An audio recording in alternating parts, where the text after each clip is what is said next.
hello. Music on my headset is super loud, so one moment. Alright, so I'm actually ready to go. Apologies for the delay on that. I had to take a look at something. Where did I put things? Well, hello. My tea is not yet done brewing, so I will be done with that shortly. I need to not leave that open, and I need to grab the game. Wait, controller. Hi, puppy. No, your cheese is over there. Your cheese is already down, pup. Pup, please. Hello to Fearlex and Katja, and both of you, thank you very much for your contribution to the Pet Stream Challenge. Hello, Vampire. PUBG. Wait, what? This isn't esports.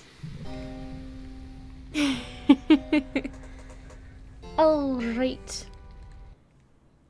I needed to click out of a thing really quickly. And there we go. Okay. Campaign mode. Let's go. Last time we played, we left off at the Nest of Trieste, where some harps, they're called harps, but they're basically harpy people, were living, doing their thing. We fought their team, and we succeeded. It was a little bit of a challenge, just because their tactics are weird, but it was alright.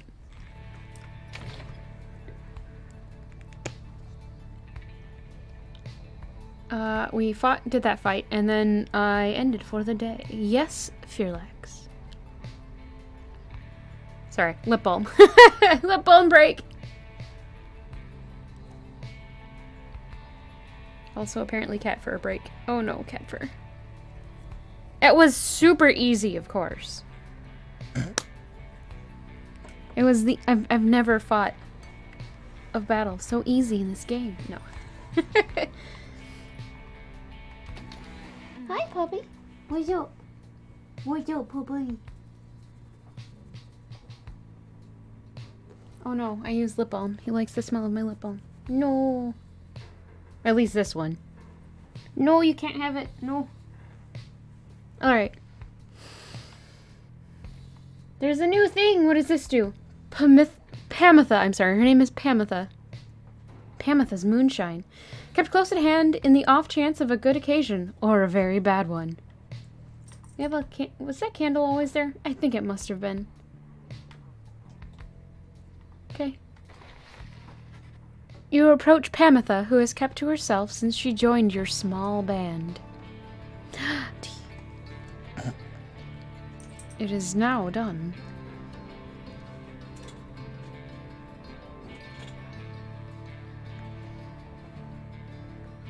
Stop draining. You're done. There we go. Oh, Fearlex, you said you were trying another oolong the other day, and I didn't ask you. How was it? What? You messed up your bed! What are you doing? Okay, hold on. Butt scratchers!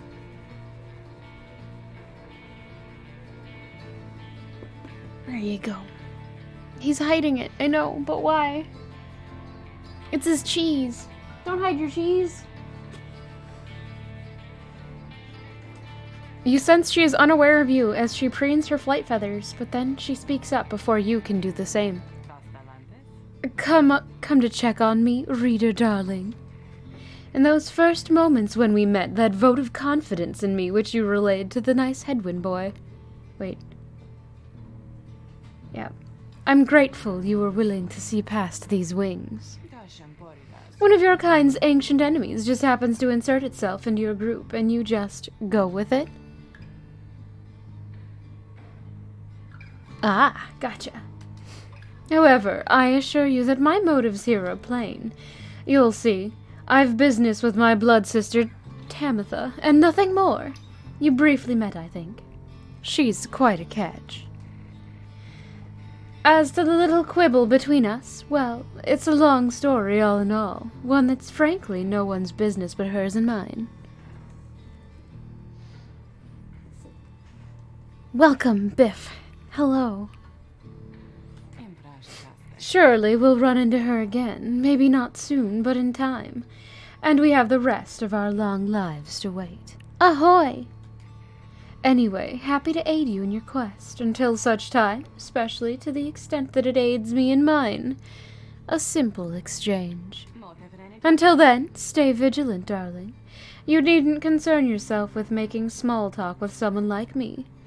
And besides, we harps have a saying, liars abound. She swoops away before you can respond. Oh no. Look at the fish! Look at the fish! I like the fish window. It's cute. Or maybe it's a fish tank, because we're not underwater anymore. I think it's a fish tank! It's Larry!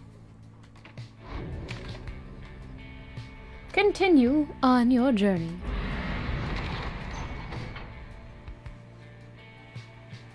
Oh no. Unknown area?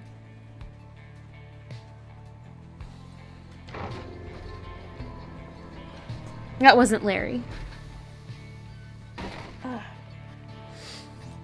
The wagon has hit a snag. Descending the wagon... The wagon has hit a snag, descending the black crags. Its wheel is struck. Jodariel is not pleased. First that blasted little bird. Now this? Though you lack Jodariel's raw strength, you join in as she attempts to dislodge the wagon.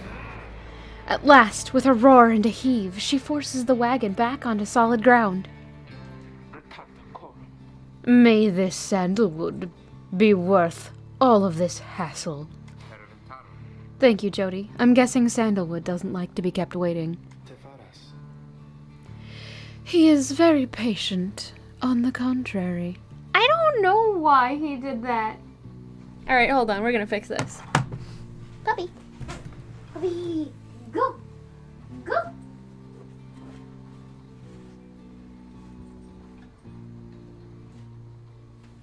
Puppy. Pooch.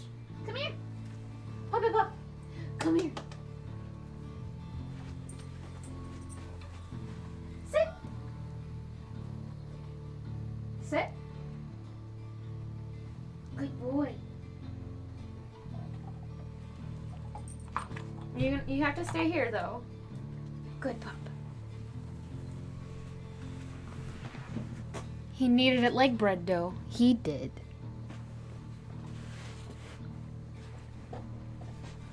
Or perhaps he was trying to pawn it off on someone else. But hello, Pemajor. Not I. Let us move on. Soon the wagon is prepared to press onward, down the jagged slopes toward Wakingwood. Your companions who explored ahead advise on which of the forked paths is best.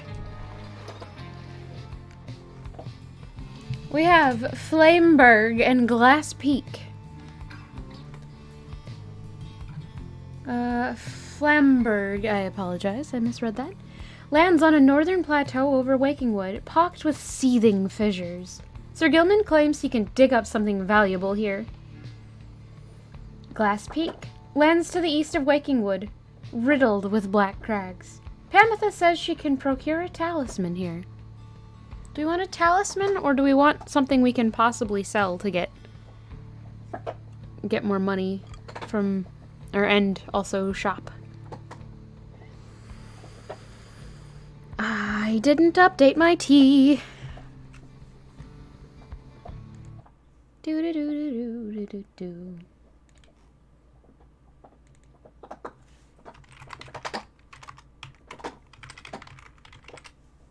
Ooh.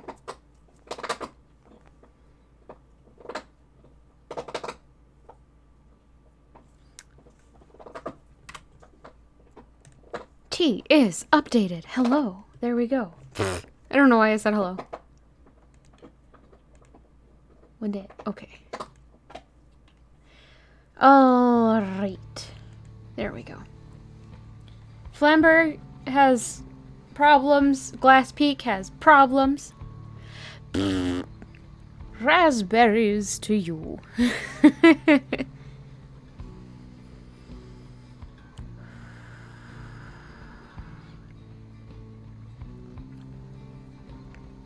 Ah, too hot.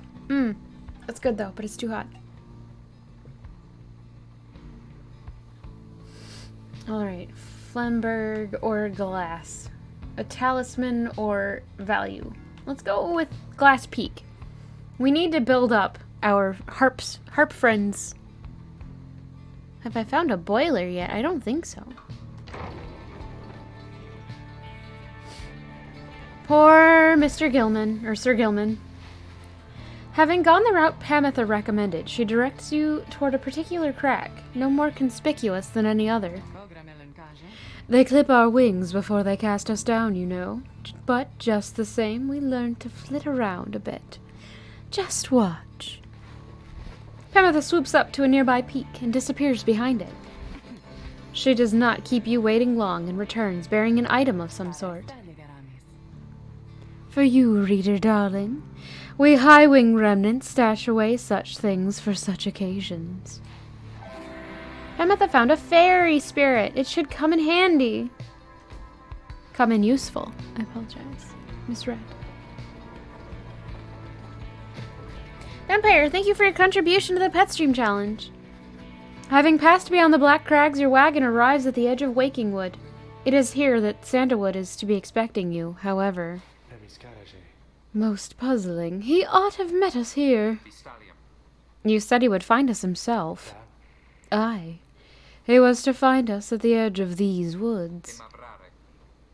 Are we supposed to keep waiting for him?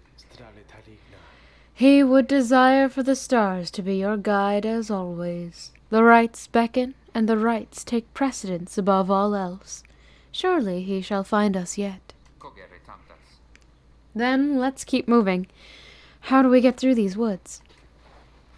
The lone minstrel notes 2 possible paths forward from this point, though cautions that the woods are difficult to navigate, and Sandalwood would have known the most expedient path. Beckon! Alright, so we have Greymore and Needlefield. The lone minstrel says his client Sandalwood studied the rites here, a small clearing east of the Glade of Lugh. Contains the grandest trees in all of Wakingwood. The lone minstrel says his client Sandalwood once resided here. Where he lived before, or where he studied? Seeing as the rites are more important, let's go with Needlefield.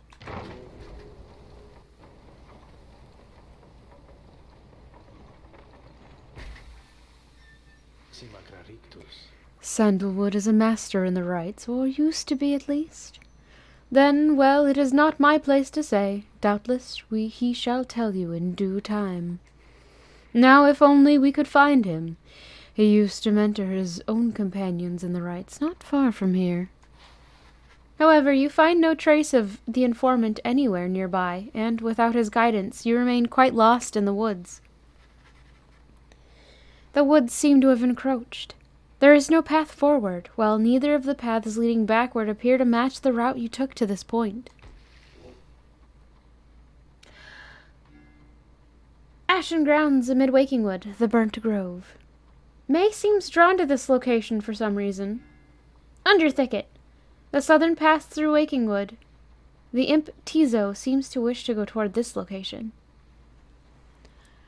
Last time we took May's advice, we got a companion, which was the imp.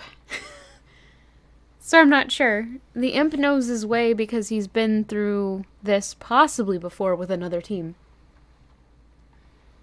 So, possible new companion, maybe, or possible progress. May seems like she's the better idea, in a way. So we're gonna follow May. Sorry, imp! Sorry, Tizo. I should call him Tazo, because T.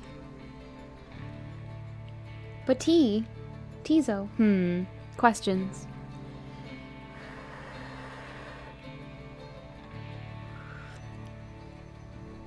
The woods are so disorienting at this point that you decide to break for camp and survey the surroundings for any clues. Perhaps later there shall be time to pursue your vocations. Ooh. The Beyonder Crystal seeks Jodariel. Oh no! Once more you have returned to me. What is it, reader? You have invoked Sandra from the Beyonder Crystal. What do you wish to do? Let's talk to her first. Let me ask you something, lovely reader. Have you any idea for how long I have been imprisoned here? Sandra's asking you to guess the duration of her exile. I'm gonna go with 100 years. You guessed that Sandra could have been in her current state of exile for the span of an entire century. She smirks at this. A reasonable guess, but you are off by a wide margin. I have been in prison thus for 837 years. According to my count at least, it is possible I have lost track, although given my state, I can assure you that I have had ample time to verify my arithmetic. She goes silent for a time. Let me give you some advice. If you decide to kill the Emperor, make sure you achieve what you set out to do. I expected my own death regardless of the outcome of my task. I was not expecting this. Certainly not to be telling you about it 837 years later, or however long it has been. Although enough of that for now. Let us get back to business. A scribe trial. Let me turn up the volume of this game a little more. Just for me. I like this track.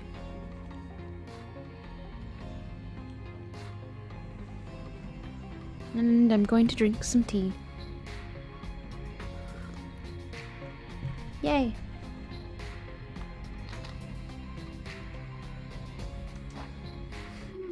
Then who exactly do you have in mind? Jodario. Sup? Hey, Elnina. Hope you're doing well. Hope your bread is turning out well as well. You ask Sandra to administer one of her special trials for Jodariel. That surly demon, is it? She could stand to lighten up, though I fear that is not a secret I can teach. But let us bring her forth regardless. Doing a rise. Good. Soon Jodariel appears in heed of the summons. What is the meaning of this, reader?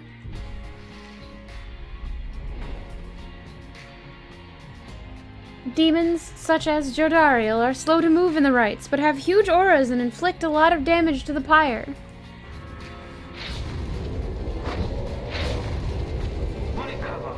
What is the meaning of this, reader? Where are the others? Welcome to the weekend, indeed. The apparition Sandra appears and loosens her mask. Welcome to my humble home, demon. You are good at taking orders, no? State your purpose. Wait. Wrong voice. State your purpose quickly, Wraith. My purpose is to put you to the test. You may be fearsome to behold, but you are old and slow. Your weaknesses perhaps outweigh your strengths, though I sorely wish to see you and your lovely reader prove me wrong.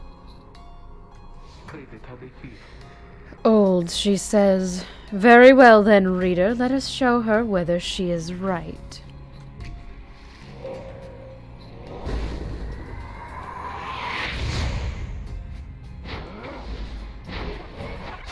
Ah, nuggets!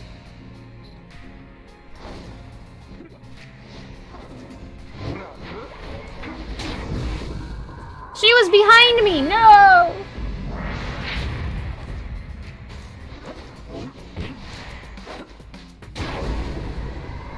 Hop! We hopped. We hopped and we hopped and it worked. No! She died! Fluffernutter.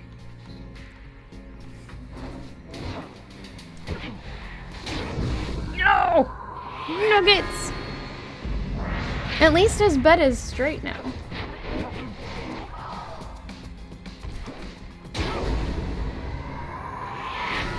One more, and we will win.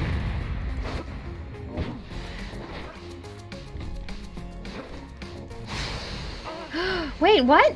Oh no! Well, that wasn't what I expected.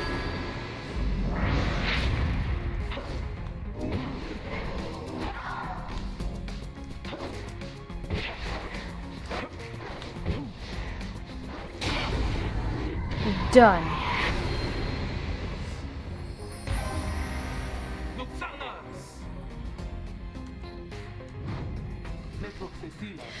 Are you satisfied now, Wraith?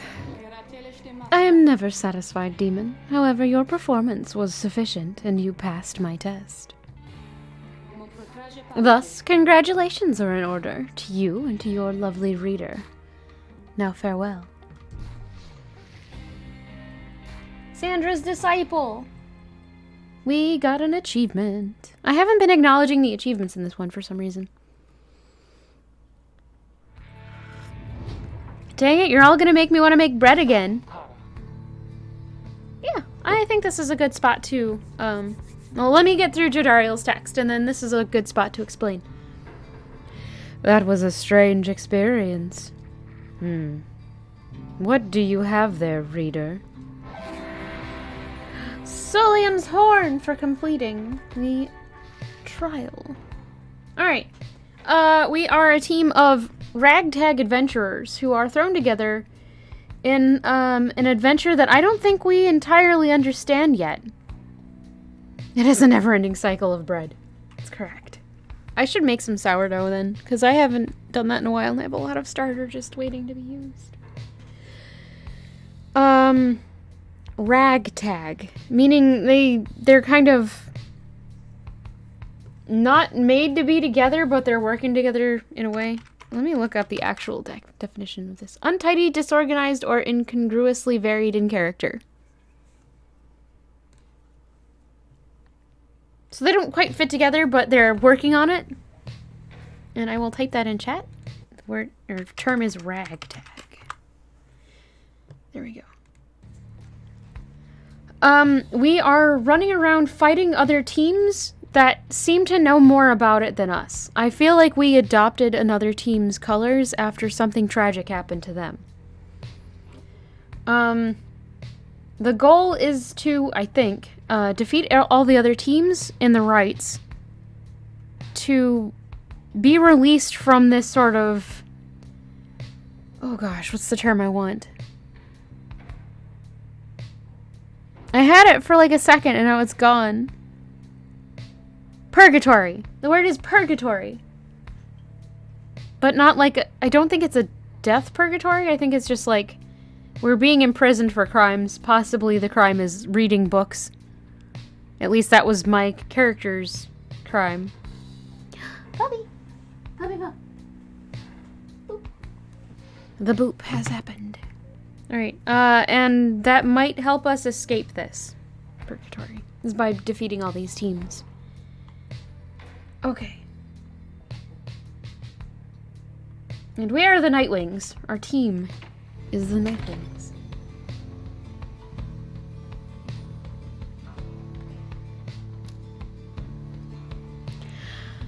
Yeah, kind of. But the other teams don't die. I think it's as they complete the rights, if they manage to complete all of them, they will also escape. But they're competing against all of the other teams as well.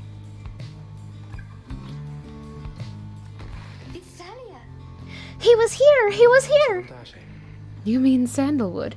If I may ask, how can you be so certain? Yeah, the art in this game is really good. I think from this? It says something. I don't know what it says, but I feel like it has to mean something. Thanks. Did I say thanks? Oops. I feel silly now.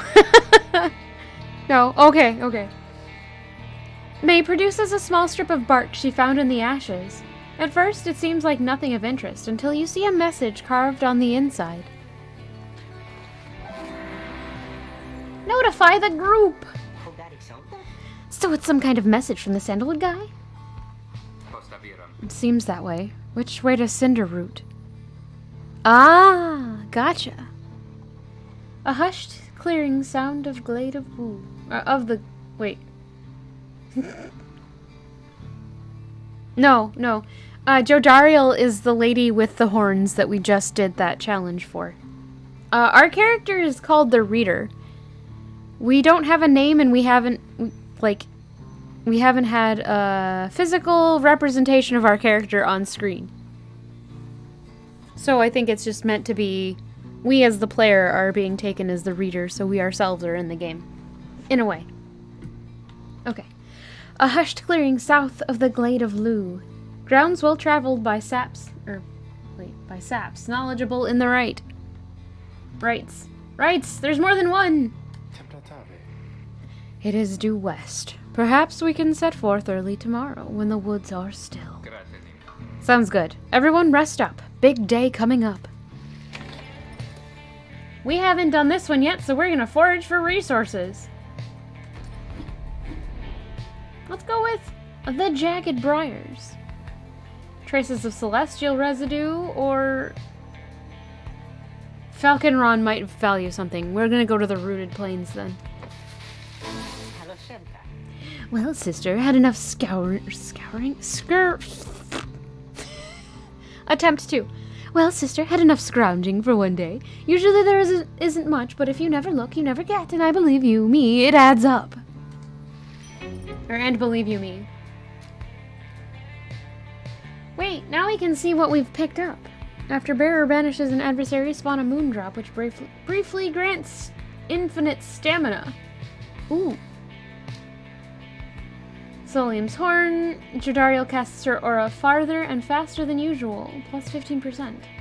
Bark Strip can be sold at the Slug Market. A sturdy strip of bark. On it is written, "Come to Cinderroot." S.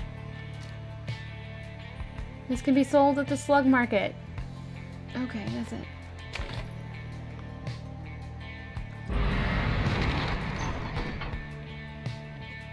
Come to Cinderroot.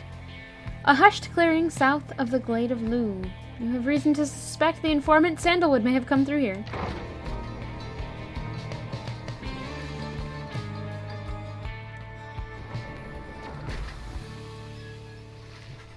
You arrive on the outskirts of Cinderroot, but once again the informant Sandalwood is nowhere to be found. You sense the hopes of your companions waning as your search through the area yields nothing. Then something startles the little imp Tizo. Tizo seems to be crying out in surprise. He has spotted something or someone. A tall figure strides forward from the trees, making a sound like laughter. The imp charges toward him and leaps right into the figure's arms. They embrace. Hail, Tizo, but you look famished. Here. The tall sap produces something that the imp swallows immediately and with great pleasure. The lone minstrel nods his head in affirmation. Everyone, I wish to introduce you to my client, Volfred Sandalwood. It does sound a bit like Spot. He is the lone minstrel's client, Headwind's informant, and leader of the Nightwings. It has been too long, Volfred, sir. Too long indeed, Tarek. I trust your new companions bring some color to your days. They do, sir. I think that you shall find them worthy of the Nightwings. Sap looks upon the lot of you. Or the Sap. Looks a lot. Bleh. The Sap looks upon the lot of you. You cannot sense his thoughts. Tree-like creatures, known for their ingenuity, cleverness, and ambition. Having allied with them, the Commonwealth achieved in decades what it could not achieve in centuries. Fred Savage would, what? We shall see. Then he turns to you. You must be the reader. I am certain that we all appreciate your efforts here, my girl, though we shall manage on our own from here on out. You're welcome to continue on with us, of course, though you are free to go. I trust you have been adequately compensated for your time. Thanks as well for looking after all my books. What?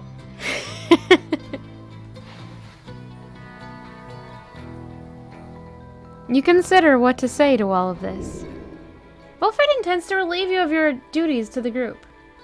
Insist on staying. You stand your ground, meeting Wilfred's steady gaze, and assert to him that you do not feel your commitments to and from this group have yet been satisfied. Hold on. Wilfred, sir. I'm Hedwyn.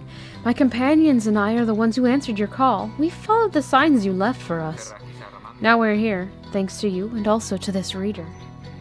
Not just a reader, she is our friend. My friend. Aw, thank you, Hedwyn. She's not disposable. We made her a promise, and our freedoms are now intertwined. Wilfred smirks at this. Freedom's not something to be traded or exchanged, my boy. I'd hope that you'd have come to grasp this much by now. Not disposable! I am not disposable. He breathes a sigh. It seems we've started off on the wrong foot. It's not my wish to sour the occasion, for there's much to do. Oh no! I have missed a prime opportunity. I am Groot. Ooh, no, one moment.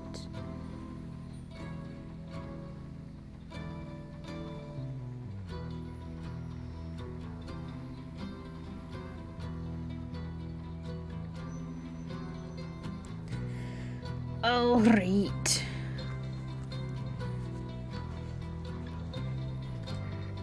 You have a right. Wait. I am Groot. I'm not gonna do that. You have a right you need to get to, do you not? I'll come along, though shall not interfere, for it seems you have a kinship with this reader of yours. What's up, fool? Also, hello. Now then, Tarek? Aye, Wilfred, sir. Come, let's have a chat. Why are you judging me? What did I do? Of course, sir. Wilfred strides toward the black wagon, which must have belonged to him. You sense many conflicting emotions among your companions. No, I don't! Bye, puppy!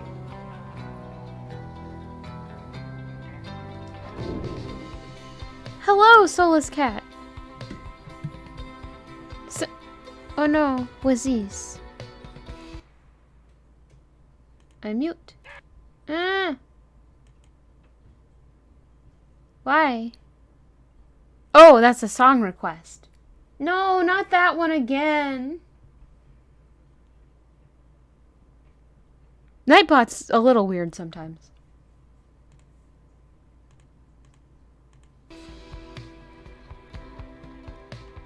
He knows much of the rites. Welcome him aboard. You didn't hear it the first... Okay.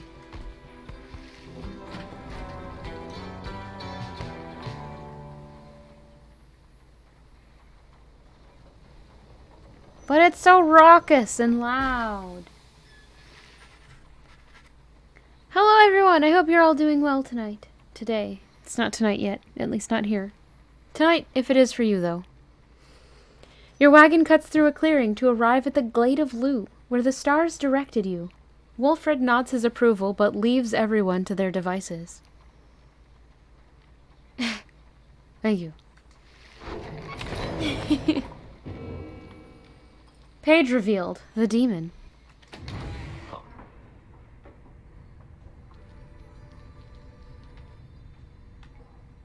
He seems to have something on his mind. As you approach Wilfred Sandalwood, you feel very much aware that you reside within his black wagon, rather than he is in yours. He studies you in silence for a time, then... Tarek, if you have a moment... Aye, Wilfred, sir, what is it? This reader, you deem her worthy by your estimation? The lone minstrel tilts his hat in your direction. If you wish my estimation, Wilfred, sir, then I do. Of course, it is not entirely for me to say, but I have seen this reader integrating with the others well. I believe that her achievements are self-evident in having reached Black Basin. Your instructions were deliberately difficult to follow, yet she and the others followed them. Indeed, your words make sense as ever, Tarek. And what does little Tizo think of her, I wonder? Tizo indicates that, as a matter of fact, he is happy to have you around. Aww, thank you, Tizo. There you have it, sir. I see. He continues to examine you. High praise isn't oft spoken by those two, my girl. Nonetheless, I shall be watching you. Now pardon us, Tarek, and I have matters to discuss. I don't know why. That's weird. They leave without saying another word, although you think you notice the lone minstrel look your way over his shoulder.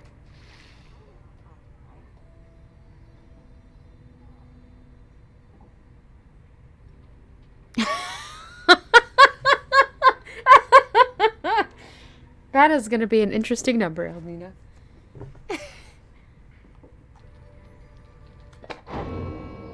That's in the book. We have a new page.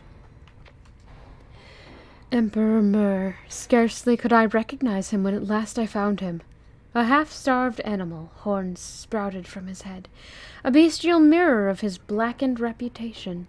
And I, a man who conquered countries, feared my emperor then in such a way as I had never known. My charge had been to slay this man, but when I discovered him, he was already fighting for his life. The little imp Haab proved of little help against the Sisters of the Ark. The Arch! My bad. Whose entire lives were culminating in this instant. I was unable to watch. My heart ached with such pity for the man, and for the love I felt for him when I had served him, that I sprang to his defense.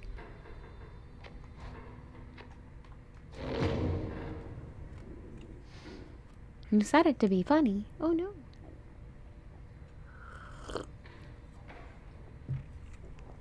Alright, that's it. We have something we can sell. Possibly two things. Although I'm not sure we should sell one of them.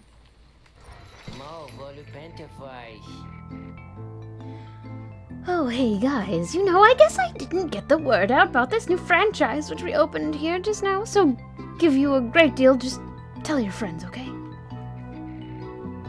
No one. Hey there, Mr. Sandalwood. Good day to you as well, Ron. Bum, bum, bum, bum, bum, bum. Once per right, if the bearer's pyre is extinguished, it is instead restored by +5. Interesting.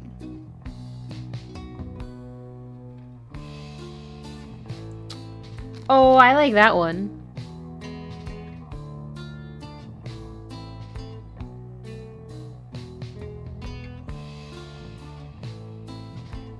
Eldina, thank you for your contribution to the Pet Stream Challenge.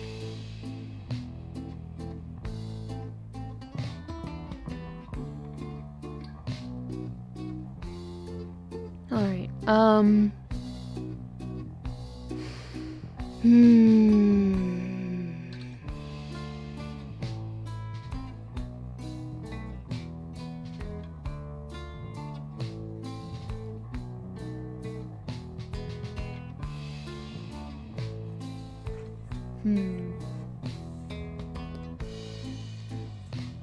Alright, so we need to sell this.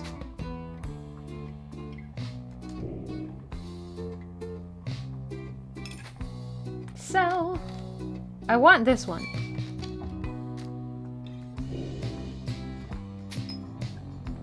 However, that means we don't have enough money for much of anything else.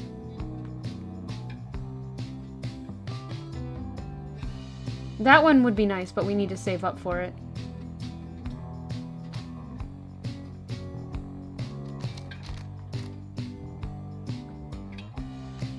Nope, that's it.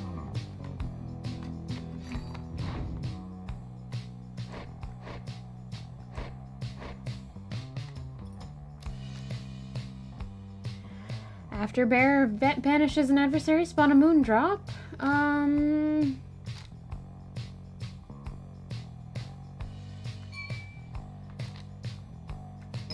We're gonna put that on Tizo. Alright, good luck with your breads. Later.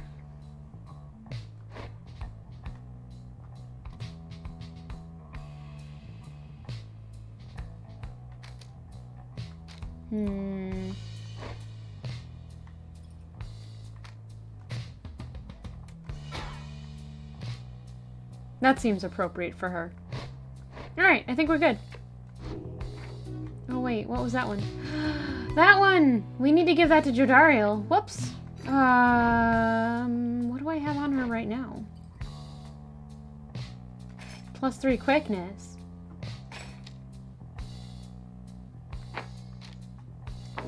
That works. Why not?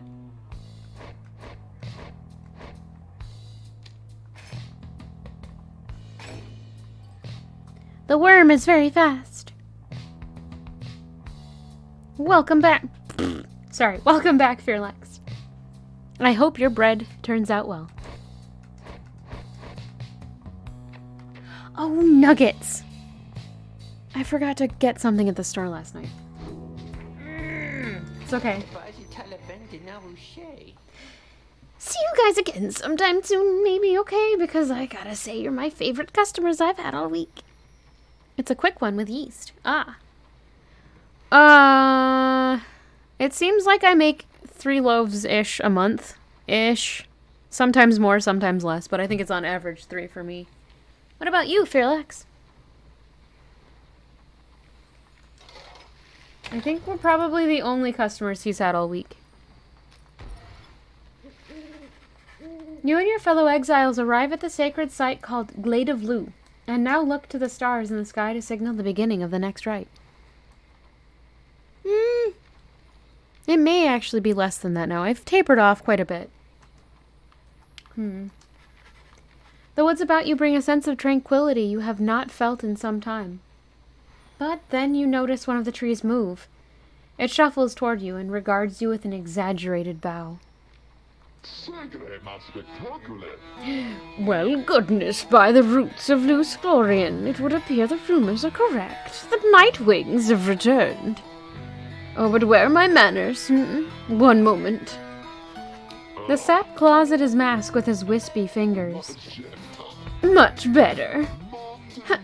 H. Manly Tinderstaff, at your service. Perhaps you've heard of me. My fellows and myself, you perhaps know us as the Chastity. We soon shall stand against you in the rites. For now, I am just whiling away the time, making small talk. Until then, as I have introduced myself, your turns. To whom am I speaking? Then in your mind's eye you see Volfred and hear his voice.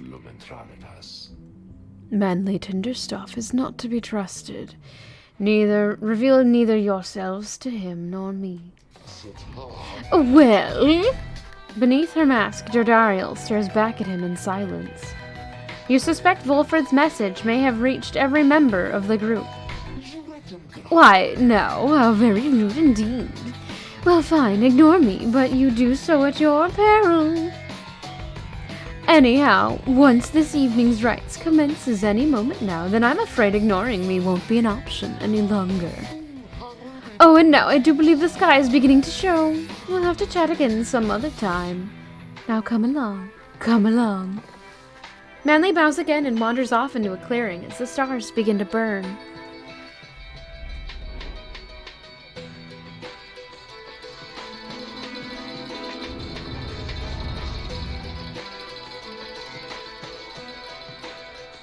Exiles may choose from different masteries each time they rise in a rank. A certain item lets you repick if you want. Once again, the stars align themselves before you, reader. And here now at the Glade of Liu, I have to say, you've come so very far. But there are those, such as your adversaries called the Chastity, who have toiled for this too. They know that with their freedom comes great opportunity. It could be yours instead. I feel like I need flying in this. Show the Chastity that the Nightwings are superior.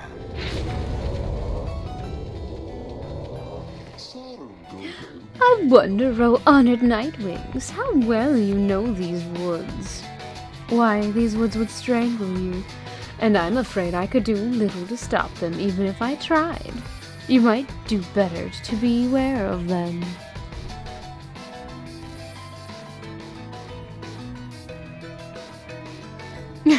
Alright.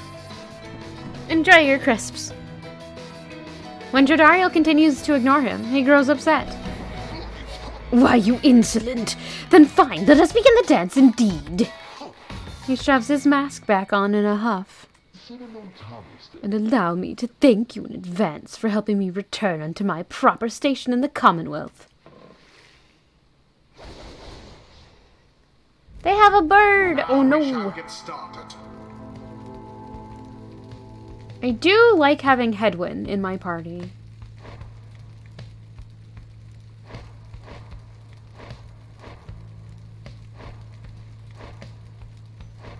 But actually, yeah, let's do Hedwyn.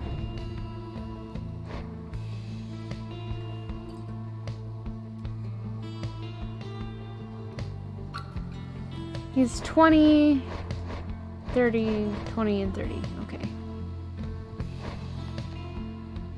Oh, thought I needed flying. So instead, let's grab Pamitha.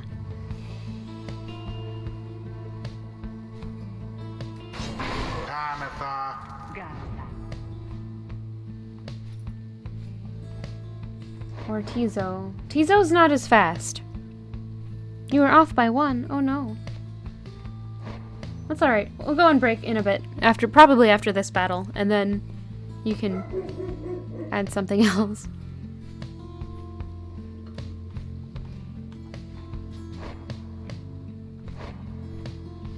I kind of want Jodariel, but I think that might be a bad idea.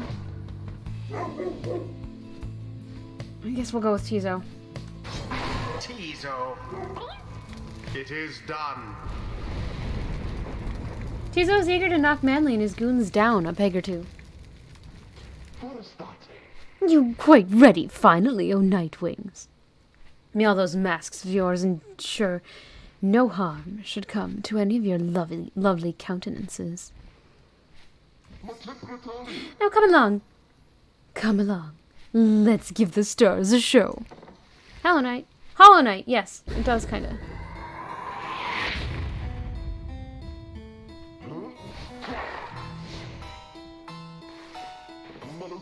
I present to you humbled Manly Jr. Why, he is every bit my equal and is poised to guarantee that Tinderstaff line shall have a bright, bright future. He goes on and on about his sapling for a while. You've got to shut him up already. Say no more. Would that he would say no more either. Now, isn't he just the most precious thing you've ever seen? The sapling is nothing but an extension of Manly. If he is banished, the sapling should cease to trouble you as well. Manly and his offspring hold no small degree of influence within the Commonwealth, reader. There are many who would welcome his return, though none so much as he himself. Out with you all.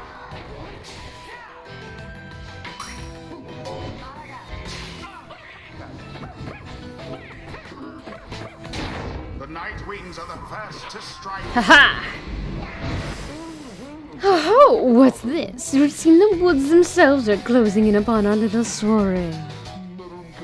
Oh, do be careful now. These grasping roots and vines may not hold you in such high esteem as I.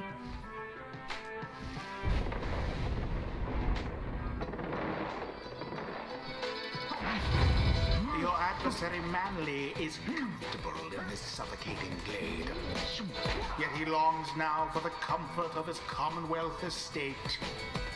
Perhaps such wealth ought to be reserved. Bask in the purifying flame. Success! Oh dear, the woods are closing in. Uncomfortably close at that. Whatever shall we do? Perhaps if you just stand aside a while, we could put an end to this that much sooner.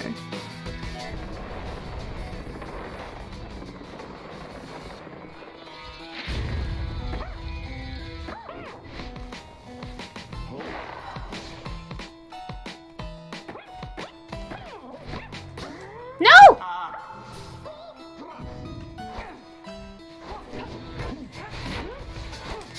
Amatha, be gone. Ah, nuggets. Shame. Shoot!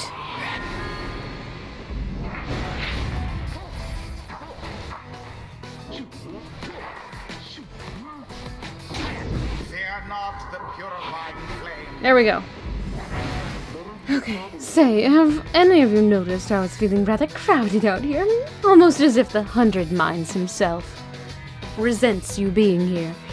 Yes, I rather think that's it. So Cecil, you're scurrying about you with the damned orb. And let me handle this.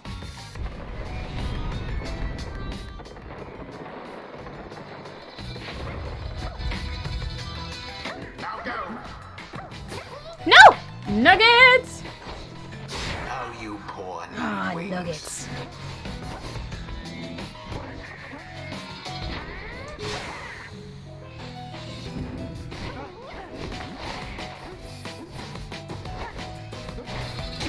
She soared right in. Done. Not yet, though. Alright, you Nightwings, I've had it up to here with you. Or perhaps I've simply had it up to here with all of these encroaching plants, these miserable things.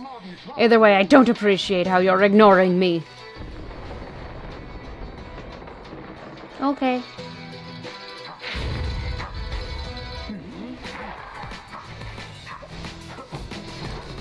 No! For naught.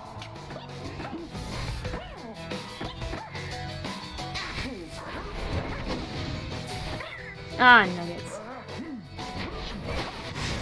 Wait, I ran into the shoot. Wings.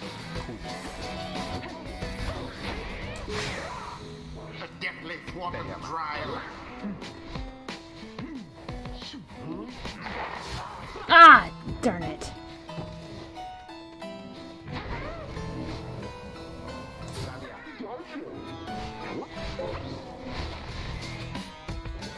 How sad for Manly.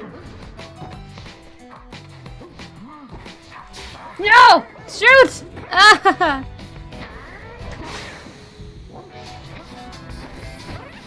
No! Tis what the scribe. No! No! Ah, this is ruined.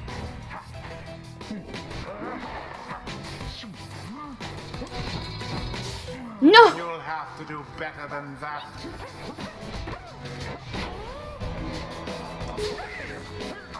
Shoot. Glory to the scribe. I might lose this one.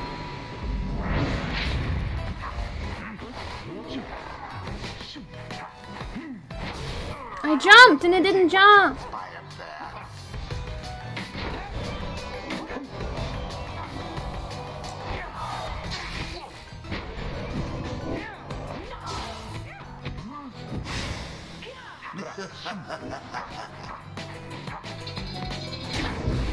There we go. Beautiful. Now I have to do one more. Dang it. More than a lick of flame remains. Done. It is done. Because I got an unlimited stamina orb. Yes, the Nightwings did prevail. Haha. Was the will Tree of the jerk. scribes which kept their flame alive. The rite is complete. We did it. One step closer, everyone. That ought to wipe the smug look off that sap's face. I'm not reading it. Tizo was fired up at having prevailed against Manly and the Chastity.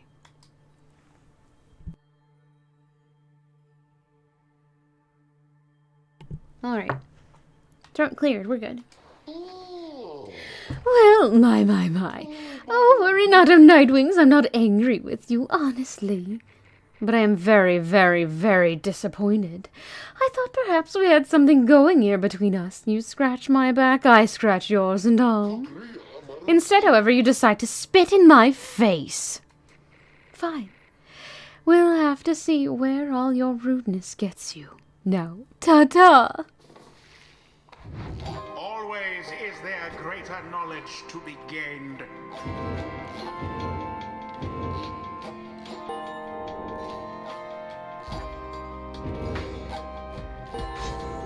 Ooh, she levels up. Tamitha perhaps can learn the errors. Well, Tamitha, soon I'll be catching up with you at this, whether you like it or not.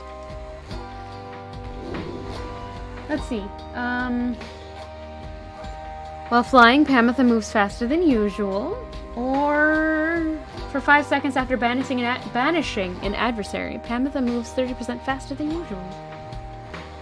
Yeah, okay. The holy power of the eldest matriarch. Often did the matriarch assuage her sister's rising anger and compel them not to war upon the wingless.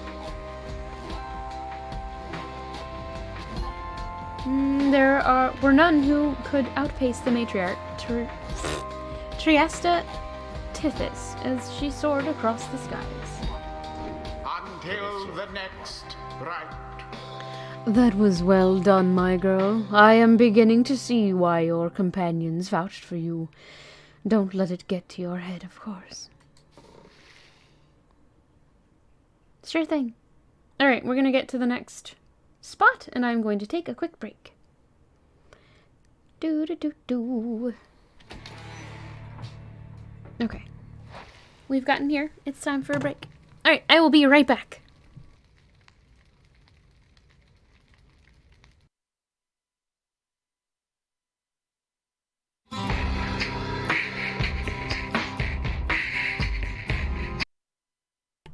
We're gonna reset the music, or restart it at least, because it's not picking up the... Excuse me, stop. Auto DJ. There we go. Now it's got all this stuff. We will not be skipping this one, though. Burb!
Excuse me, what?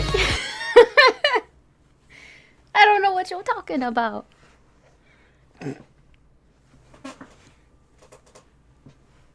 Oh, cute. I like that one. Thank you. All right. I have returned. Wait, why'd you leave? Papa, come back. Okay. All right. Thank you for waiting while I... Urgh. Yes, I see that. Ah, ha, ha, ha. I'm fine. Immediately doesn't do, or does something that's not cute. Anyway. Let's go. I'm gonna skip the rest of that, so... No! Not looking forward to that one, fool. Ahoy! Synthpop is back.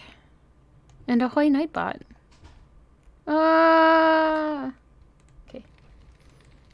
Okay. Outside your sphere of ability. Oh no! Alright. Yeah, they are. I'm being silly. Don't mind me. Wait. Oh, no. Go back. Resume. Inadequate performance back there. Adequate? Yes, adequate for the next part of our plan. Go, have your reader there consult the stars. See where they take you next. They're on vacation? Who's on vacation? I don't know why nobody is here with me. I am kind of disappointed. And also my microphone is too close to my face. Corrected.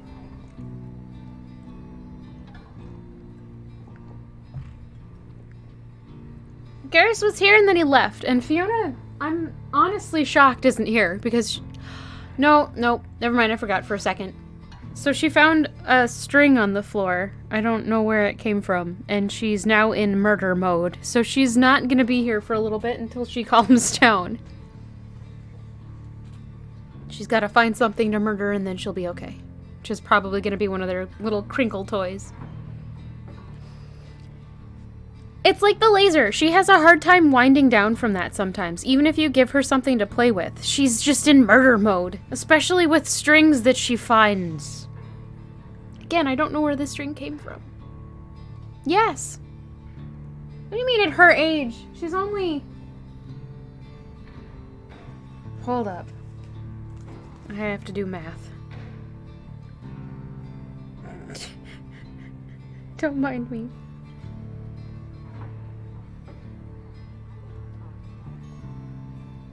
She'll be 13 this year. She's a very spry cat. She's always been a very spry cat. I'll give you a hint. It's further north. It's going to be high up. Did this knight hear you say high up? And it's going to be cold. We'll see. Come on, my friend. Let's have a look outside then. Wolfred's being a jerk. Ugh. That plan Wolfred mentioned. I just want you to know I don't know what he means. We're here because we're going to be free again. We won't be living out our days as exiles. That's the only plan as far as I'm concerned. But there's always a catch, right? We'll see what Wolfred has to say. Anyway, I'll leave you to it. No matter what, we're getting closer, thanks to you. Once more, you look toward the heavens. Stars! Solium, the golden star. The golden star shines bright over the highest mountain in all the downside.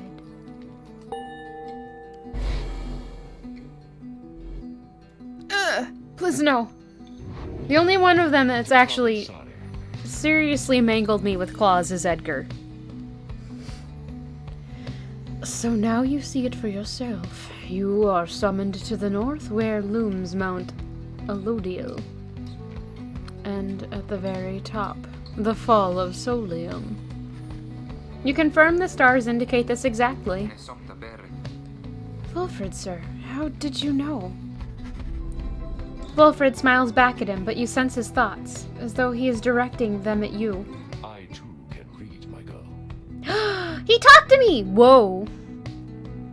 I'm surprised. Why did he talk to me? Forbidden though the words may be.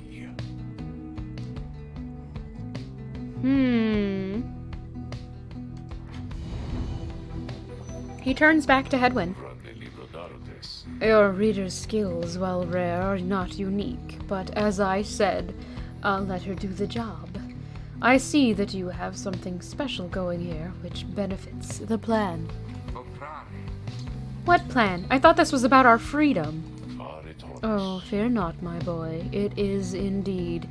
I get the impression Volfred's trying to take down the entire system now, not just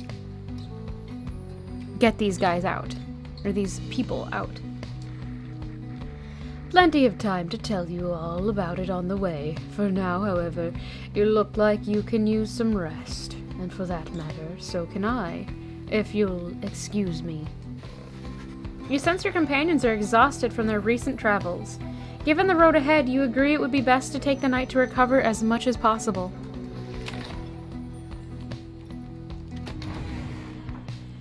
Is there anything new here? I don't know. I want to talk to Sandra. Why, hello, my lovely reader. What might I do for you? You have invoked Sandra from the Beyonder Crystal. What do you wish to do? Ah, nothing. Darn. You know where to find me.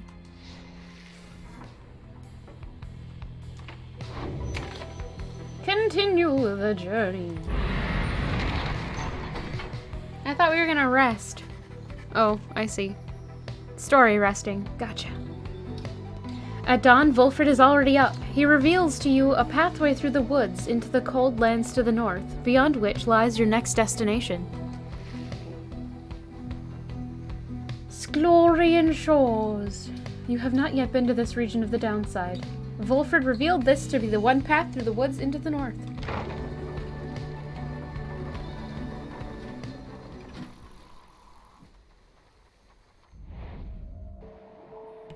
Oh no, it's all icy! Not the ice physics, no! Oh no, I hope we don't have to deal with that in the game. In battle? That'd be terrible. You get clear of the woods at last, and arrive in lands grown cold in the shadow of Mount Elodiel. You will have to make it all the way to the top. In a moment of respite, Volfred calls everyone together to discuss matters pertaining to the rites, and the plan to which he alluded. You banded together with a common faith that freedom from the downside is not impossible, am I correct? But let me ask you something. What does freedom even mean to you? He looks in your direction as he asks, defying you to answer. You cannot sense his own thoughts on the subject, and only know the truth of how you feel. What does it mean to me? Oh no. Hi, Fiona. What? What? Are you done murdering? What did you murder? Oh, I see. Come on. Come on. Hello. What? Where'd you leave your murdered item?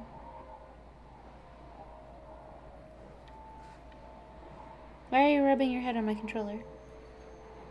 Where did you leave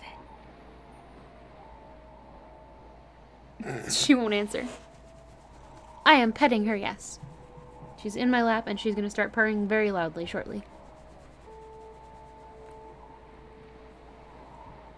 Hi, little kitty.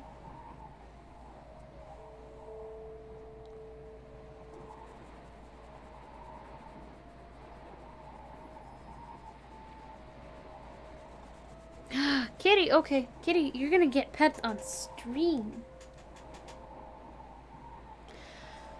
Alright. Bloop. Don't go after the cheese!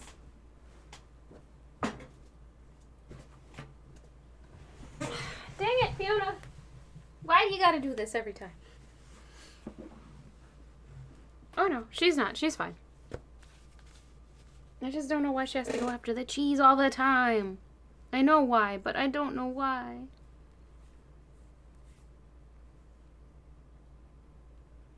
Who are you?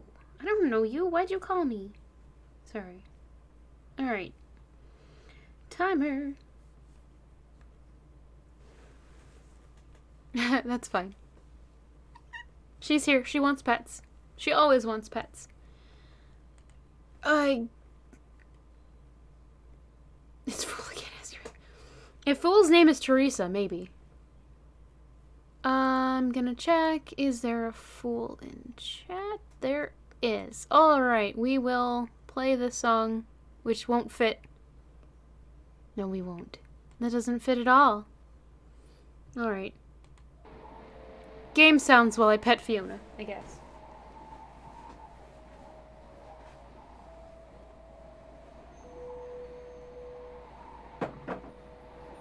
Come here.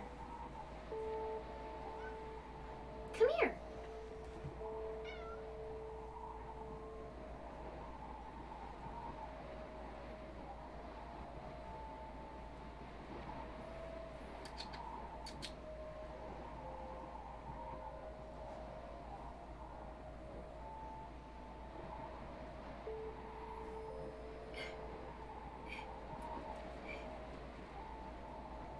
There you go. Is that better?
There we go.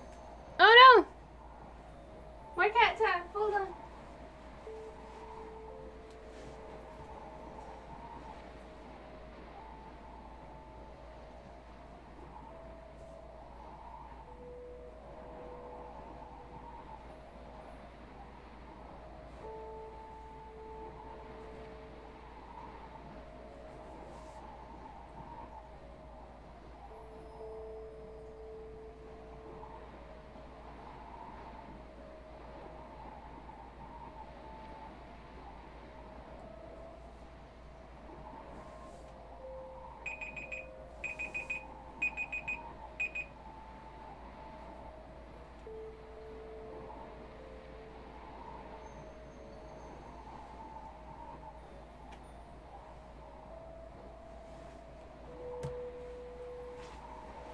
There we go.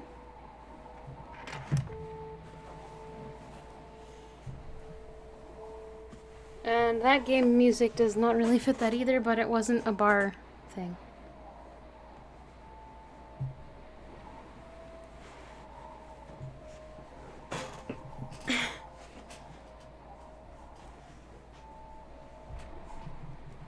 Ow. Oh, right.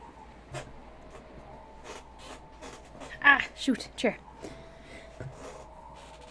Okay, so at one point I commented on getting a junk phone call while I was on stream because I've been getting a lot of like junk phone calls lately. And so he joked about about calling me as if he knew my phone number. And he thought it would be hilarious if I was getting a junk phone call at the same time.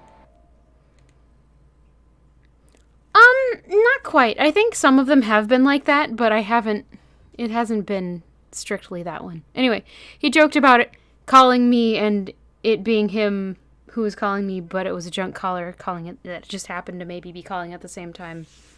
Not that that's happened. And so the junk call that I got is from apparently somebody named Teresa. I don't know. So this time, unless it's Fool calling me and their name is Teresa. It's a dumb joke. Please ignore me. Alright, back to the game. So what does Frida mean to you? I know, but I'm not going to tell them your name. So there. Nerd, what? How dare you tell the truth about me? Let's see, doing what you want. Freedom means being able to make decisions on your own terms, achieving inner peace. Freedom means having a clear conscience and a carefree heart. Having no master. Freedom means answering to no one's will other than your own. How dare! Going where you please. Freedom means being able to go where the heart yearns, without restriction and without fear. Nothing at all. Freedom is just another empty goal to chase. No one's life... Freedom is just another empty goal to chase, to give one's life a false sense of meaning. To live without fear, living life without concern for others' judgment or approval, or to feel true love. Freedom means not having one's strongest feelings and emotions repressed or rebuffed.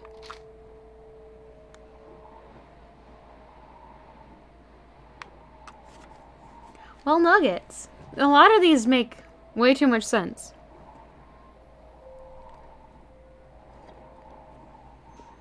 Oh no, I didn't hit the button for that. Button. There we go.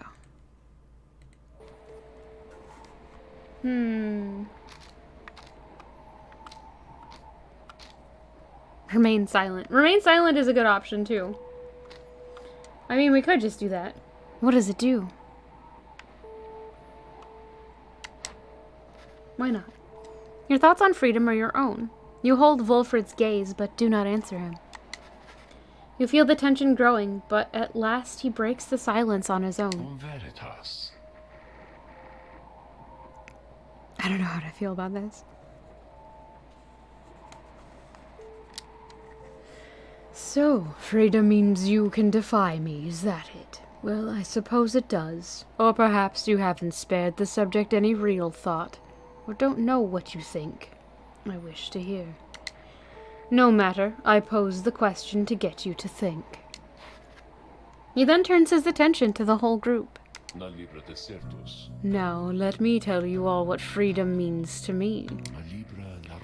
Freedom means to live life without fear. To be able to indulge one's curiosities and passions, at least the ones that cause no harm to others, without the constant threat of judgment and reprisal. Freedom means not being made a criminal for what you know, or whom you love, or what you choose to think or not think. He looks out toward the distant mountains. Within the next few days, your time in exile could come to an end. You could see the Commonwealth once more. And you would be exalted there, given the highest honor, the opposite of how you got here. But you would not be truly free, I think. At least you would not become complicit to an ancient system that would deign to cast down others such as you. It is a system whose well-intentioned founding principles have long been lost. And the 8 scribes, if they are out there still, have made quite clear they shall not intervene firsthand. That is where you come in. He turns to you and everyone else, looking to each of you.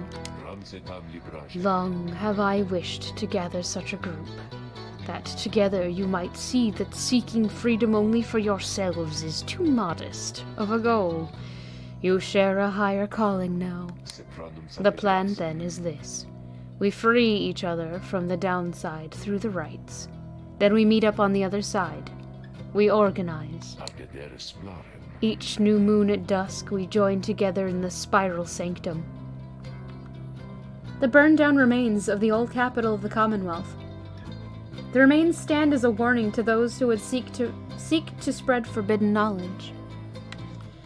We need as many of us there as possible. My agents on the other side shall explain the rest. You're plotting a revolt. Just so. I am asking a lot. You do have other options. Deceit, however, is not one of them. The reader and myself, you know by now that we can see through it. But you need not be part of this, nor is it in my interest to coerce you. You may go your own way if you live, or if you wish. Live out your remaining days here like so many others. So if anyone among you prefers that, if you cannot see yourself continuing to strive together in the Commonwealth as you are doing here, then speak now. Wilfred pauses for a time, examining each member of the group. No one stirs. Very good. Some of you consider yourselves friends, some others not. But all of you are bound together through the rites and are integral to our plan. Remember that. You seek true freedom? You will not find it waiting for you in the Commonwealth, but together you can bring it about, both for yourselves and others. That is my promise. He then lets out a long breath. That's it. I ask you all to think on this, and let's reconvene along our journey to the summit. Wilfred turns toward the mountain, leaving you to consider what he said and plot the wagon's northward path. Mer Pass! That's the only way we can go, so let's go. Pathway leading north to the Sacred Mountain.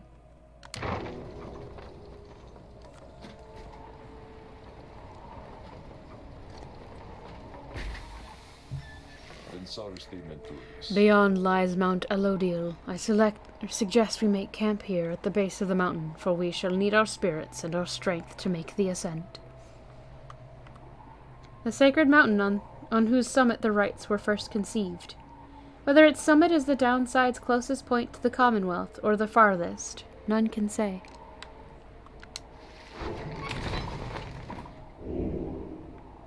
The Beyonder Crystal seeks headwind. Oh no! Let's talk to Wilfred. There you are, my girl. There was something which I wanted to discuss with you in private. Wilfred stares at you rather intently, as if reaching out to you, and then... You do know what it means to be a reader? Those such as we. We are not limited to read pages from a book. Though your ability in this, I sense, is nascent. Still, mere flashes, uncontrollable. I see as well now that they haven't told you yet, your friends, and that explains a lot. They haven't told you readers such as you cannot go free. I had wondered why you would insist on pressing onward with this group in light of this. The answer then was plain. You simply did not know, or fully realize. They did not deceive you, by the way. There is no reason they would know themselves other than Tarek, who shall not influence your thinking in such matters. Rather, I had expected when we first met that you already knew the truth of this from having read the passage in the Book of Rites, which states it plain. Only those who shall conduct the rites firsthand shall walk the path toward enlightenment and become eligible to regain their freedom. Perhaps you have not gotten to that part just yet. Wilfred breaks free from you and looks at you again. Then he speaks to you as normal. It is plain that you are not in adequate condition to conduct the rites, and this group values you as reader. I wish only to ensure you understand what you are getting into here. Despite whatever hopes and dreams and promises might have been shared, I do not think the rites can help you return, if that is what you had in mind. So once again, I invite you to depart, and I will see to it that you are compensated. Do not misunderstand. If it is your wish to remain, then you are welcome, but this journey we are on, it has no guarantees. Not for you, nor any of us. Do you understand? Wilfred indicates that readers such as you cannot go free through the rites. There is more at stake here than your freedom alone, and besides, perhaps there is a way. You have learned in life to keep your expectations low and tempered. Blah. I understand. Let's go. You understand the words of warning, yet just the same you choose to carry on. There is more that you wish to achieve on this journey than freedom for yourself. Blah. Why is that an emote? Did you do that? Oh no. I admire that, my girl. Then very well. Know that we have much at stake here in this anyway. Much more than just a shot at going back into the Commonwealth, which cast us down here to begin with. It sounds like you intend to stick around. Then we'll have lots more time to chat as we ascend the sacred mountain in the coming days. No, I didn't know about it. It's new to me as of today. Thank you for showing me. Until then. He strides out of the wagon then, leaving you with your thoughts. And what do we have here? We need to do stuff with Hedwyn. You have returned, have you? What is it you require? I want to know what's in her mind.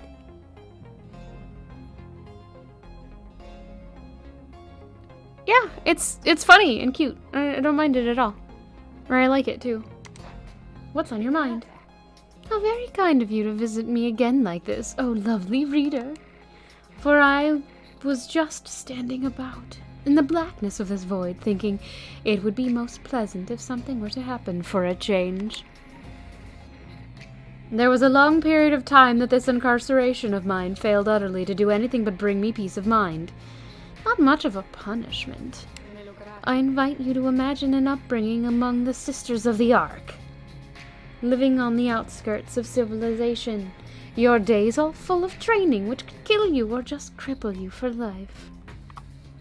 An ancient band of killers trained almost from birth to carry out their missions without fail. All the sisters needed was a name and a sum of 500 sol up front. Ooh. How do you suppose I lost my sight? Through a glorious battle with the scribes, or in a careless sparring session with my master? Ah, but I've not forgotten enough just yet. In any case, at first I welcomed the prospect of not having to struggle every moment to survive.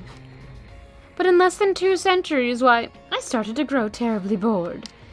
It did not help at all that the Nightwings of the early days were the stodgiest lot you could imagine, obsessed with obeying the book as strictly as they could. Some of them started to remind me of myself, I think, when I was young. Such idiots, the lot of them. Ah, but what am I saying, lovely reader? I shall not bore you further with such matters. I would have bored myself to death back then, if only I could die. Like so many other things, I think mortality is something oft taken for granted. Until it is taken away. So given your mortality, what say that we get back to business here? Rude. Scribe trial. Scribe trial. Oh, that can be arranged. You need but name for me the one you have in mind. You ask Sandra to administer one of her special trials for Hedwyn. Oh, you must mean that nomad boy. So innocent, that one. I should have a lot of work to do with him. Then let us bring him forth. Soon Hedwyn appears in heed of the summons. Hey, my friend, what's going on? Confusion. He doesn't... Wait, I think we did the first trial with him, too.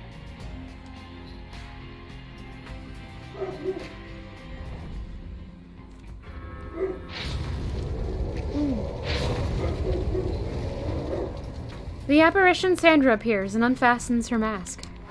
Listen well, boy. You answer to me here. Understood. You are a fool. Do not talk back to me. Your reliance on your friends is such a burden upon them. Let us see what you can do without their aid, save for that of your lovely reader there.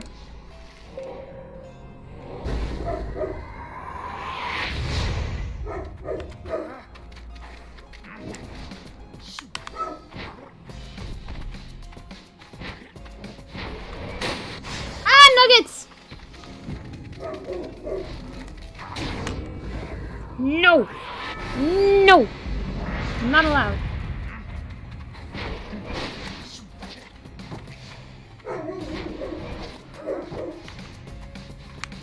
No! Ah, nuggets.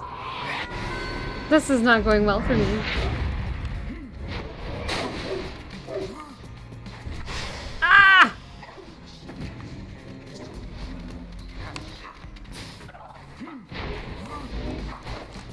No! Eh. Ah! Oh, ah! Mm.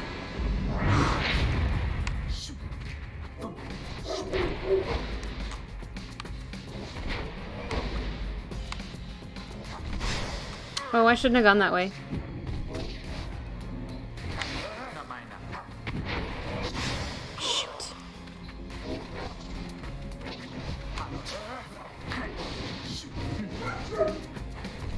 No! Oh gosh, this is bad.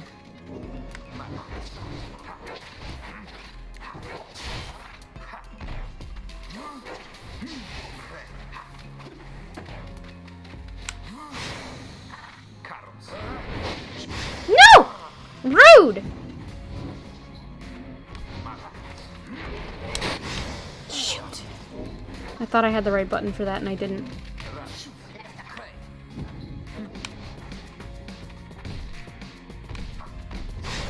Dang it. I'm gonna lose. I am going to lose. Ow, nuggets. Ow. I just hit my elbow on the desk, sorry.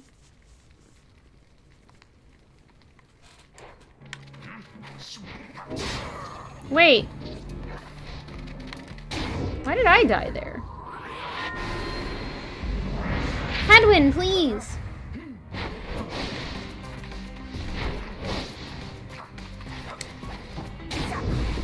There we go. Alright, we have to do that one more time.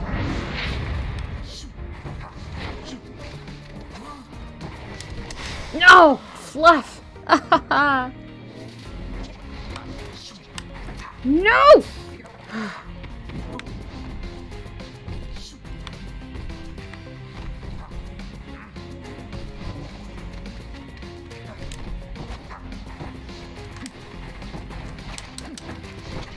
There. Ah.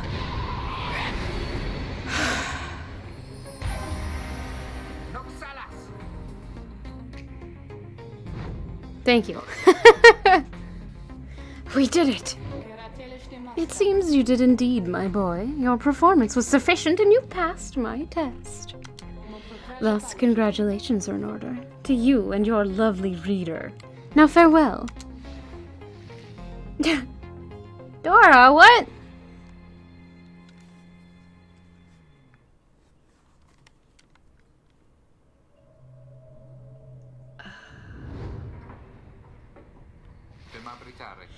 Good to be back after all that.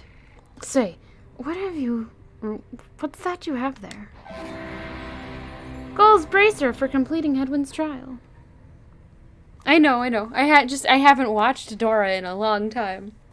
I think I've only ever seen like 1 or 2 episodes.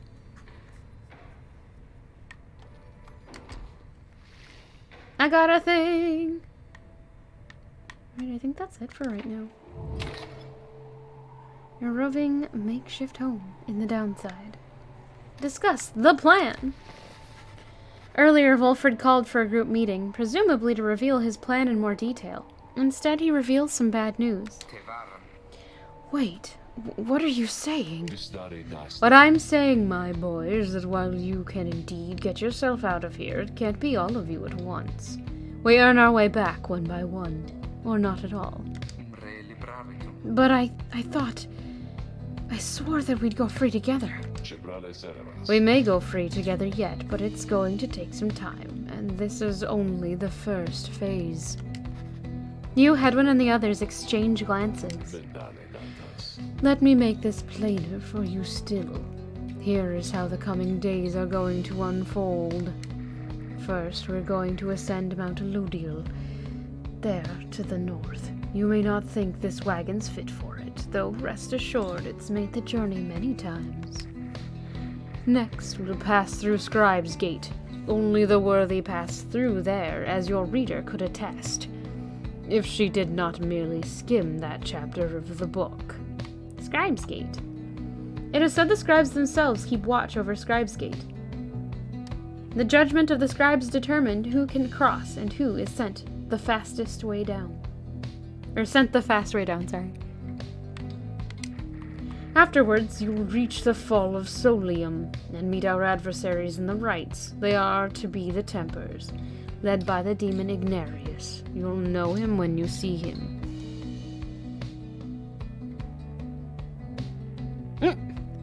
No! I don't want to do that. Both you and they shall choose someone from your respective ranks. Then once one of the triumvirate prevails, there somebody will be whisked home to the Commonwealth. Whisked home to the Commonwealth? Precisely. Once returned, our somebody is taken in and clothed and fully pardoned. Oh, I know. No worries. The Commonwealth knows about all this? The same Commonwealth that says the sentence into the exile is forever and freedom from the downside is impossible? Many of these details the scribes themselves wished to be kept secret. Former exiles and the leader of the Commonwealth alike have good incentive to protect those secrets as well. So then that's it? We climb the mountain, someone goes back, and everyone else stays? For most of those participating in the rites, yes, that's it. But I like your connotation, and indeed for us, that isn't it at all. For if one of us returns, it shall just be a step along our path. However, let's let that sit for now. Gather your strength. We'll talk again on our way up. Fulfred leaves the rest of you to consider what he said. You have time now for your vocations. At dawn, you shall begin your ascent of Mount Elodiel. Mentor a companion. Study in private. We're gonna mentor a companion.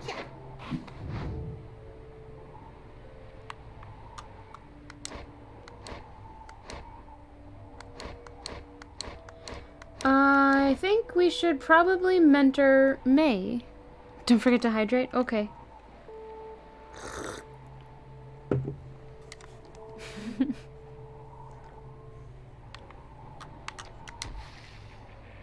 Me?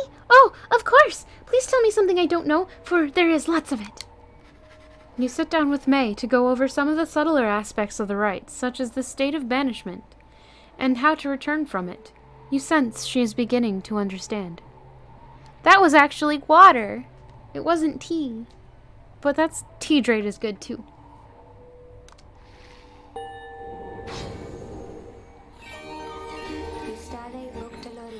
The scribes, they whisper to me, they do from time to time. Choose a mastery. Brief charge up time before May jumps or sprints is virtually eliminated. Brief charge up time before May can cast her aura is greatly reduced. Not entirely. I still have T tier 2.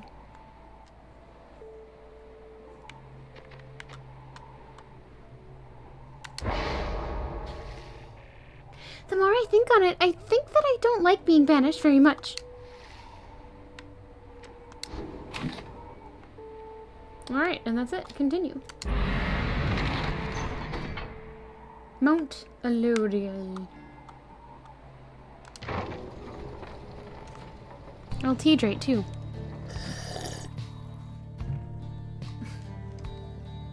There we go. Mount Elodiel.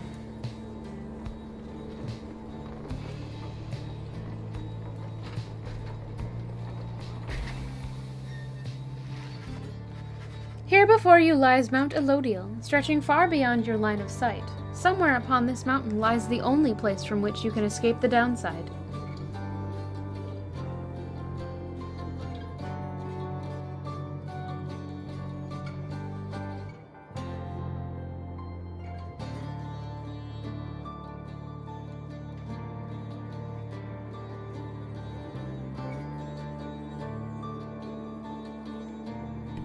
One sec. I am having cat problems. Do you know why?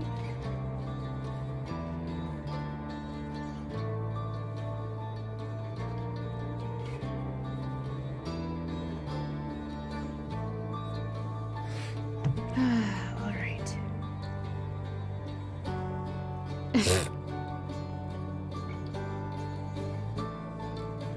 No. Sorry, I was having cat issues and hadn't read what you said. Protagonist is a reader so you can identify yourself with her better. Yeah, it's neat. I like it. Your companions gather around again before Wulfred, who stands tall as ever. Whether from the cold air or the subject now at hand, you sense a tension in the air. Now then, you all have many questions, no? I've done a lot of talking, so go on, ask away. There is only silence. One question stands out in your mind, which you refrain from asking yet. If only one of you is to go free at first, who shall it be? Go on now, don't be shy. Who first? Questions? Sometimes I feel like I do. Why us? Why you indeed, madam? That I can explain. You've seen the sort you stand against as adversaries in the rights. What is it they want, do you suppose? They want their freedom back, of course. They'll sell for it on the Commonwealth's own terms. I'll gain their freedom and some cushy new responsibilities. Perhaps then they'll have a hand in sending still more exiles here to join us. Think on it. The Commonwealth rose from the ashes of a fallen empire thanks to the efforts of the first exiles who escaped this place via the rights. It is the Commonwealth's first and proudest traditions to honor those ones who live to redeem their transgressions. They have a certain wisdom, do they not?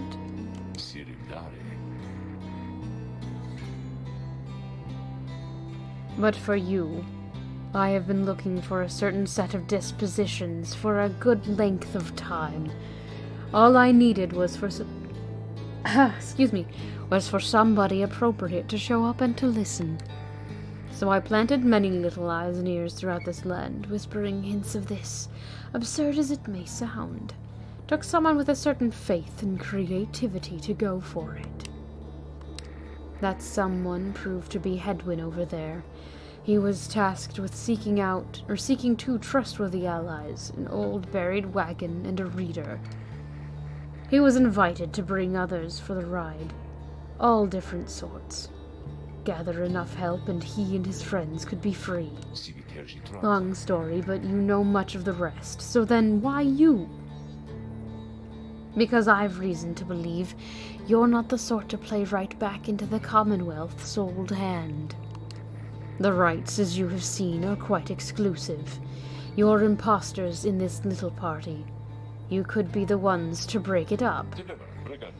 Now then, more questions. Your head is beginning to spin. You can excuse yourself or keep listening.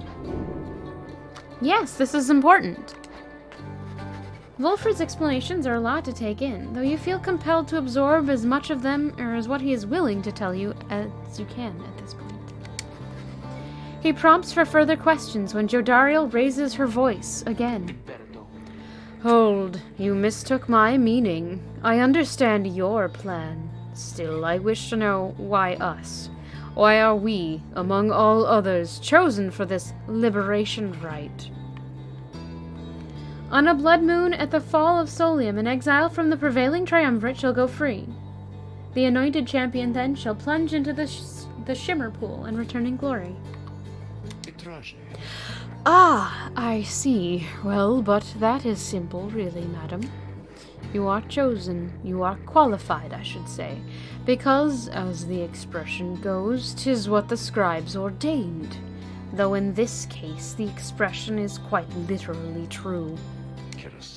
When the Eight created the rites, each of them anointed certain other exiles to participate on their behalf, exiles who showed some promise of redemption.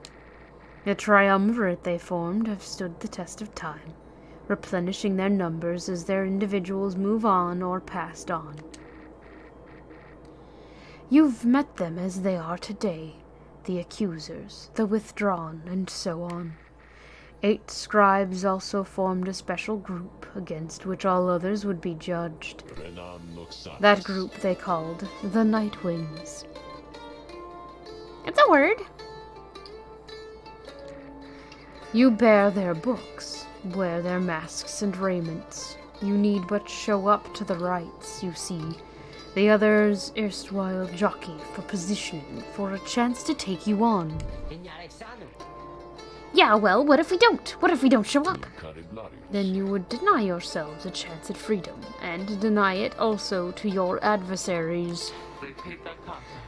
Victory means nothing in a common right, then. Participation is all that matters. Not so, madam. Only enlightened may regain their freedom. While failure can be an excellent teacher, the scribes do favor the victor. So you see, those who do not conduct the rites or do not prevail in them sufficiently, they may find themselves barred from the liberation rites. But these are technicalities. She is a bit grim. She's a demon, on top of everything else. She's also old. The Nightwings disbanded years ago. Since then, no one has gone free. Yet still the other triumvirates pressed on, while with fleeting hope that one day you'd be back. Hey, Aaron. It's been a heavy price to pay in all of this. Now, if you'll excuse me, we'll talk again some other time. Some murmur to themselves about all this as Wolfred takes his leave. Others... I don't know that word. Hold up.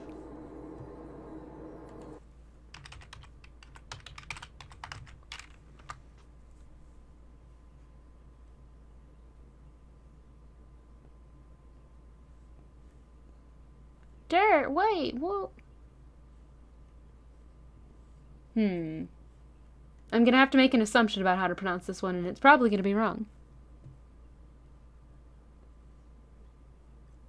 Oh. Thank you, fool. Others reconnoiter pathways leading up the mountain and present you with some options. Fair. Emperor's Ascent, Emperor's Fall. A gap through the nameless lower summits beneath Mount Elodial. May believes the 8 scribes will bless whoever goes through here. A pathway on the outskirts of Mount Elodial's nameless lower summit. Pamitha expects some long-lost valuables to be stashed here. We're going to take the Emperor's Ascent.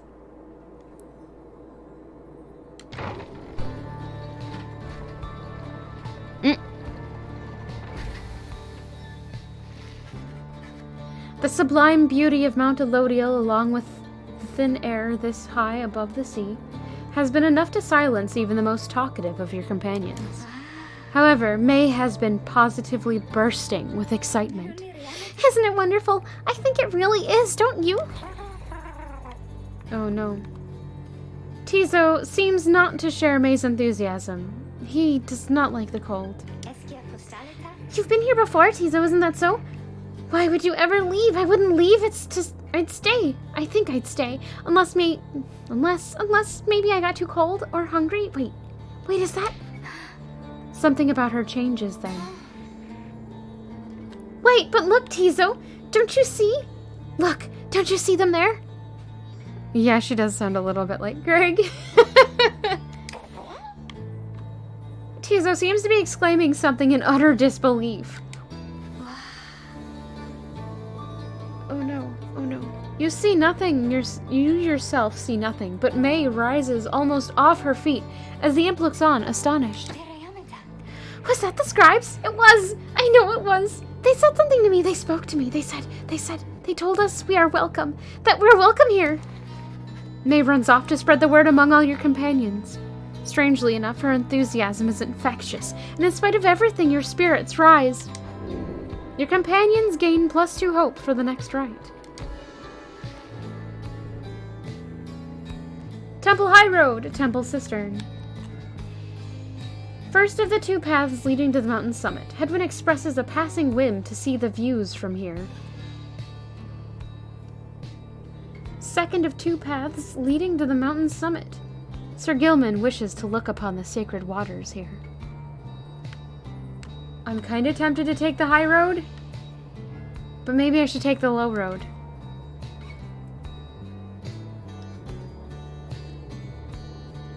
It does. And I can't separate out my group, so nobody can take the high road and nobody can take the low road. We won't meet up in the morning either. I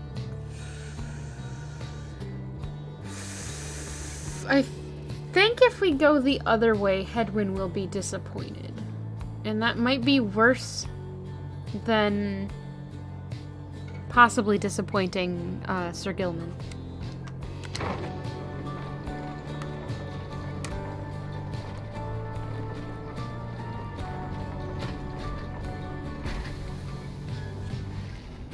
You and Hedwyn walk in silence for some time as he conducts a customary survey of the area. Well, my friend, no sign of howlers, as Jody would say. No sign of anything at all. You sense something is troubling him. Oh, it's just... I've just been giving lots of thought to everything that Wolfred's told us. In another couple of days, one of us may be gone all of a sudden. Or, I don't mean to put it this way. One of us could go free. We earn our way back one by one, as they said. As he said, rather. I want you to know something. The others and I, we talked it over, and when the time comes, we want you to decide. Decide who goes, or gets to go, if anyone. This might all be part of Wilfred's plan, but we got here thanks to you, and even though I'm worrying right now about us splitting up. We are not shown in-game, no. I guess if Wolfred has his way, all of us will meet up on the other side. And won't that be a day? Worst case, we keep failing in the rites, and be stuck down here together just like this. The two of you walk on in silence for a time. When at last you return to the wagon, Hedwyn turns to you again. Thanks for the company. I think I'm better now.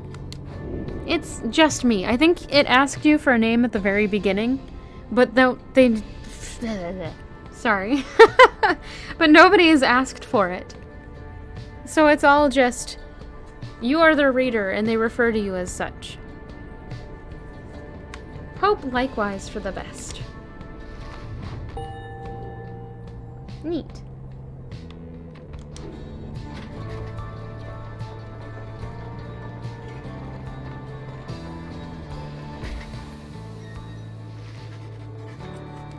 You and your companions gather at Scribe's Gate, where the single narrow trail to the summit narrows even more, and falls under an archway carved of stone. Kind of. Yeah. Come along now, everyone, and be prepared to speak your mind when you are called. Frankly, most of you still lack enlightenment, but we may pass together, much how we act as with a single heart and mind during the rites. Well then, lead onward, Tarek. Please, follow me. Removing his hat. He took off his hat! Oh no, everything's gonna get real now. Removing his hat, the lone minstrel approaches the gate. You and all the others follow. When the last of your companions nears the arch, you notice someone standing high above, who then appears before you. She eyes the lone minstrel first. Is that you, Tarek? It is. Greetings, Celeste. Celeste? Who is this? She watches over Scribe's Gate and seems to be connected to the lone minstrel and the rites. And how was your rest? Too long, Celeste. It seems your work has piled up in the meantime. You bring this many to the gates. Aye. Then let us make this quick. She gestures toward the rest of you. Now, each of you in turn state who you are and what you seek whilst crossing Scribe's Gate. Do as she says, please, without questioning. Your fellow exiles exchange glances, but quickly comply. I'll start. They called me Hedwyn the Deserter. I've come here seeking freedom for myself and my companions. In my case, so I can return to be with one whom I love. The woman bids him forward. The lone minstrel prompts Ruki to speak up next. I am regarded by the name of Ruki Greentail. I just want to get out of here, I guess, with my chums, preferably. Go see Mama back home. I am Captain Jodariel. I do not truly know as yet what I am seeking here. Oh, my name is May, and I am here, I think, because the scribes have called to me. It must be them, because if not, then who? Tazo seeks to live up to the Nightwing's legacy and maybe see the Commonwealth someday. Sir Gilman of the Sea Dominion at your service. This knight is on a quest to find his honor. He lost it at a certain point.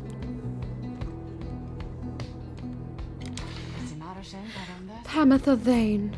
I'm only here because my sister's here. Then, as Volfred steps forward, the one called Celeste raises her voice. I recognize you from Nightwings of the past. You are not clad in the raiments any longer. I would know why. I had my chance already. The Nightwings that now stand before you, I travel with them as a pilgrim now. I see. Then state why you are here, as have the others. My name is Volfred Sandalwood. I seek liberty for each of us, so that one day we all might stand shoulder to shoulder on the other side, and bring our freedom to the people there. She waves him by. Then she turns to you, for there is no one left to go. Who are you to traverse Scribe's Gate?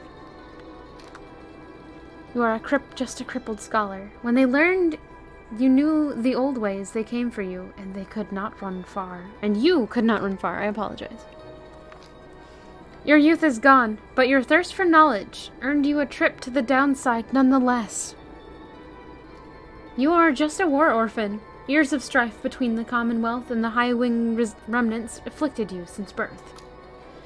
Try as you might, you cannot make out the details of what life was like in the Commonwealth. Do I think there's a real choice? No, I don't think so. I'm wondering if there's a true path and it doesn't happen until we've gone through and done everything. But I'm not sure about that. Hi, Fiona. What's up? Why are you standing? Not that I'm gonna play through it that many times. But if it's like at least Bastion, there's an alternate ending, I guess. So maybe not. I don't know. Fiona! What are you doing? There you go. Okay. I'm gonna go for the crippled scholar option. You have always sought to understand the world around you. That knowledge proved dangerous in the Commonwealth, but now it has brought you to this point. The one called Celeste continues to examine you, expecting you to add to your response. State also what you truly seek to traverse Scribe's Gate. You want true freedom, you want to help your friends, you want revenge, you want to see what happens. We're gonna go with you want true freedom.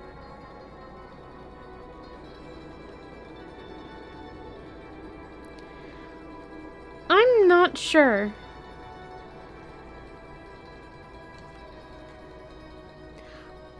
I would guess, in a way, it could be, because you're not allowed to learn by reading. And so maybe they're seeking to cripple people by preventing them from knowing things. You would choose the last one. You want to see what happens? Yeah.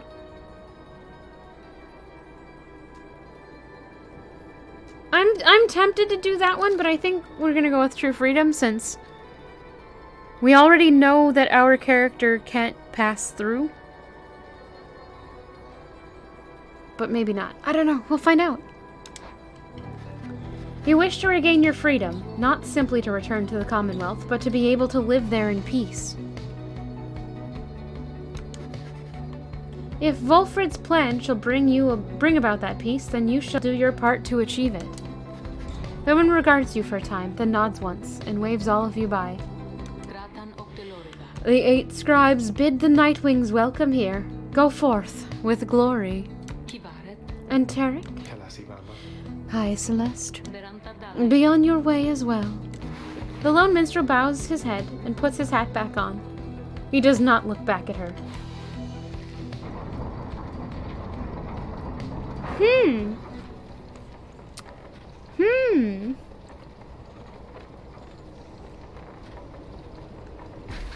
Probably. From the top of Mount Elodiel, you see the distant downside before you. You think on the many thousand leagues you crossed to reach this point as the sky grows dim. Page revealed. The mercy shown. Jodariel! Jodariel appears to be prepared for whatever is to come this night. Though it is not yet dark, she is already in her raiments. Hedwyn soon joins her, also looking ready. Any sign of Ruki? None yet. Complained about her chafing at the collar of his mask. Our freedom might be hinging on that collar, then. I am certain that it is. They share a laugh together. The 3 of you exchange glances, but nothing is said, or needs to be said. Soon, if Wolfred is to be believed, one of your companions may regain his or her freedom. Hey, what did I miss? Am I late? Is it starting? Is it started yet? Easy, Rookie. We've got a little time. It isn't starting yet. How fare your struggles with your mask, Greentail? Feeling a lot better, thanks. Just had to smash it repeatedly against a wall for a little bit. Put some of the old nerves to bed there for good measure. Though this is really happening, huh? One of us might be getting out of here, like, soon. They all have their own reasons for wanting to get where they are, and they all have their own reasons for how they ended up here. They're being friendly, but they know what's at stake, too. They know what's at stake, and they know what's probably to come.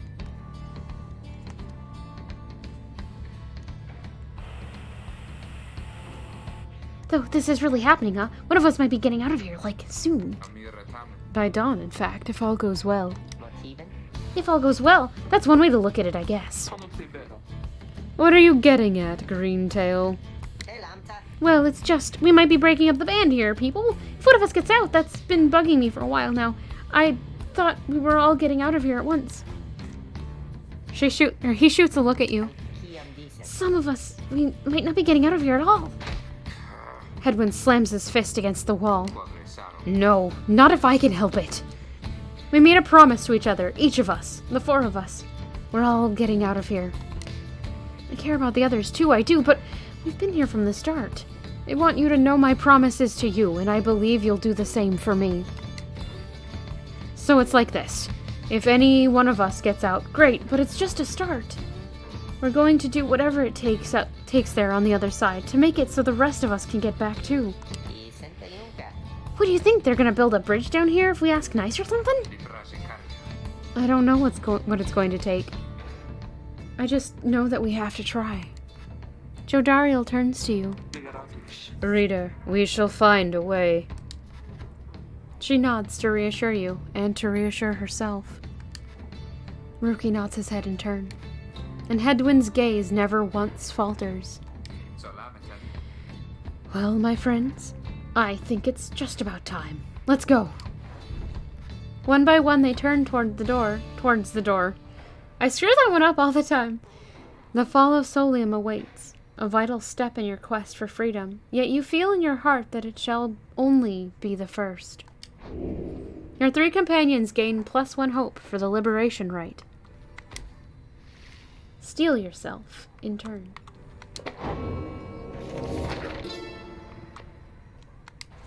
The mercy shown. The Imp Ha'ab and I, we helped to save my emperor. And when the danger did subside, my Emperor Solium Mur, he said something to me which shook me to the essence of my being. He said, "You give your freedom, Master Galathian." Galathanian. He said, "You give your freedom, Master Golan." Gosh! This word, this name. I don't want to say something weird. Alright, hold on. Fiona just left. I need to resituate and try again. Attempt 3. He said, "You gave your freedom, Master Galathanian, so that I may yet have mine. You too now are in exile of the downside. In all the days which I have left, I never could repay the mercy you have shown me. So if I cannot do so in this life, then I shall do it in the next." A little bit. We crossed the land together, and together with the imp, we gained the company of those who saw in him what I did. Dun dun dun. Ooh, what's that?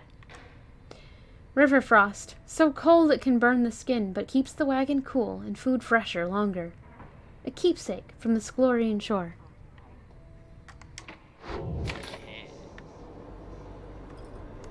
What do you have to sell to me? Psst, hey, guys, just so you're all aware and all, I know how come you're here? How come you made it all the way up here? Oh, I know all right. You're here because I got the lowest prices and all the downside, am I right? And some of the new stuff I got in stock. You're gonna get a lot of value there, an awful lot. Ooh, what's that? Scribe snuff! Unlearn any masteries and choose again. Oh. No. Right light. Once per right, if the bearer's pyre is extinguished, it is instead restored by 1. Or by 5. I didn't put that on Headwind!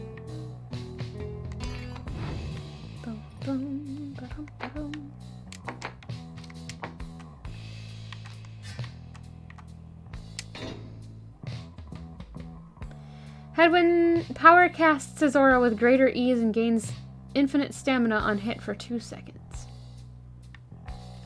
Alright, and that gives us plus 7.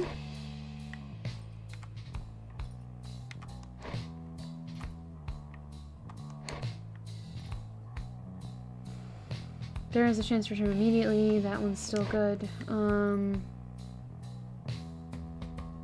I think that one's really good to have on the imp.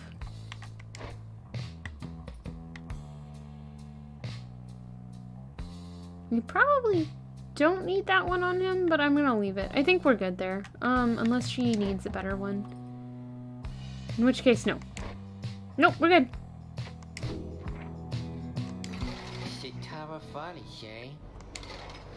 No, but you helped me reset my gear, so thank you for that. Is everyone prepared, Hedwin? Yes, though several of us have another question that's been troubling us. You need but ask. You said that one of us is going to return to the Commonwealth if we defeat the Tempers in the rites this night. What happens if we fail?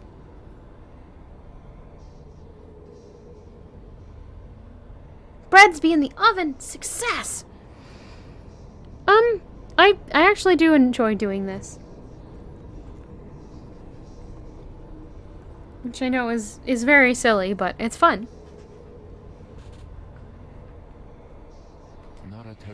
Hedwin, my boy, don't you see? The path to freedom and the path to enlightenment are one and the same. Do you intend to stray from the path?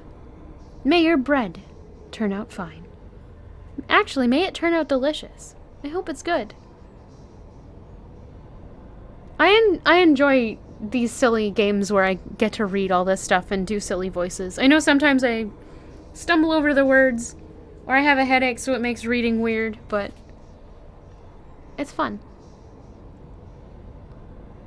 Also, it makes me feel better about not really finishing most or a lot of the books that I've tried to start lately.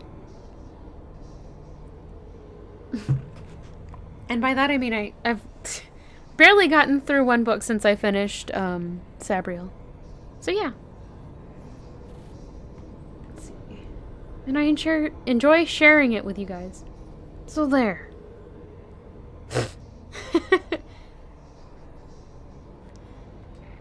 No. Then you have nothing to fear. But let me be much more upfront with you. Should you be defeated by the Tempers this night, then one of them shall end up going free instead of one of you.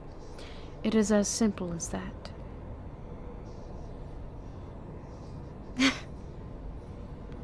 Why are you judging me, fool? What did I do now? I honestly don't know why you keep judging me. What then is to be done? The very same if we achieve victory. We await our next such opportunity and make the most of it. So there! Now the lack of reading. I know, I've been trying to get into it, but things keep coming up every time I open the book. Whether it's someone who needs to talk to me, or the pup needs to go out, or whatever. Now he sounded like me. Oh no! Oh no, what do I do?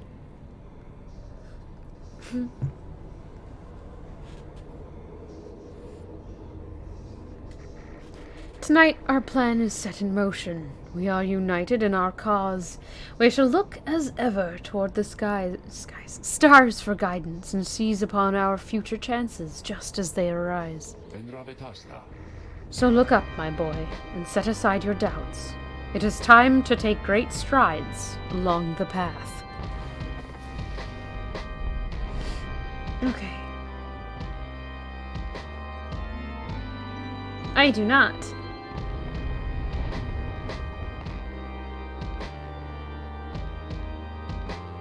Your story shall continue regardless of the outcome of this or any rite. You need but see it through.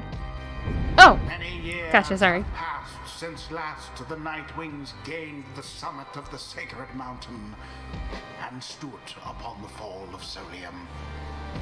You are to be commended for your guidance, reader, but only if you can prevail in this liberation rite. Here you stand to gain much more than some enlightenment. Your adversaries are none other than the Tempers. I trust they need no introduction. Soon, one among you shall regain their freedom.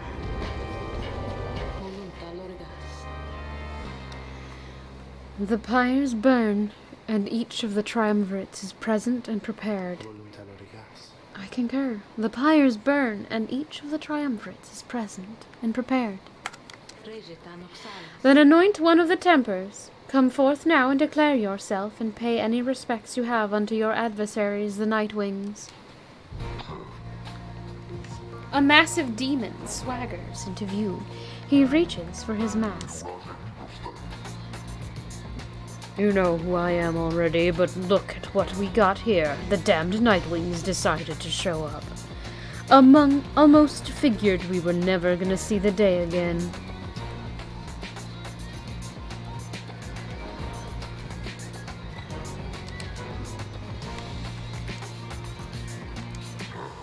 He takes notice of someone in your ranks. Hey, you!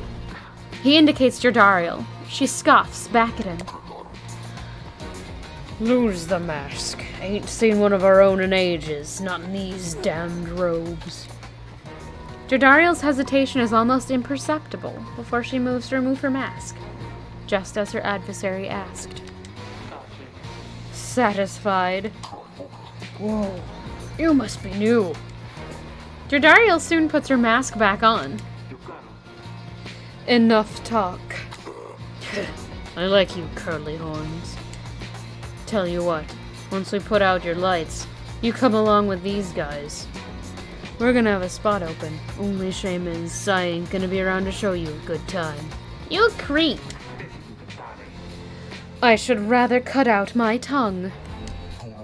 Oh, you don't mean that. Our kind, we ought to stick together. Now come on. Ignarius throws his mask back on as his allies snarl at the rest of you. They have a +30! Holy cow! Have the Nightwings reached a decision on whose behalf they shall conduct this rite? The lone minstrel gets your attention in his subtle way. Reader, this is it.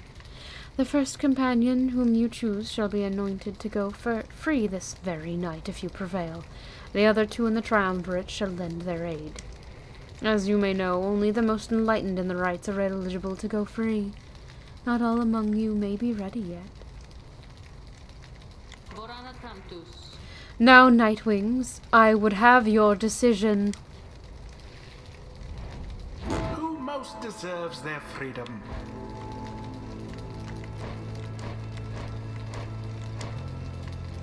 Unworthy? Wait, what?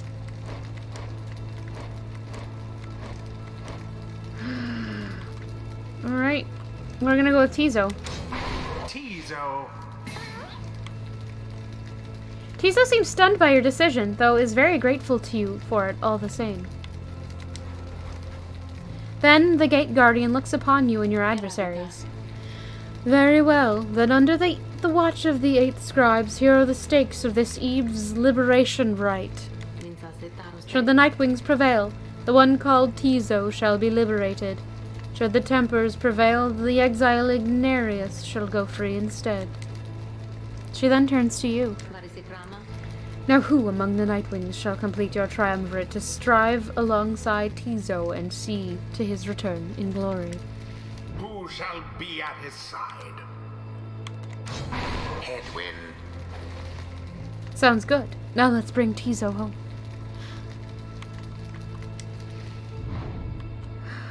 Who now?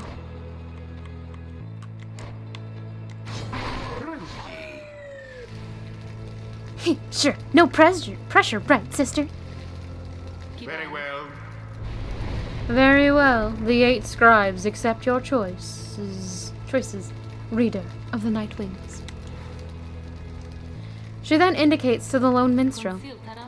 Now, are you yourself prepared, Tarek? Aye, Celeste. Then let us all begin. Nightwings.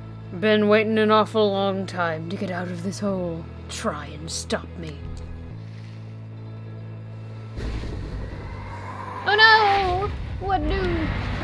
Commence.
It's the same singers.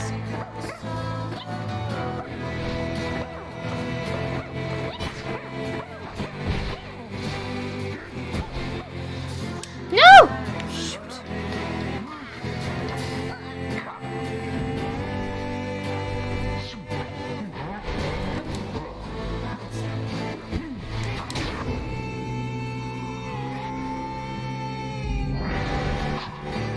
You good-for-nothing Nightwings. Skip out on us for years and years and then show up all of a sudden like you're gonna let somebody out for once. But now we gotta work for it, I guess. Damn it. We used to be the best. At this at least, but now? The pressure's getting to me. Can't believe it's getting to me. Moira, I doubt you'd even recognize me anyway. Not yet. Come, Nightwings. Let's see you keep this up.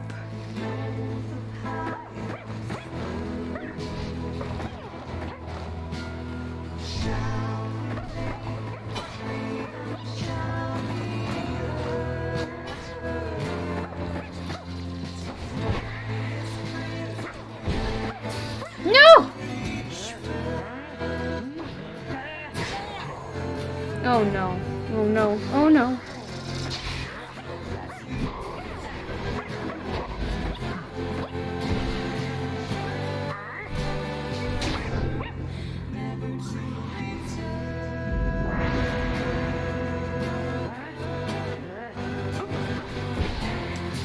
Ah, crud.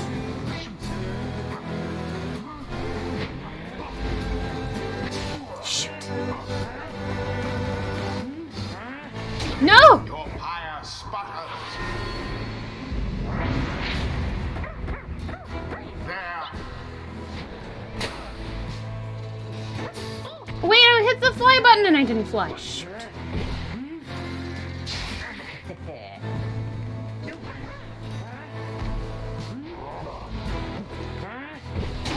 The fire of resolve. Got it. Now go on, just once more. Oh. Shoot. Pathetic.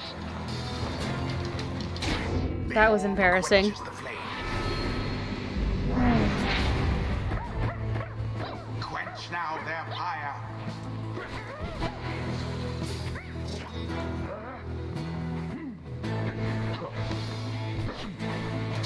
Cover.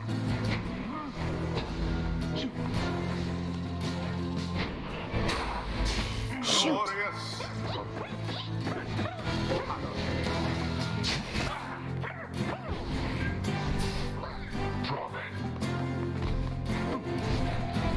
And there it is at last. The Night Wings proved their worth. As for their adversaries, they did not. Thank you. I assume it's just gonna keep getting Thus tighter. ends the liberation rite. And thus, the scribes have chosen. The exile appointed by the Night Wings shall be free, absolved of all misdeeds, return to glory in the Commonwealth. His adversary and all others shall remain Chorizo is to nice. carry out their rightful sentences. What a joke. We should have had this. You should have had this. Got all rusty. You've been waiting so damn long. Damn it. Damn it. Nightwings. Be seeing you around, I guess. Next time, you ain't gonna be so lucky.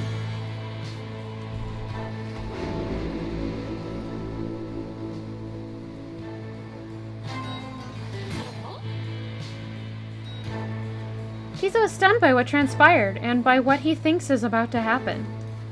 He looks around as the reality of what transpired sinks in. He realizes now this is goodbye, at least for the time. He struggles to express the gratitude he feels at having served the Nightwings these many years. He also does not know what to expect from the Commonwealth and whether he will be accepted. Nevertheless, he vows that he will keep doing his part to the benefit of Wolfred's plan. With that, he splashes into the shimmer pool and is gone from view. You hear him chirping one last time. Tizo wishes for the best for each of you and asks that you remember him. May he return in Godspeed, glory. Tizo. The 8 scribes are ever merciful. By their grace, the cycle of the rites may soon commence again.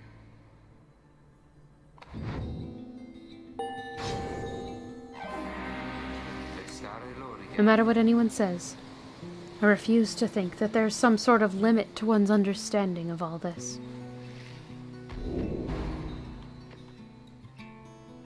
Divine Retribution, Hedwin's and his allies cause banished adversaries to remain banished for 2 seconds longer. Dang. While bearing the orb, Hedwin and his allies move with and past the orb more quickly.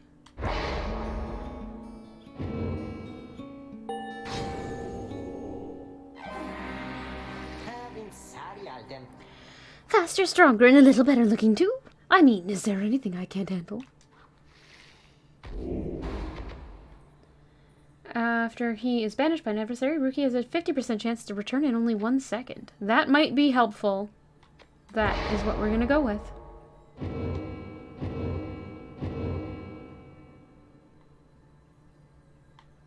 Alright. May the scribes have mercy on us all. Now what?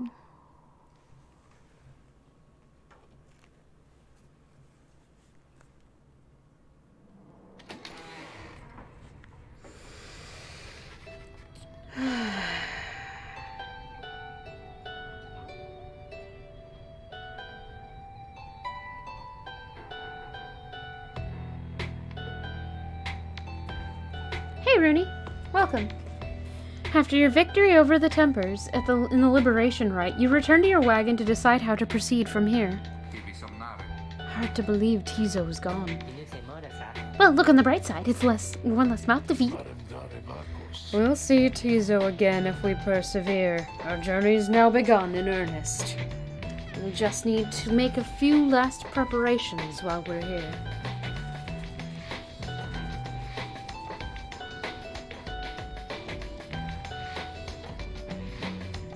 Little kitty, what are you doing?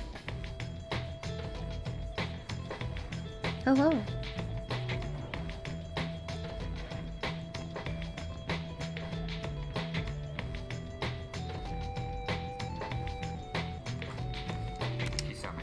What about the stars? Can we afford the time?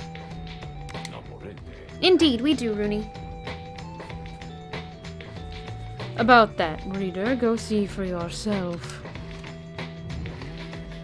The sky over Mount Elodiel is much darker than you would have expected. Your thoughts are with Tizo as you look toward the heavens. You gaze into the darkness of night. Seek now your destination.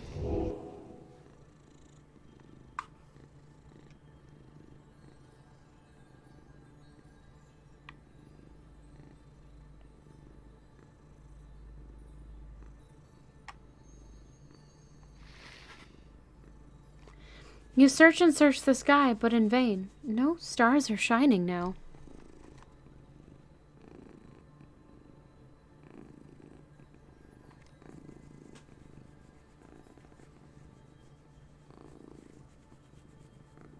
The loud purrs.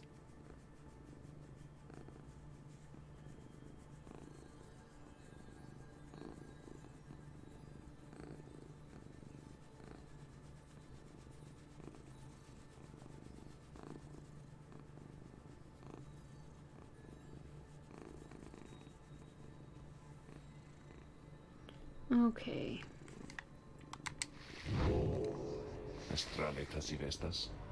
The stars revealed nothing, did they not?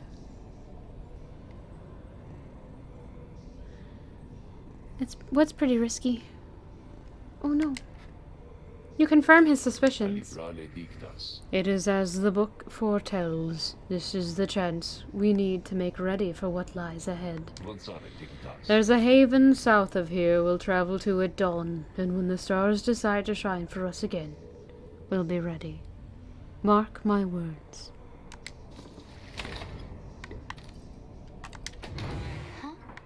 May! In spite of the late hour, you find May minding her own business in the wagon and talking to herself, or rather to the wagon walls. But most of all, I think I'm gonna miss his little chirping sounds. He woke me up with them sometimes. He kept waking me up. He sure was a good friend to both of us, right, little brother? Why, you knew him even better than I did. Much better, I should think. So, you must really miss him, too. She spreads her arms against the wall. I understand. I do. Those drive imps up there, they seem very sad about this, too. Or maybe some are happy, I don't know. More food for them to share, and they liked food. Tizo sure liked food. I wonder if he'll like the food at home. It's very different, right? And so maybe he won't. But he eats almost anything. Oh, this must be so exciting for him. And I know the scribes. They shall be watching over him. I think maybe they love him best of all. I cannot wait to hear what he thinks of it all. And I think for sure that he will help with Master Sandalwood's big plan. That's the great thing about Tizo, little brother. No matter where he goes, he always helps. He always helps. She bounds out without acknowledging your presence, in the least. You sense that she has found some peace despite now being separated from her little friend Tizo. That one is a bit grim.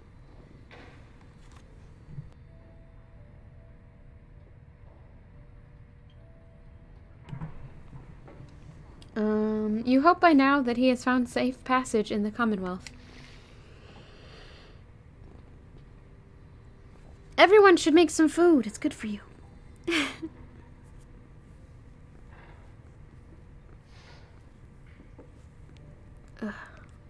Fiona, how are you getting fur in my eyes already? How are you shedding this much? I brush you and brush you and brush you, and yet there's more fur everywhere. Why?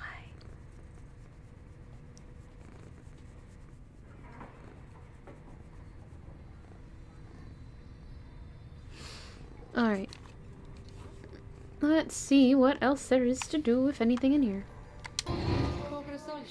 Greetings to you, lovely reader. I am at your disposal. What's on your mind? This place where you currently reside, it must be Mount Elodiel, is it not? This was where those blasted scribes decided what to do with me. I had already failed in my mission to eliminate the demon Soliamur. I did not anticipate his retinue, you see. They took me and some of my beyonders alive, although do not expect to see account of that in their good book. Whether it was for mercy or for spite, I never became certain. They probably presumed that my expulsion for eternity would eventually have taught me some respect for them, but no. Not yet. Not yet. Well, I do not mean that, really. The scribes did spare my life, and were it not for that, I would never have been thusly trapped to then enjoy your company, O lovely reader. Now, having met my quota of blaspheming for the time, I think it best that we resume the normal sort of business between us, if there is any to speak of. And good hunting at the precipice. May you soon rid the downside of some useless idiot. What do you need a coin flip for? Oh, right, I see.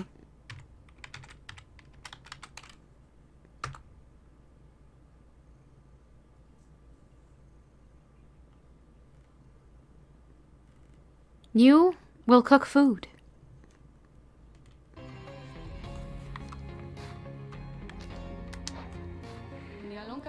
Let us do this all again sometime.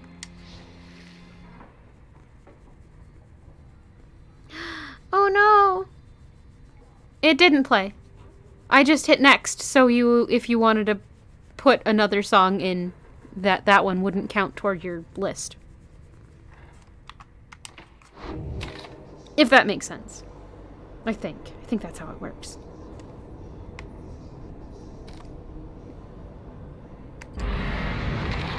Ow! Ow! What are you doing? Ow! Stop! Ow! Ow! Fiona! Good morning, my girl. The place I noted earlier. Let me illuminate the way.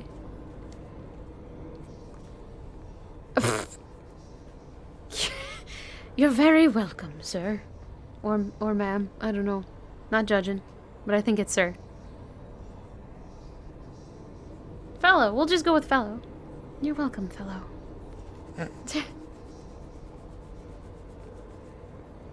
Hi, little kitty.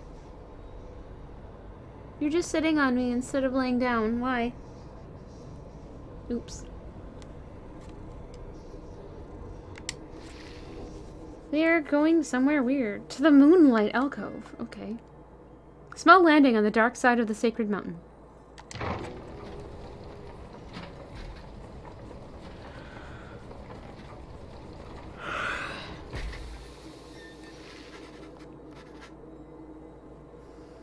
Wolfred leads you all into a calm and quiet clearing tucked away inside one of the mountain's hidden folds. All about, you see a variety of strange items and equipment. Bide your time. Wolfred! You find Wolfred, seemingly lost in thought, but then he turns to you.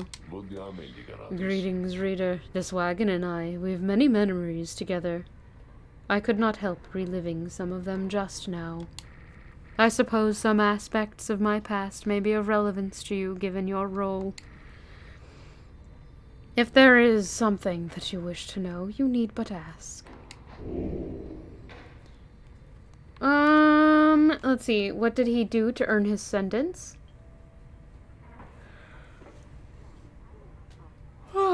Excuse me. Wolfred reminds you of someone you heard about long ago in the Commonwealth. Ask why the Nightwings disbanded. The triumvirate of which you are now a part seems to have a storied history. Ask how he knows the lone minstrel. The two of them seem to be old acquaintances. How long have they known one another? Let's go with this one. You ask Wolfred about his past in the Commonwealth and how he came to be in this downside, or in the downside. How rather forward of you, my girl.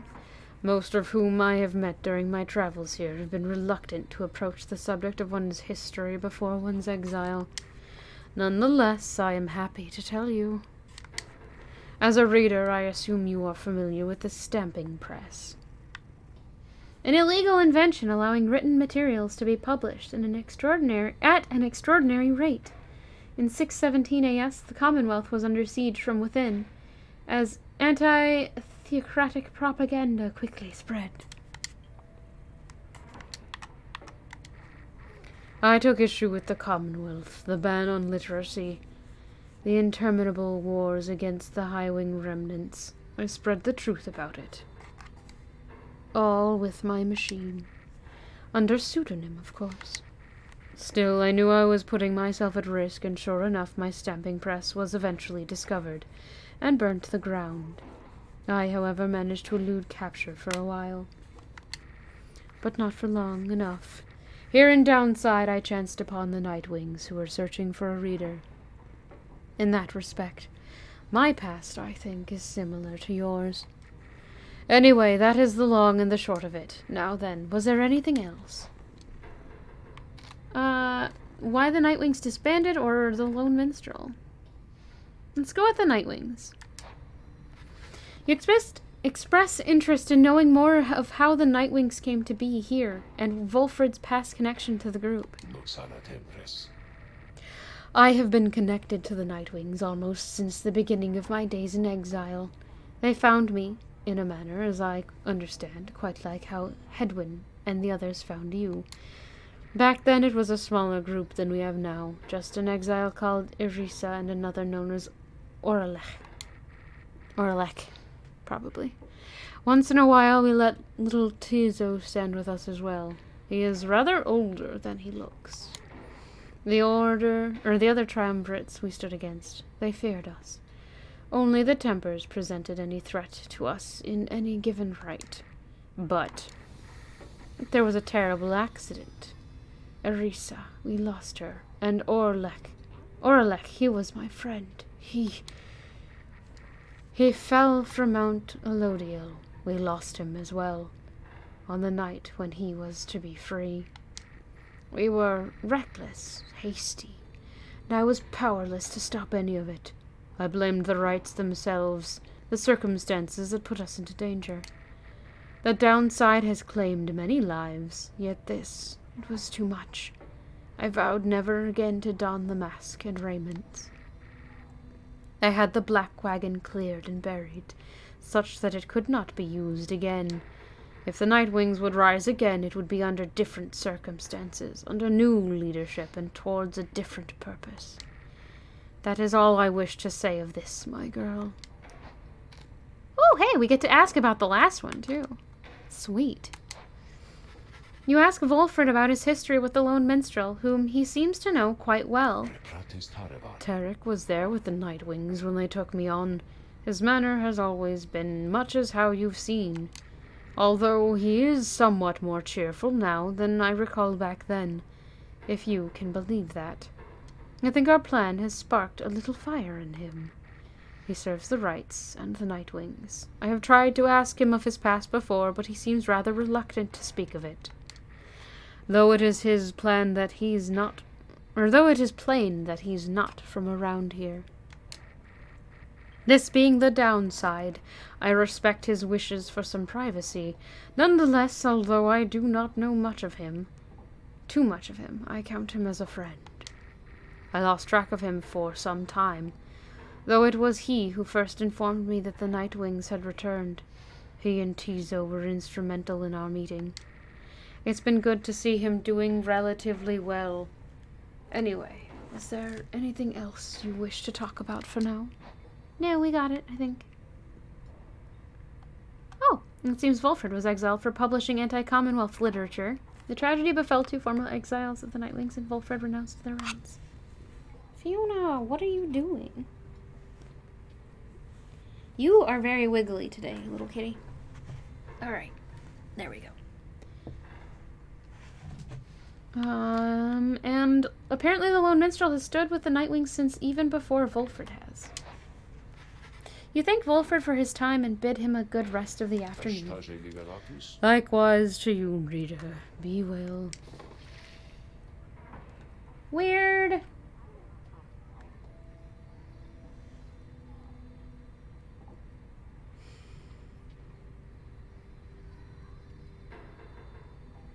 All right.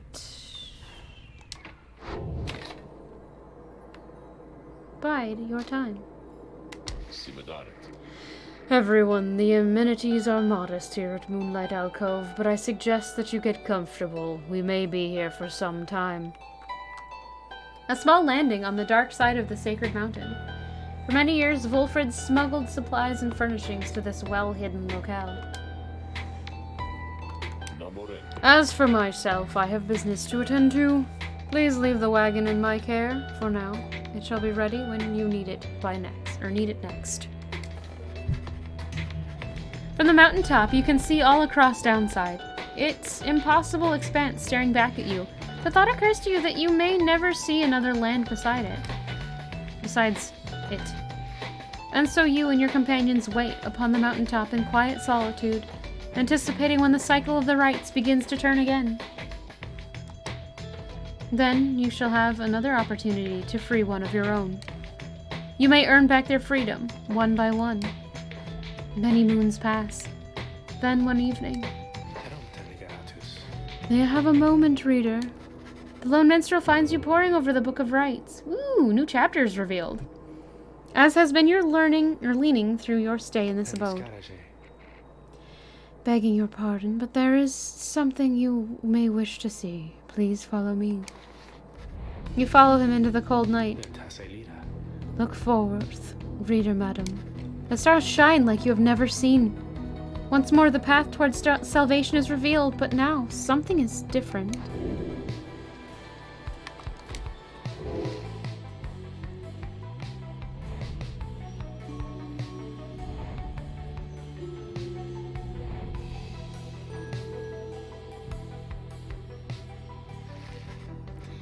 Each prior time you searched the stars, they showed to you a single path, but now several rites avail themselves to you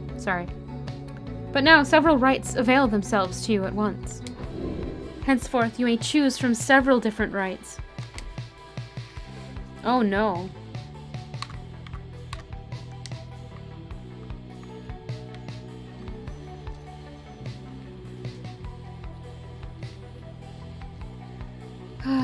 Udmild is already on her way.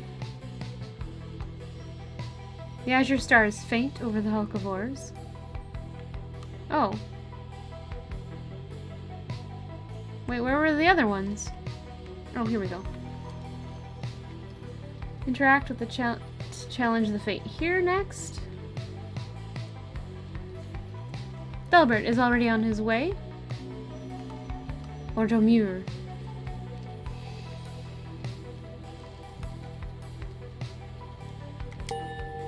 Let's go with this one.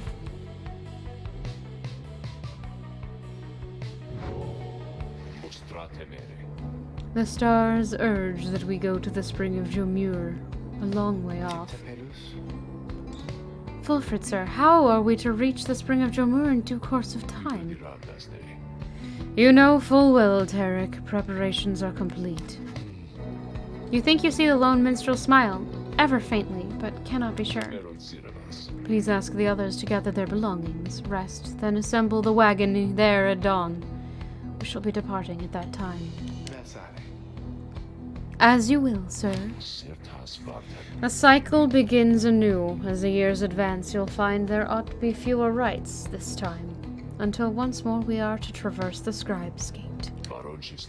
Exactly how many it is difficult to say, but our next chance at liberty ought to present itself much sooner than before, so let's be ready for it. Now then, see you in the morning, reader. Your companions have not traveled far from the Moonlight Alcove. Word of the news news soon spreads through the group.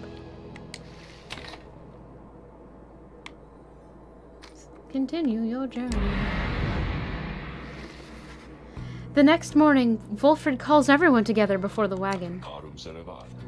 This old wagon is more than it appears. With Bertrude's aid, it escorted you across the sea to me. Now it shall escort us anywhere the stars require. Come and see. Wulfrid beckons you to join him in the wagon. Does it have wings now? Oh no, there's a lot of stuff.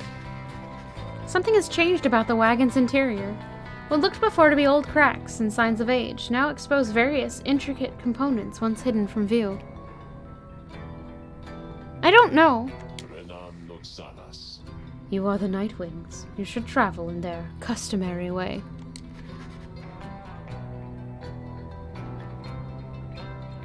He turns to you, indicating levers and devices marked with symbols from the book. Now, reader, whenever you're ready, you may take us up. I'll show you how. And everyone else, hang on to something.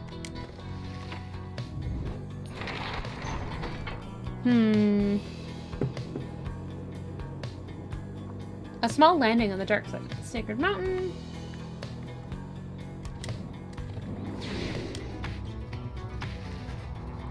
After having soared into the sky, the black wagon remains aloft somehow.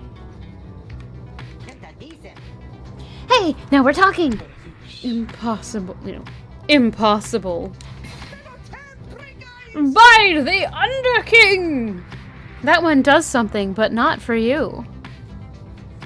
I think. Hold up. Yeah, that's... Oh, wait, what? Oh, did we forget to remove that one?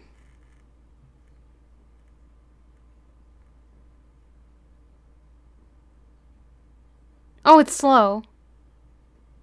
There you go.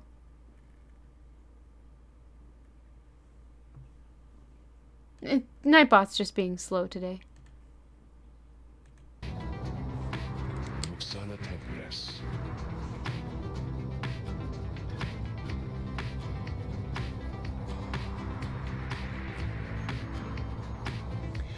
The Nightwings shall sail the skies again, wheresoever the stars may call for them. There is one catch. The downside provides few locales suitable for landing. Though we should be able to find at least a couple landing places near to where we're going. We'll then We'll then make way by land or sea toward our destination. Now, without further ado, let us proceed. Sail now the skies.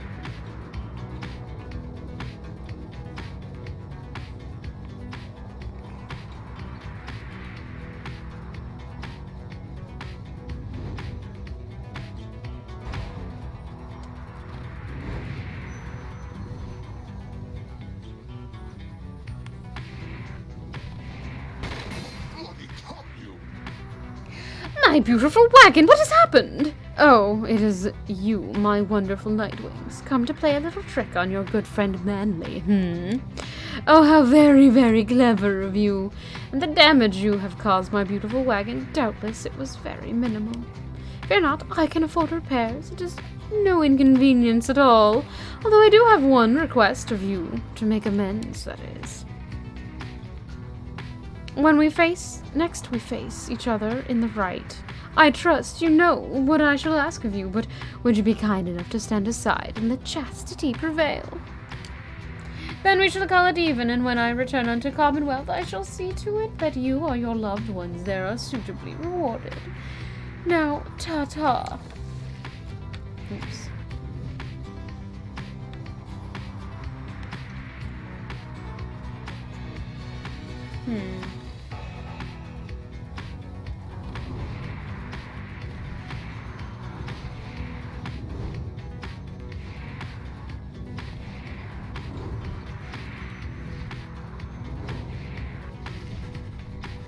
Below, amid the desolation of flagging hands, you see Big Bertrude's, from which you first embarked by sea. You wonder how its venerable proprietor is faring. I am certain that Big Bertrude must have left a strong impression on you all. She is not easy to forget. I've known her since before my exile. Or hers. She's been here a long time. Oh no. I've sent my agents to repay her for assisting you, and to send her our regards. The old wagon must have been needing... Blah, blah, blah.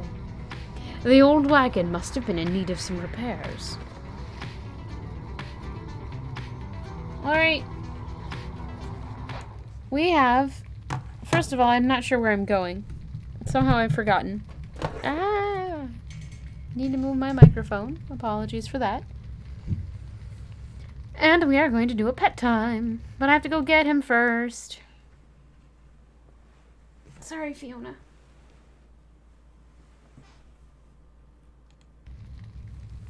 Oof. Oof, oof, oof, oof.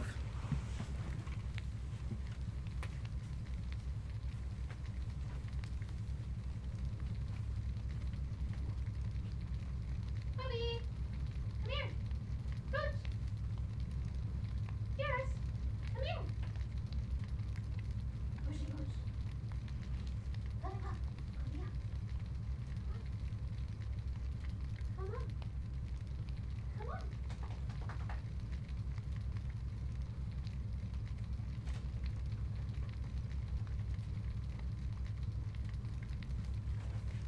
Go, puppy, go.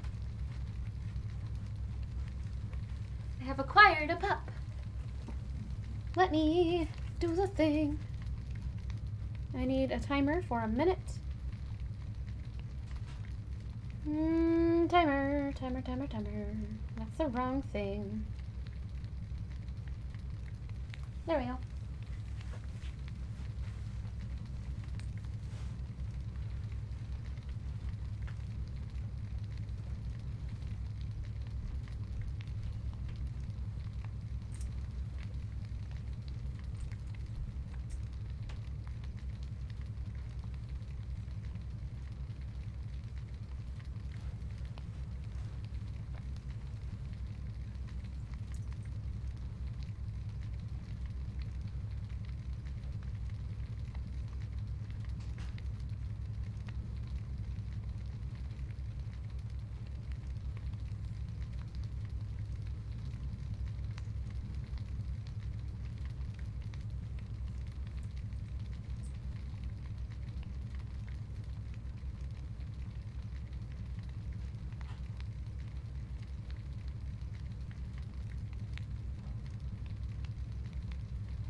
There we go. The pup was acquired, and the pup got the pets.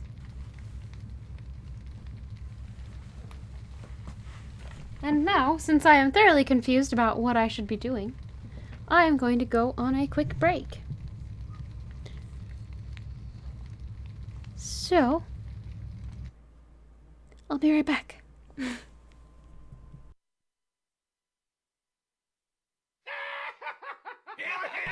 Also, sorry for the song.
Bombs up!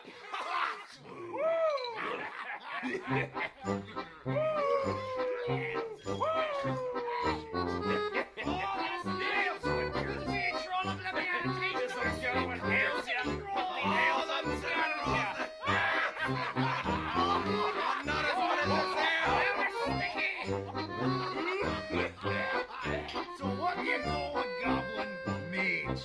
I don't know. A goblin who can smell.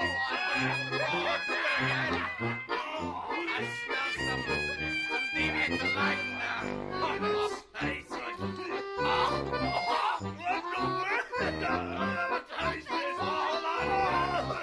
Come on, keep it in. All right, a waste of bad ale. Tasty. You know, that makes me hungry. Hungry for what? I think raw oyster. I'll carry this one. One,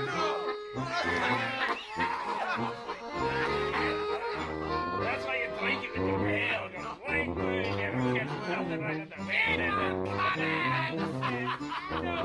Stop being called rusty. Drink, drink, drink, drink, drink, drink, drink.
He can never hold his liquor.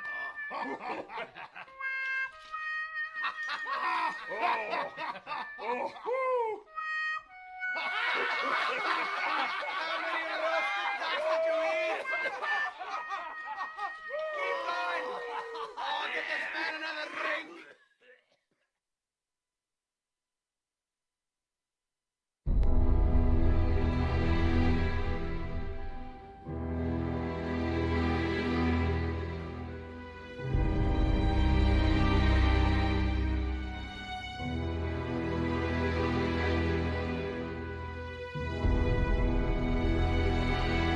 Prepare yourselves. The bells have tolled. Shelter your weak, your young, and your old. Each of you shall pay the final sum. Cry for mercy. The reckoning has come.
Blood to spill, yet to vanquish me is my aim.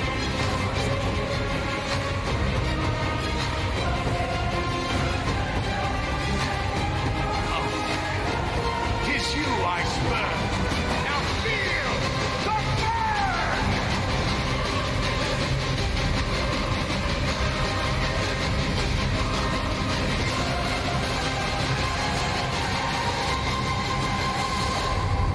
This end have I reached before?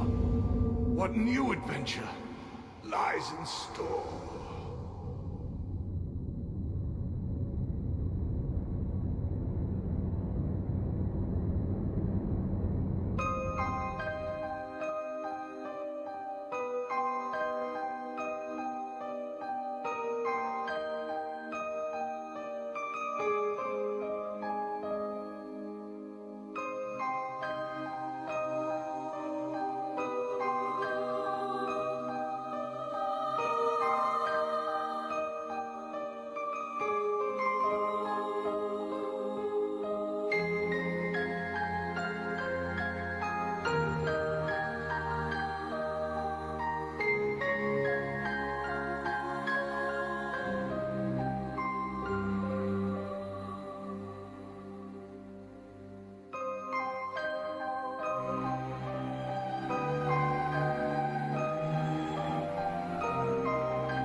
He's not a fan of having things on his head.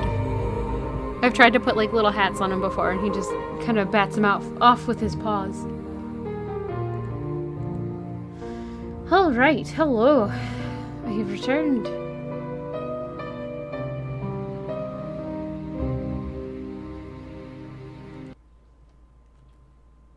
Let's skip to the next one just to get that done. Alright, there we go. Other than hands, yeah. Like, things that aren't attached to a person. He's like, no, I don't want that on my head. Thank you. Alright, let's grab that. And grab that. And let's go. Alright, now that you've gotten the tavern thing played while you were here, can we not request that one again? It's really weird and I don't know if I like it. No! Game, please. There we go. I actually think I need to go back. I think I needed to be... Wait, what's this? As you soar above the waters of Worm Gulf, you notice Sir Gilman sidle up to you, very slowly. Alright.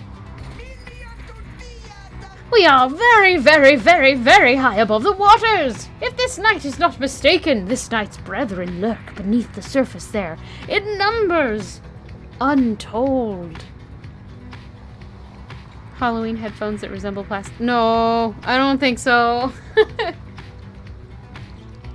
Fortunately, if we were to come crashing down to the surface now, then this night... I'm sorry. Blah. Then this night, why, he would receive a watery burial in the custom of his kind. I guess we have to explore. Because everybody's getting a thing. Hulkivores. Is there anything here? Nope.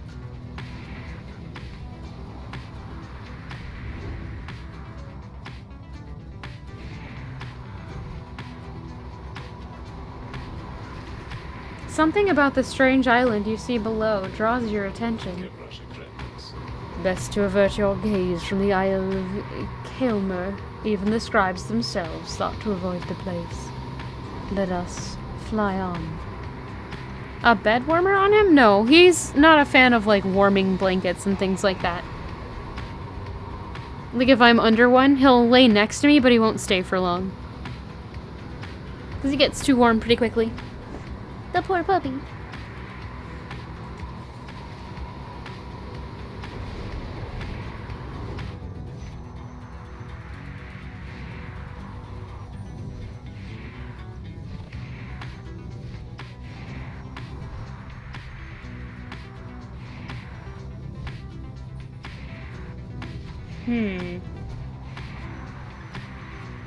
Well, where are we supposed to go?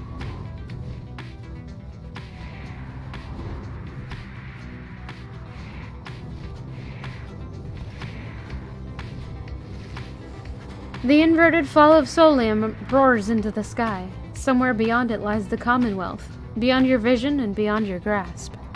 He is a warming blanket, this is true.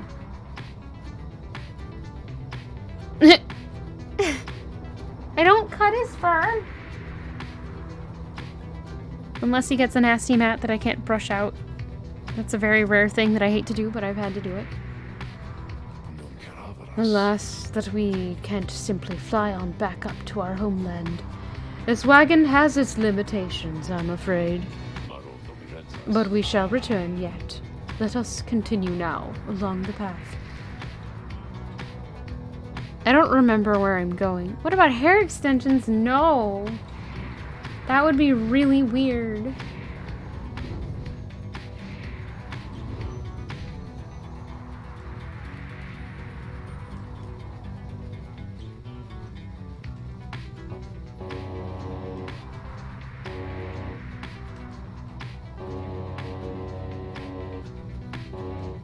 I have a dedicated horn button.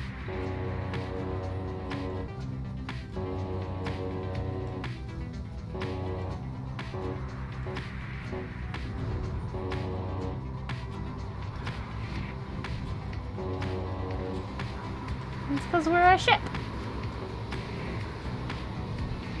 I don't know where I'm going, though.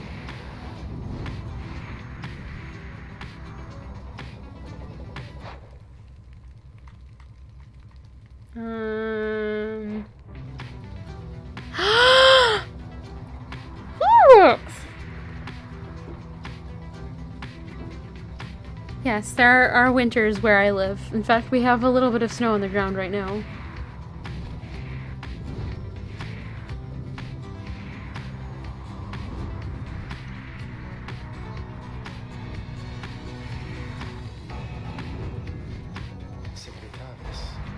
There we go, we found it! The spring of Jomur has always flown forth from the crushed carapace of Delanthius, the legend of whose demise is a rather sordid tale. Perhaps you have already read it in the book. Ahoy, BNJ!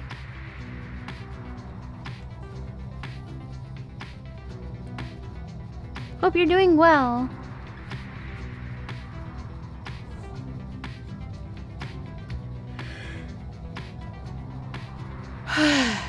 Excuse me. Not all believe the book exists, of course. Nor the greater titans, nor the rites.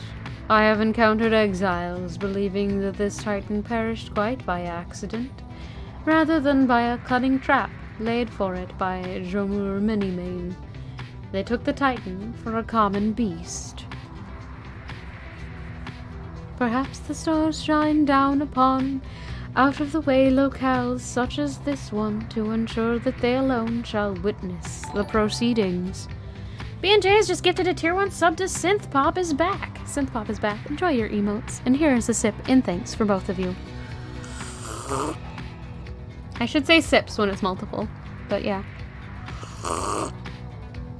Thank you, thank you.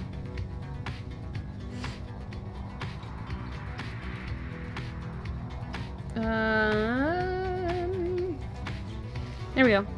We need to land here. Somewhere. X. Ruki expressed an interest in exploring the pools along this route. Versus. Oh wait, we didn't go up here. Wait, what did that say? I don't need Stardust. Let's make Ruki happy. You touch down in the heart of Jomur Valley, where first you face the Fate and the Dissidents. You briefly wonder where they might be now and how they fare.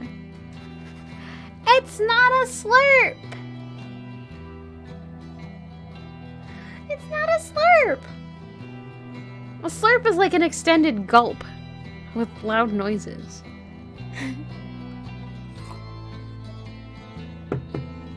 How dare. Hi, Fiona. What? What?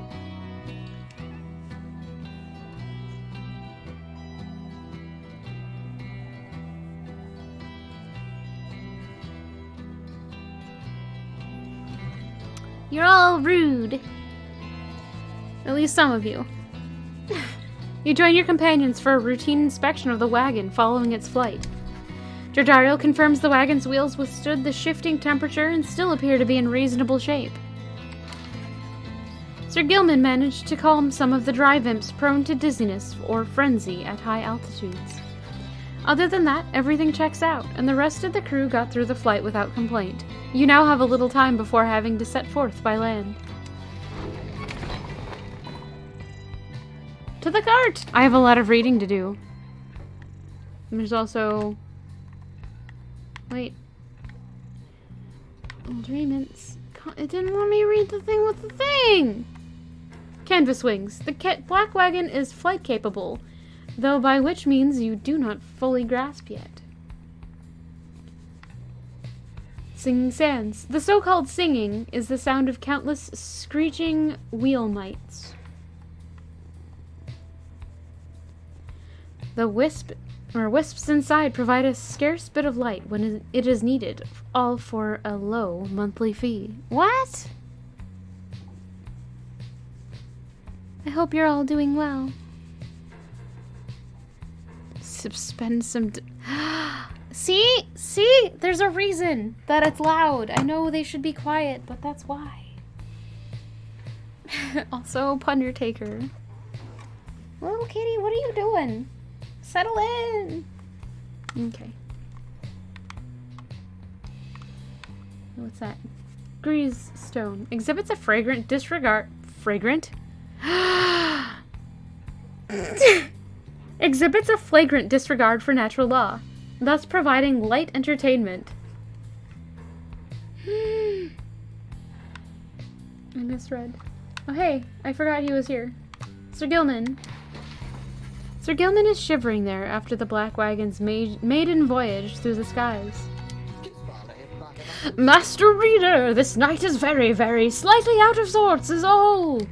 He merely appears terrified, but he assures you that his seeming cowardice is but an optical illusion in this case. Pamitha overhears and joins you. Flying's not for everyone, Sir Knight. This knight heartily concurs, though how anyone can stand it he has yet to understand. Well, let's see. What's it like to swim in the waters of the Sea Dominion?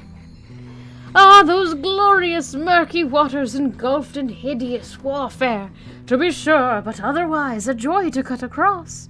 To feel the coolness of the waves beneath one's gill slits and the like. Though this knight is now accustomed to his life above the surface. Flying's just the same, Sir Knight. It resists those of us not born to it. I, in turn, have wondered what your seas are like, but the thought of swimming fills me with disgust. Though I haven't had to swim, and you now have... Please, face. Though I haven't had to swim, and you now have to fly, that's very brave of you, and you handled it better than some harp fledglings I've met in my day. Raspberries to you, game and face. You'll get used to it. She departs, but you sense Sir Gilman is feeling better after the exchange. +1 hope! Yay! Book of Rites. Lots of reading to do. Probably. Once I, too, roamed free. I remember well those days in which I was called chief. I traveled all the world over my 4 good paws, and I was well adored. I wanted to grow stronger. Here, at last, I have. I shall not mince my words. This place shall either harden you or kill you. It shall haunt you with old memories. You share the exile's plight. My charge is to alleviate the sting of it for you a little bit, and to prolong your stay. But only for as long as needed. Your charge is to return. We call this place the downside for a reason. But in time here you can learn to eat, to seek out shelter, and to find a certain beauty in unlikely places. I know, but I started out flubbing them on Wednesday. I thought it said it... Oh, no! Hold up. Was that an indication that there's... more?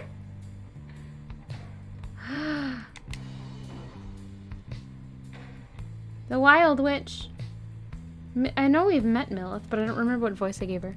Years upon years we spent distilling life essence from many things, which all once withered under an auspice of their mortality, which we ourselves cut short.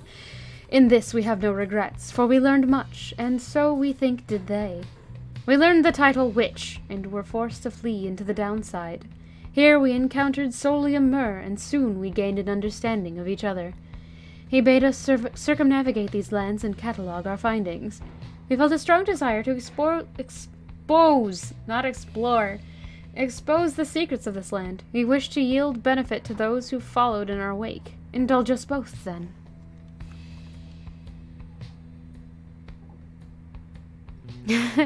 Years upon long years did Inari spend having to read the text in this game that has way too much text. Yep.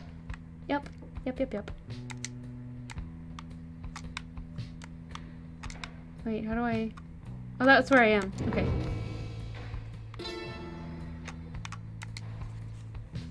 Do you feel a kinship with the stars? You owe your everything to them, perhaps, one day, even your freedom.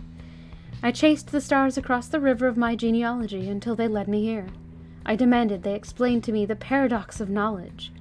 For how is it that something can be shared, but still contained within ourselves in its entirety? The stars did not respond, but set me on a quest. I sought the 9 landmarks, which they revealed to me, so that someday I would reveal their mysteries to you.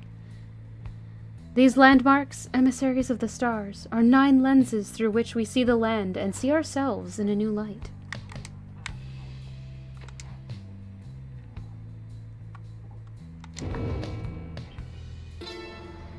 There's more! Fluffernutter!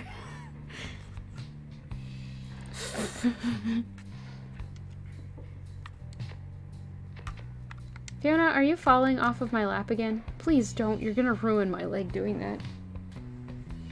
Thank you for rotating so you weren't doing that. At first I found it much too difficult to read, much less to write, even to grasp the quill, but the horned one, Myr, implored me. He said this is the greatest gift that he could give me in return. In return for what? I asked. In return for his life, he said. But I did not save your life, I said. You did, he said. We fought about this still. Myr is stubborn, more than I. Now herein, by his leave, I chronicle the 9 triumvirates, for I am of this land unlike the rest who wish to leave. We knew not everyone could leave who wanted. Seldom would the opportunity arise. Thus did we organize those striving for the chance into 9 sets of 3.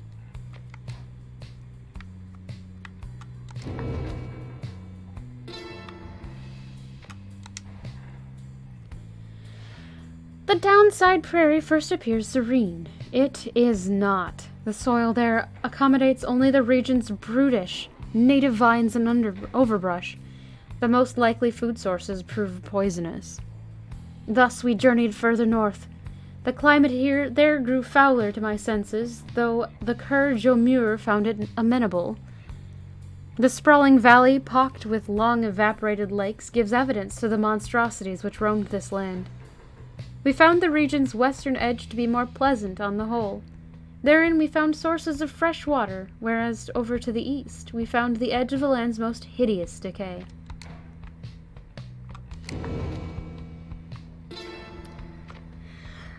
Oh no!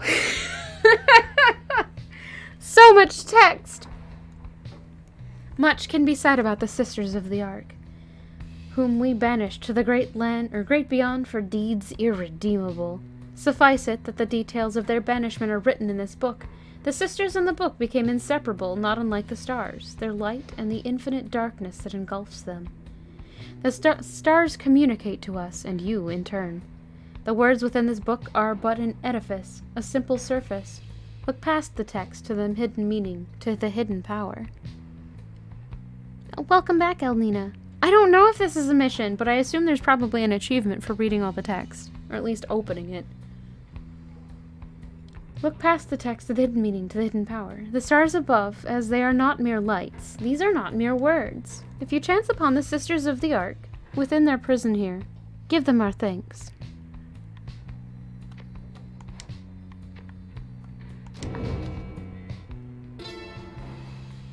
Mount Elodiel. Gaining the summit of the sacred Mount Elodiel involved no small amount of sacrifice and sorcery in varying proportion. The mountain's energies were palpable, the sensation that we felt indescribable. The lands we stood upon were closer to the stars than to the world we knew. It was upon this highest point in the all-downside that we first made efforts to concoct this tome, which you now read. It was there that we were stricken with a vision of the cycle of rites and felt together, for the first, a sense of freedom unlike any we experienced before. But this is a subject which our comrades shall illuminate in greater detail.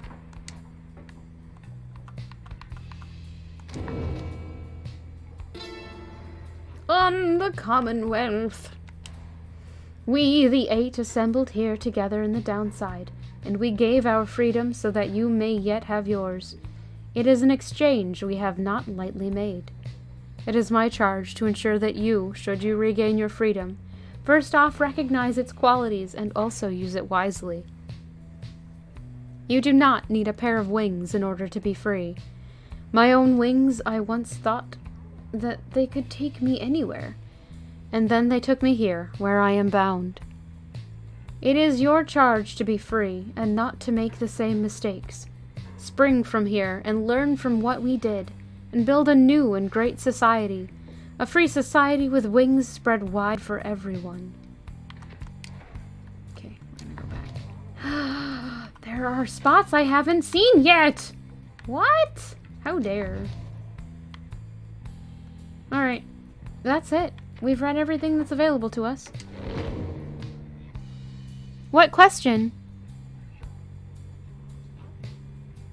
Oh. Alright, let's go.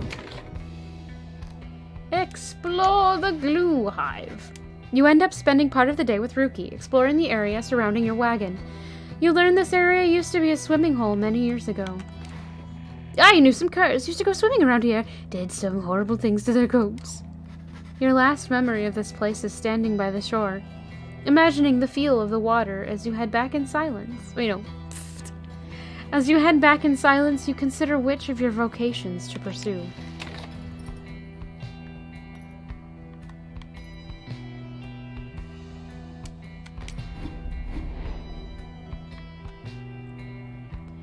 Celestial residue, something that he values. There we go. Continue your journey.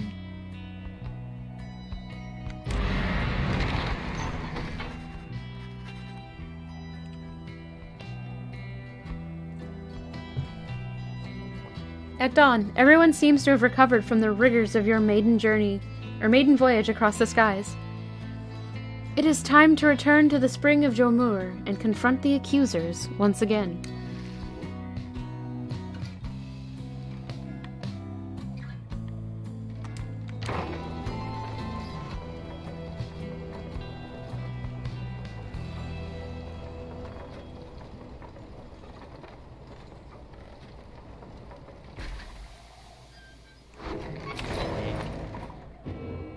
Alright, now I have more pages in the book! Nuggets!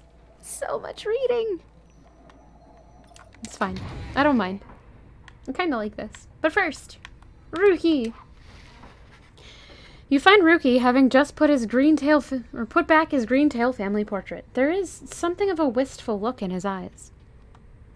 Ruki's well-to-do Kerr family tied with the Commonwealth's thriving mercantile industry.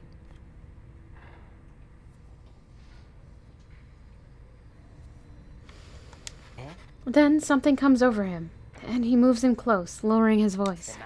Look, sister, I gotta level with you about something here real quick. Truth is that I haven't been entirely upfront with you about my family situation. He hesitates a while, then. We ain't exactly quite as rich as I've been letting on. I mean, we do just fine, and we got lots of money stored away. It's just mostly locked up in savings bonds, and... He seems to catch himself in the middle of another tall tale and relents before you can respond, one way or another. The situation is my mom's back on the other side. She needs a little bit of help, financially and otherwise. All she's got now are my knuckle-headed uncles to keep her steady. Always told her I'd make something for myself, you know? Was just a clerk in a shop. Things started getting tough for us, so I started looking for all kinds of different work. Got in with some unseemly sorts, I guess. But the pay was real good. We took to shipping certain types of stuff down here, of all places, flushing it straight down the river, watertight. Tay was right. Mom was proud of me. We were eating real good all the time. But you can probably guess what happened. I barely scraped by after they flushed me down here. Would have been food for a bunch of howlers did Jody not bail me out of a tough spot one fine evening. As for Mom, she doesn't know the half of it. My uncles told her I'm away on business. Not entirely untrue, I guess, but if she knew, it'd break her poor heart. So, don't know how else to put this, sister, but I want to get out of here. Get back to what I was doing back home, on the straight and narrow, though. I'd go straight this time for sure. Just don't go telling everybody that old Rookie Greentail's just a mama's boy, okay? I got a certain reputation to uphold. He quickly scampers out the door. His past has been weighing heavily on him, but you sense he was sincere about wishing to lead an honest life. Roster bio updated! Oh no! Oh no!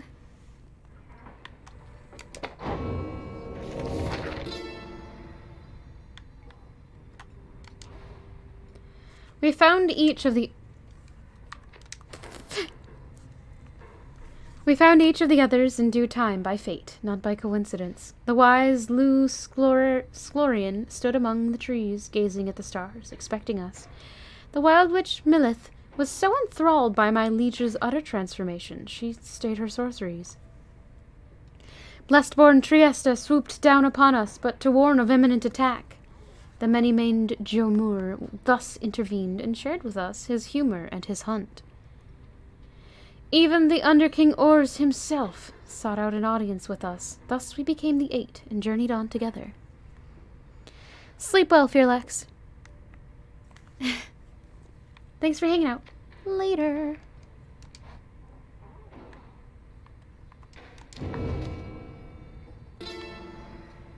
Spring of Jomur.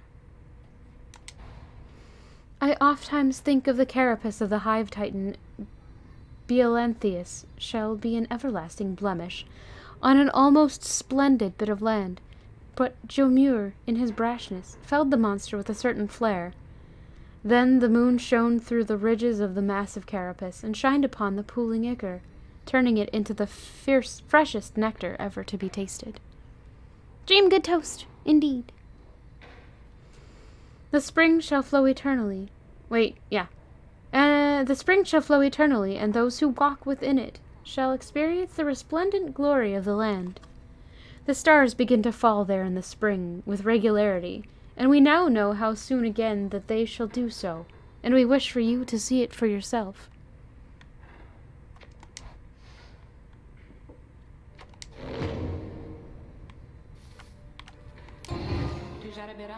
You called for me, lovely reader. Ah! Sorry. The one song that I really, really, really like is this one, and it's just... I'm sad that it goes away so quickly. We're gonna listen to it.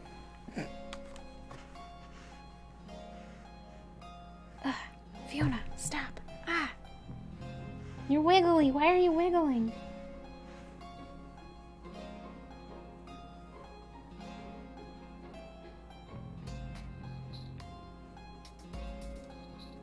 Bologna sandwich and kettle chips for lunch. That's fine. Alright, we're done.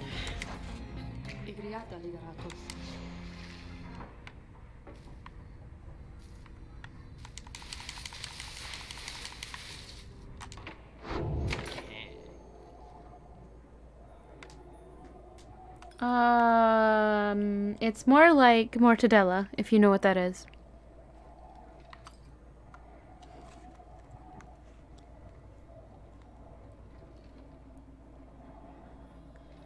Where you can trade your forged goods. Here we go. No. No, no, no, no, no.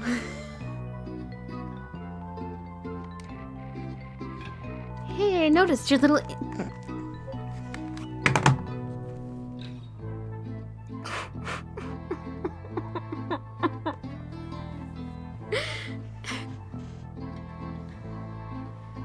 I should make a bolognese one of these days. I don't think I ever have. Or if I have, it was very long ago, so I forgot. Where's your little friend? He's gone. I heard the wildest thing, that he somehow got out of here, back to the other side, and I'm like, why would an imp want that? Please do and teach you. I don't know if I can. What that? Holy shard. When flinging the orb into the adversary's pyre, the borrower deals bonus damage. Howler droppings.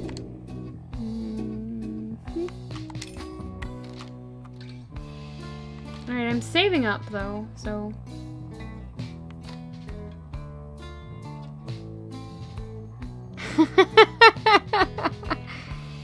But they're white, not tomato.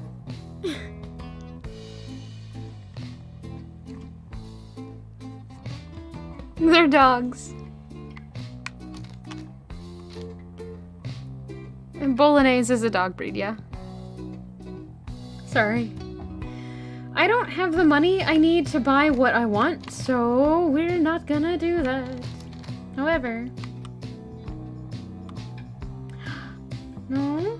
Wait, did I get that back from... I must have gotten that back from the imp. Oh, wait, shoot! I think I missed a thing. Hold on, let me scroll up through chat.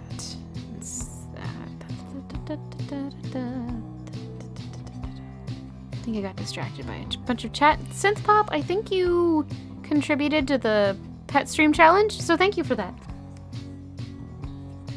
Alright, let's go.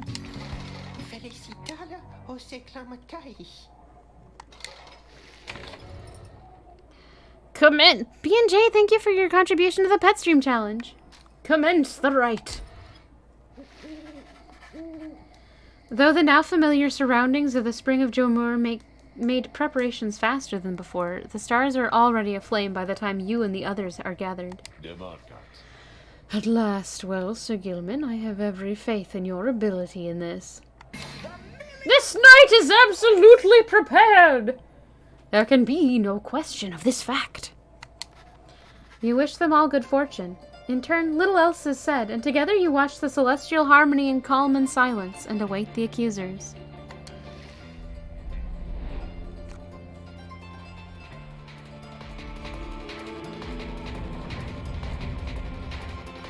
Time to play soccer! It's not soccer, though, because you hold the ball. Football? Is it football? Ever persevering, aren't we? Well then, rejoice, because the cycle of the rites begins anew. Perhaps you'll liberate another soon enough. Your chosen adversaries here shall be the accusers. Reduce their flame to It is ash, hand egg, yes. just I as think. you did when last you met. Now, who Apple exactly? Eily Eyebrows! I can't believe you named it that either, by the way. I've been meaning to comment on that. You. We are ready for you, Nightwings. Come, accusers, let us crush them and be done here quickly. No! 35? Holy crap! Come, accusers, let us make clear those fools that we are stronger now than ever. No sense Lendl, sorry. I don't know. You sense Lendl speaks the truth. The accusers are more capable than before. Each time you face a triumvirate, they gain talismans and masteries. Do not underestimate them. Special proficiencies in the rites bestowed by the 8 scribes to the enlightened. Who shall conduct the rite?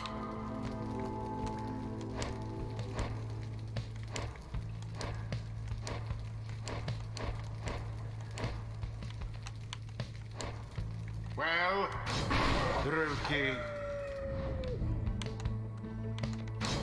Headwind. Shoot, now I need to level other people up too. Sir Gilman. Okay. It is done. For the glory of the Nightwings! Come then, Nightwings, we are prepared for you. So angry.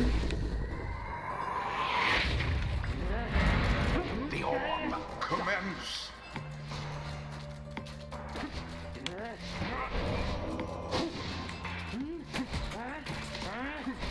No! I ran into them. Shoot. There.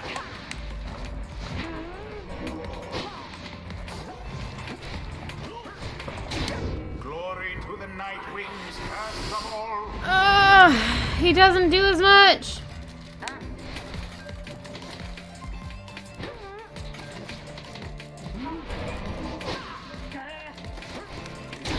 Onward thus to greater glory. I don't know if this is football or not.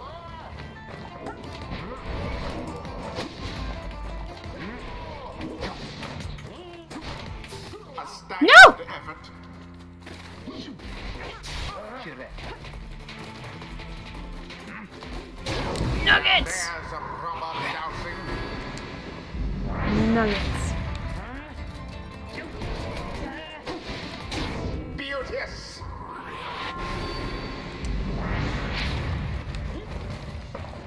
Now then. Ah, yes. Speed team, go!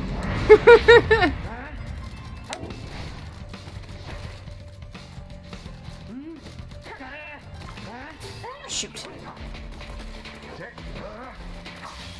Poof goes Lendl. Behemoth. Ah, shoot. No! The orb.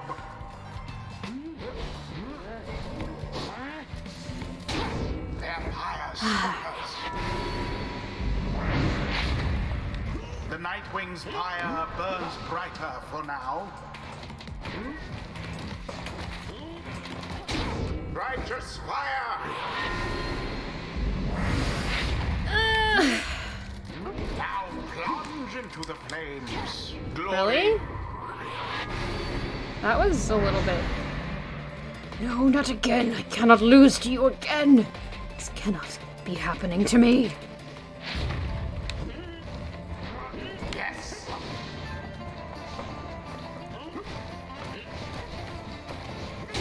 Sir Gilman plunges into the fire. I like Sir Gilman.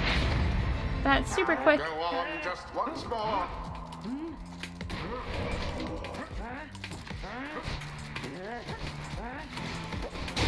And it is done. That was a little weird. Nightwings prevail. Their adversaries proved no match for them. There we go. The right is ended. Blast. That a decorated constable of the Commonwealth should end up having to consort with fools it's these, in these accursed robes in a miserable circumstance. Those damned scribes certainly exist, for it is clear they have no love for me, or anyone of decent birth and station. Like, shut up, dude. Oh my gosh. Sorry. People like that are annoying. Ah, but don't you all feel sorry for him, though? After everything he's been through. Always a pleasure, Lendl. No. Ask now in the wisdom of the scribes.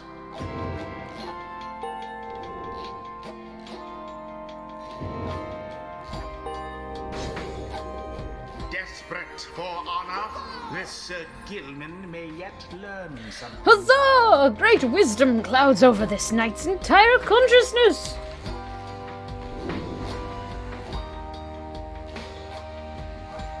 Alright, Soulless Cat. Sleep well. Thanks for hanging out. Later. If Sir Gilman and his allies are all banished, he shall return instantly. That's a good one. After Sir Gilman banishes an adversary, one of his banished allies shall return instantly. Nope, nope, nope. This happens to me, so we're gonna go with that one. Sojourner. Until the stars align. Yay! Progress.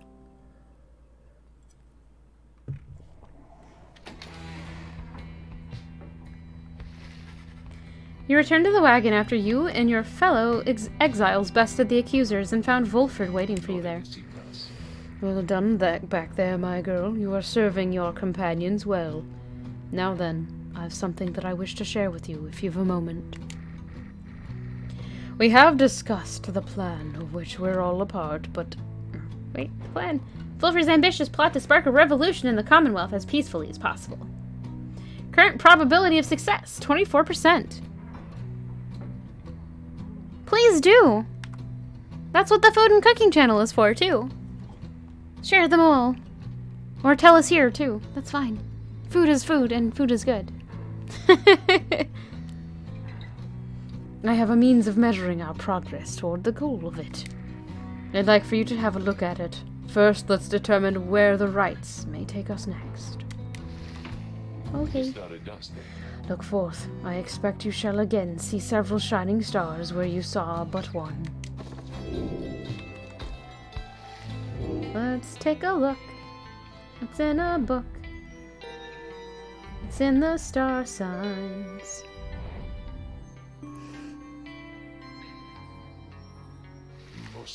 Several shining stars, a trick of the eye, or the will of the scribes, who can say?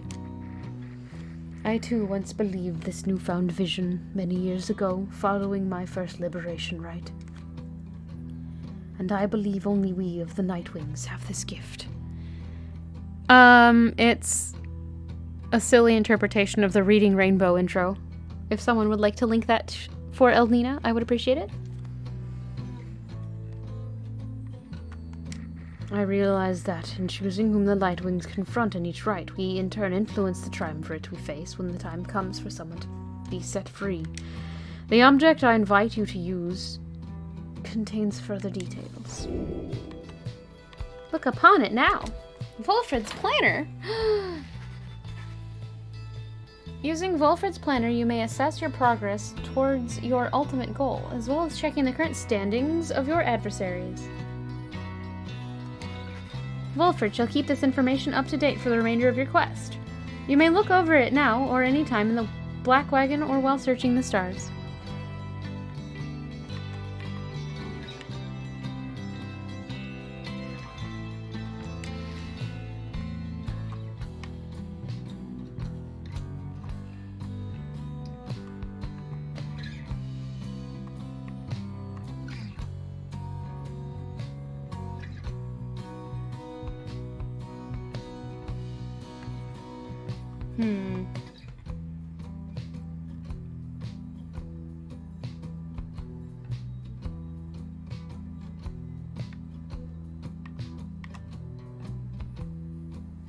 I see how this works. But I'm gonna go find a video.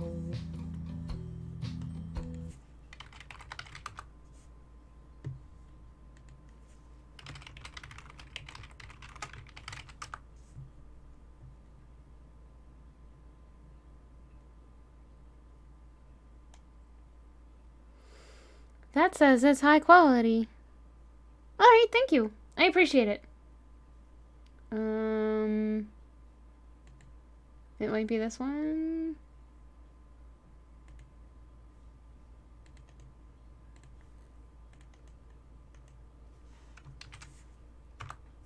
That's the intro, I think. I think that's the right intro.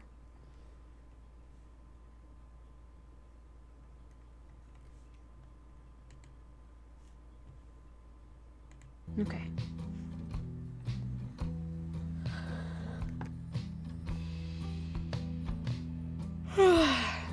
Excuse me.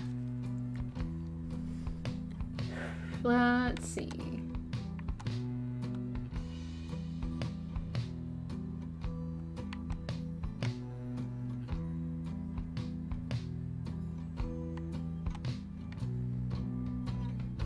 I think we should fight the dissidents.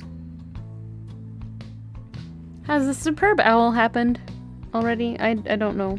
Or is that this weekend?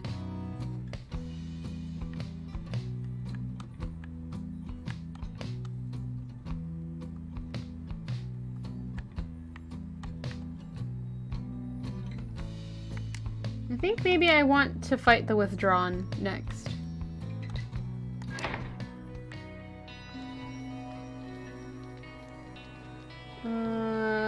Barker, Ashpaw. Ors. Oh, I guess we don't get them.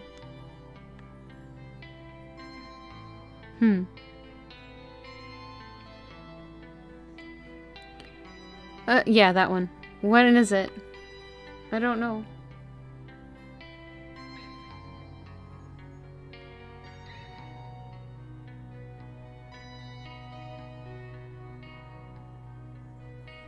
It rarely goes into February, but I don't know.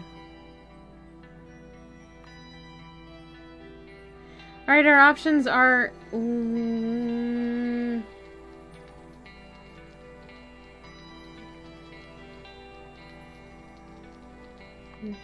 Them. I don't want to fight them, so we're gonna fight the Bog Star. This one. The Barkers.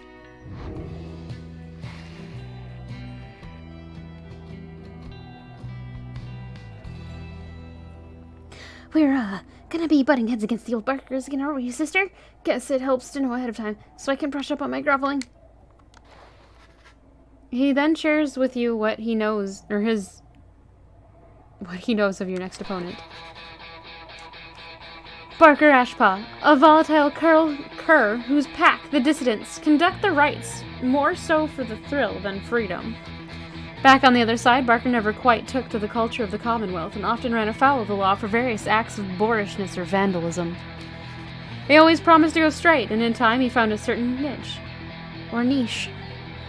For he was an accomplished hunter. And then the people of the Commonwealth did have an appetite. Barker relished the hunt more than anything, and he spent his earnings on a variety of questionable things. One particular raucous evening, Barker was caught relieving himself on the foot of the statue of the Archjustice Androbeles IV, and that was the end of his citizenship.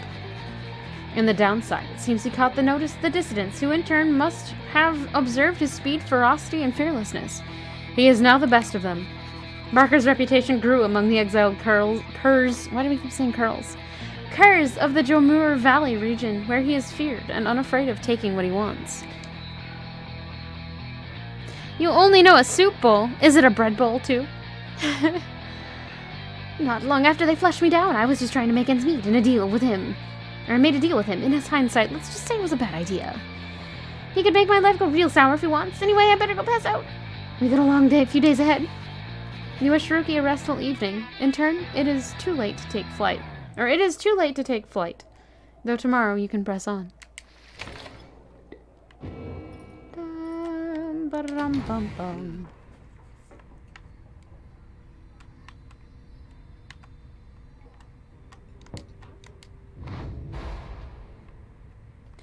Ruki, what's your new biography thing? Barely made a living as a trader in the Commonwealth, trying to provide for an aging mother and several good-for-nothing uncles until he found a much more lucrative clientele among those exiled to the downside. Blah, blah, blah, blah, blah. Jordariel saved him from a pack of howlers. That works. You've got a wooden bread chest. I need to get one of those one day.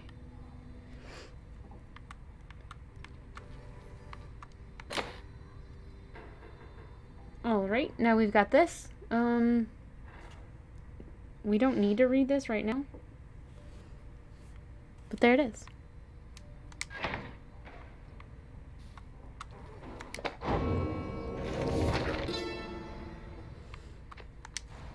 The accusers formed under Golothanian.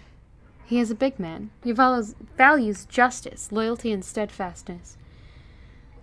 Golothanian, he says that the accusers take their name from one of his most accomplished legions from his former military days. All among them, in fact, served the Master General at one time. They represent the stoutest-hearted people of the Empire, who held true to Mur and Golothanian to the end. The golden colors of their raiments are reminiscent of their old shining armor, is his claim. Ever shall they seek out those with the truest spirits and the strongest sense of purpose to replenish their ranks.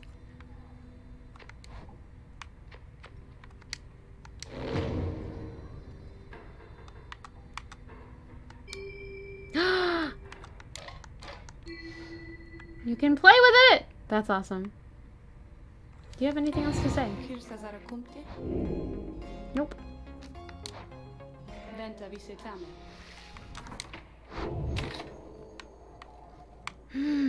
Why is there more? Oh, did I miss him sitting there again?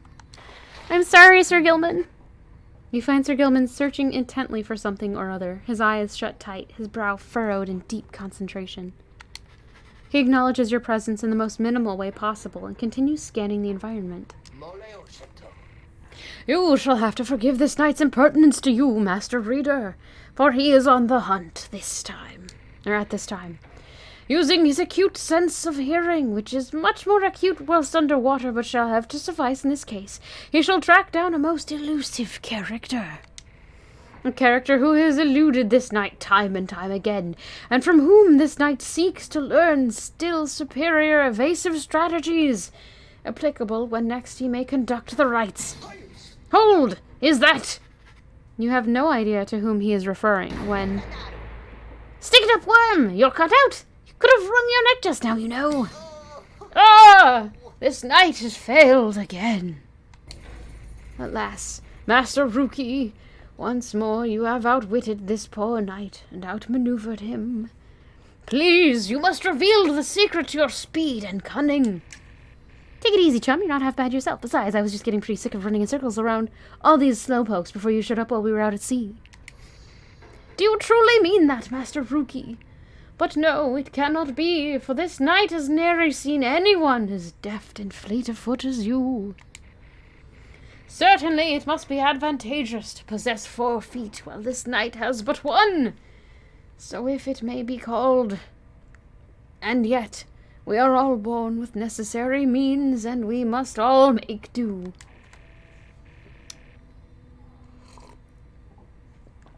Excuse me. Look, chum, you gotta stop being so hard on yourself already. You ever thought maybe you ought to give yourself a break once in a while? As daft as you, rude! Never! This knight deserves no break, not while there is honor to be gained. He is merely a worm, one of roughly 8 billion of his kind. Thus he must strive to be remarkable, and to exceed what is expected of him. Guess what, chum? You went and did that already. I thought all you sea Dominion types were just a bunch of meatheads who didn't care for nothing but a fight. But you've been downright decent. Even made me break a sweat a couple of times out there, when I thought maybe we got someone quicker on his foot than me. When I thought maybe we got somebody quicker on his foot than me.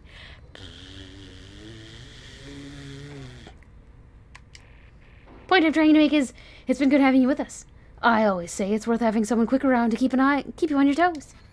For a moment you wonder if Sir Gilman is about to weep. Sensing the same, Rookie immediately changes the subject. Now, come on. You want to go wander around or what? There's some good hiding spots around. I think I need to not read Rookie so quickly. But that seems like what he does.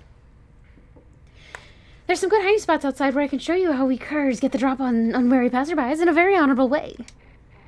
This knight would be most honored, Rookie. Master Rookie. As the two of them head off to further train together, you catch notice of the Book of Rites. There, in the wagon, the rites which so stress trust and reliance on one's fellow exiles. The 8 scribes likely did not envision Sir Gilman and Rookie in particular as conductors of their sacred tradition. Yet perhaps theirs is a sort of kinship which they had in mind. Yay!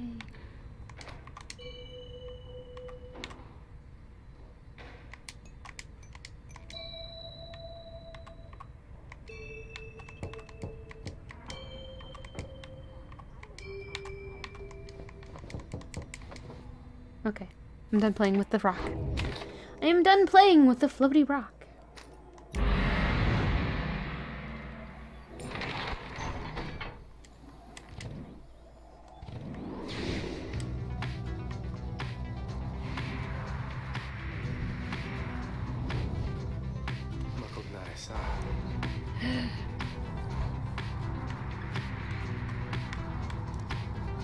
A gloom hangs thick above the pit of Millith, and around it. You are brave to seek your adversaries here again, reader. Many in the downside believe it to be nothing other than a foul den. They take the tales of Islak Astralborn to be mythology.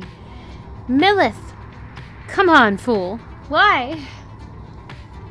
I mean, I no judging. If that's your thing, sure. They take the tales of Islak Astralborn to be mythology, embellished through retelling over time. I did not. I said MILF. You have met others, such as Witch Udmild, who believe otherwise, although whichever their beliefs, I know none who would go near the place unless the stars demanded. That's on your ears, then. Thus shall your coming right against the dissidents take place in complete secrecy, as always the rights have.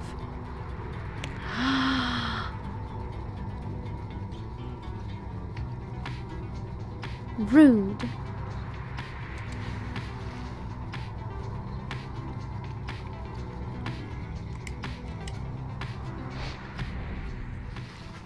You return to the dismal region known as Flagging Hands.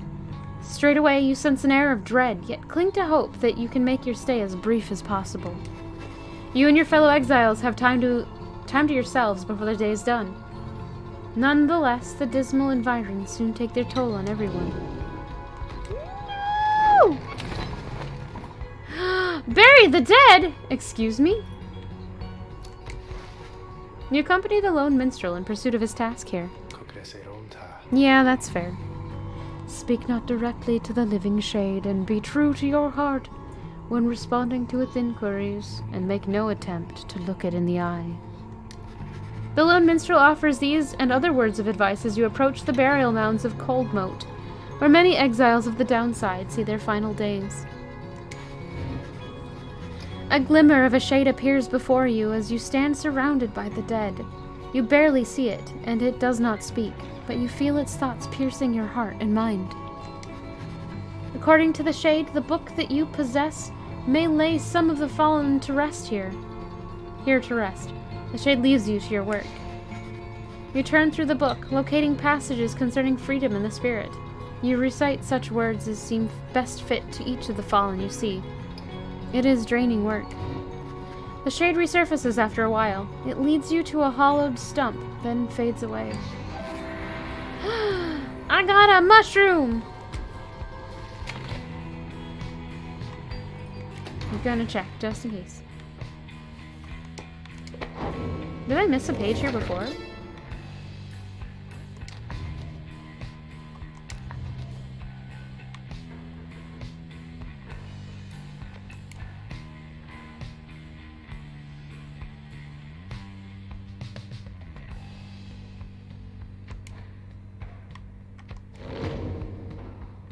Why did it tell me there was new stuff?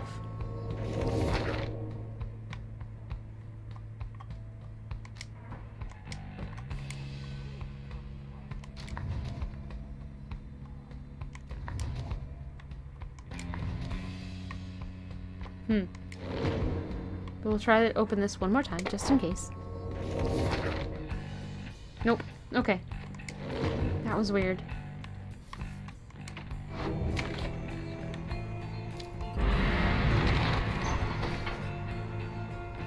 Being here in Flagging Hands continues to sap most everyone's spirits. Ugh! Pit of Millith! Fiona is unconscious on my lap right now.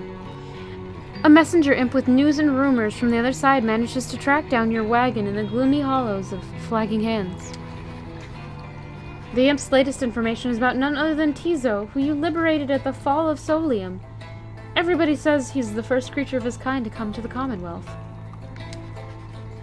While this unique status brought Tizo no shortage of prestige, he nonetheless experienced difficulty acclimating to the new environment. It seems that he grew quite despondent. Then at last he managed to track down Volfred's agents, with whom he is working to find a means to bring more exiles home. Thus has the revolution grown stronger. He also left for you a special verbal message via his most trusted messenger, who rears up and intones, Tizo wants you to know he is doing well, but misses you and hopes to see you again. You thank the messenger imp for the report, and ask that it relay your kind regards. Your companions soon begin to talk in turn. Good on him. If anyone or anything can change the Commonwealth, it may well be Tizo. Truly, once more it seems I underestimated him and his resilience. I'm so happy for him! I wish I could have a friend like him when I was there. Have had a friend like him. Oft it is said that good things come in smallest packages, and Tizo stood as living proof. And living he remains, apparently.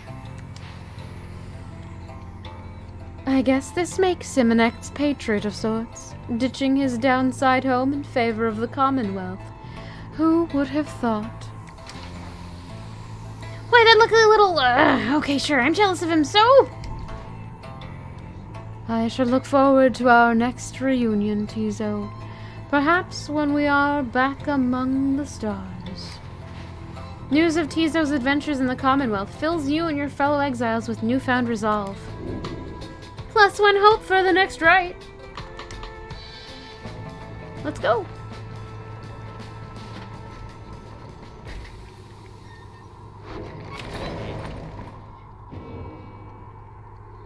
Page revealed. The Pit of Millith. And another. What's that? Flagging fungus occasionally produces foul-tasting mushrooms that are strangely satisfying to pluck from it. Is it the puffball mushrooms? Cause that's totally what I'm thinking it is.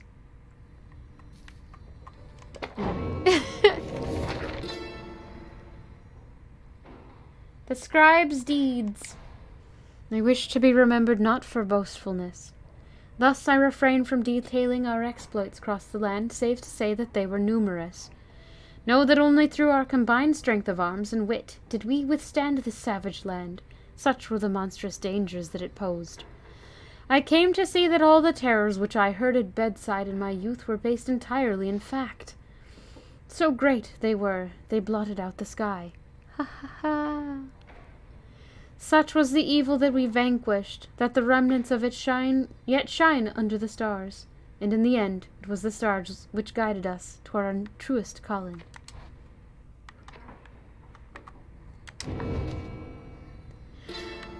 The Pit of Millith. If there is one celestial landmark in which I would never again wish to tread, unless, of course, the stars beseeched me to, it has to be the pit. 'Twas dark in there beyond all reckoning, if not for Millith's sorcerous lantern. All of us, we all would have been lost. What lies within the pit is not to be invoked, although I have no doubt our goodly Underking shall be unable to prevent himself from boasting of how Millith sealed it here, there for all an entire age. Ew! I'm sorry, fool. The thing yet lies there on the edge of death, though its connection to the stars, or through its connection to the stars, it gives the pit significance. Walk there with courage and a steady mind.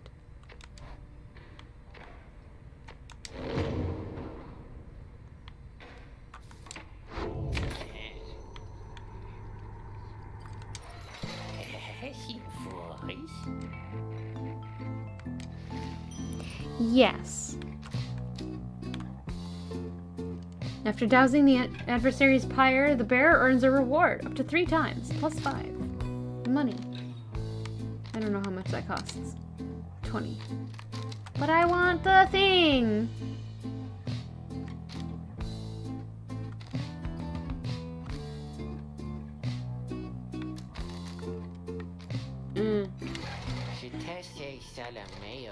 Wait.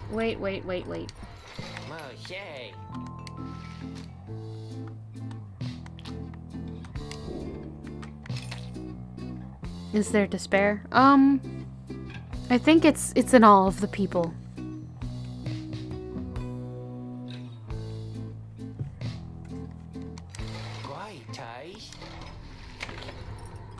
Oh my gosh, Fiona. Here there definitely is, because we keep losing all of our hope. So yeah, this is the Pit of Despair. Correct. Fiona, what are you doing? Oh, now you're in my face. Why? Little kitty. Little pretty kitty. It's Fiona time, one moment.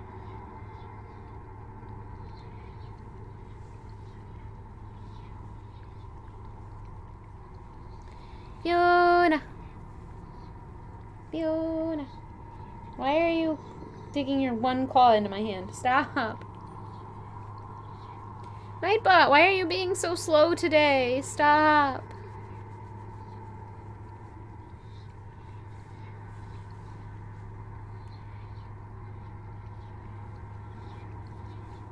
Hup. No, you're stuck now. Oh no. There you go. Bot, please. Alright. Commence the rite. As the sky grows dark over the pit of Millith, a hush falls over your companions, especially Ruki. You sense something is troubling him. Something to do with your next adversaries. She didn't hup. I had to put her... I'd lifted her up a little bit and I had to put her back down on my lap. She just got her claw stuck in my shirt. Silly kitty. Oh, hey sister, just want to let you know I'm pumped and ready to take on the dissidents this time. Sure am, alright. Cooperative hup, yes. That Barker, he's not so scary once you get to know him like I do, you know? So don't worry, because I sure won't be going easy on him after last time. As Ruki marches off toward the clearing, you notice his grin fade away. There we go.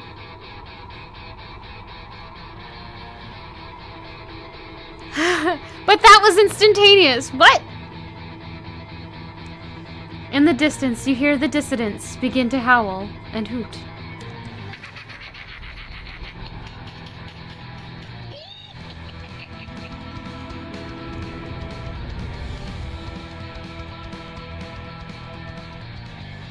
Your adversaries grow stronger each time you face them.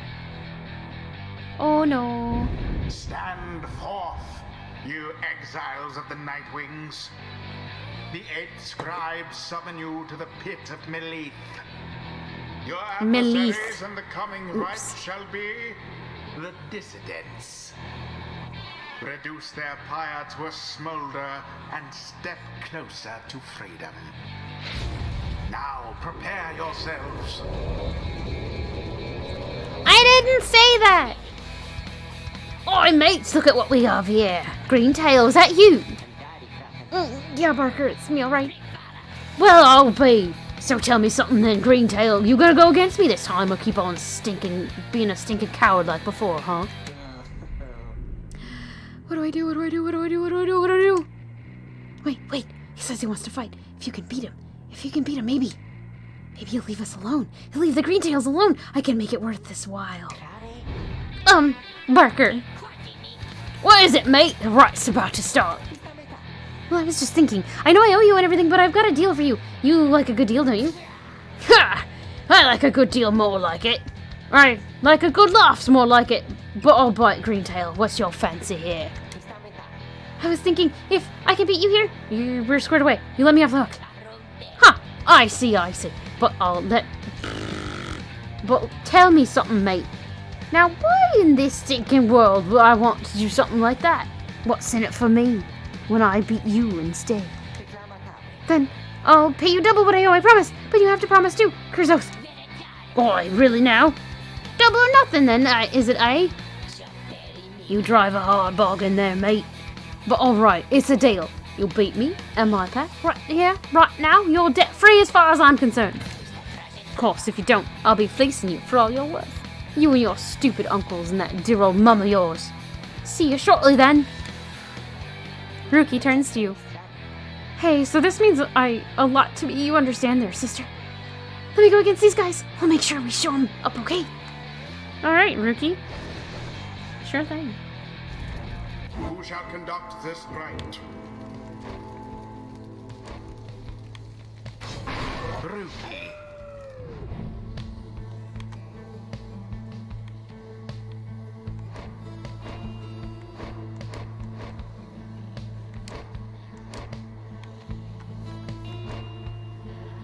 Not Jodariel. She can be third. Sir Gilman.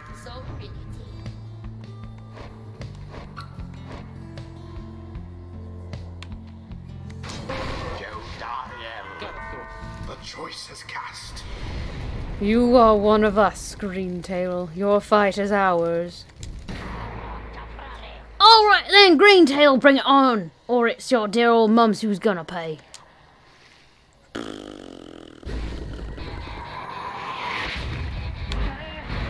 Begin.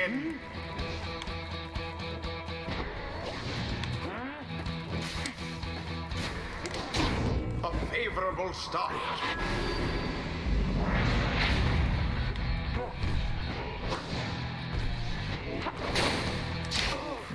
Too bad.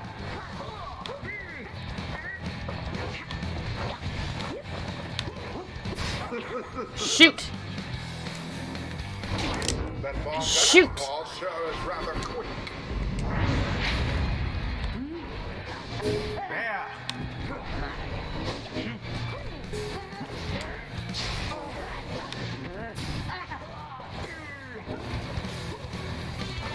No! Struggle all you like. Nuggets! Banishment. Magnificent. There we go. Sports ball! What's the matter, Greentail? Methinks you seem a little nervous on your paws out there. Just shut up already, Barker. Let's get on with it. What's that you say, huh? You think you can talk back to me like that, Greentail? You heard me, Barker. Stay out of my damn way. Oh, what, mate? Or I'll stick these little nervous teeth into your neck, old chum. That foolish Barker was a menace to the Commonwealth and is a blight upon the rights.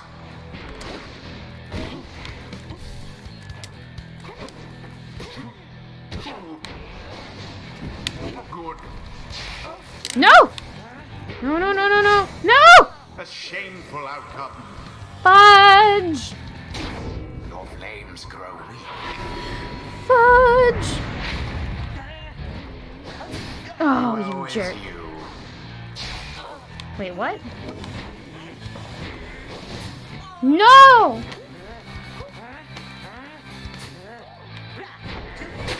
No!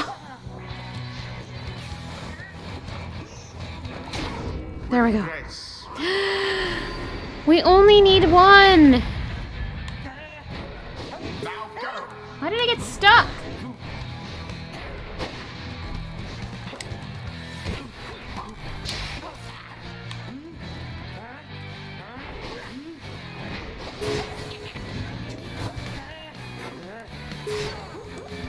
Shoot. Your pyre weakens.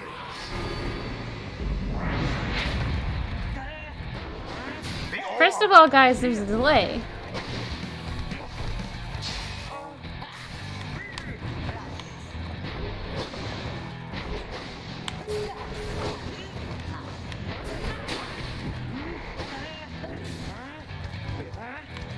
No! Nuggets! Throws himself into the flames. I did not say it twice, did I? Someone grasp the orb. I never. Glory.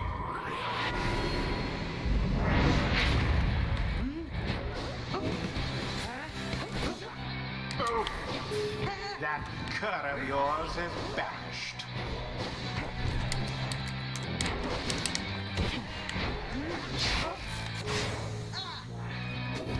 Dang it.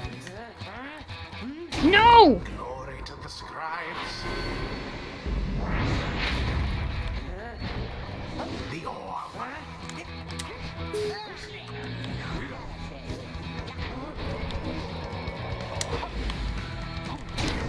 Dang it.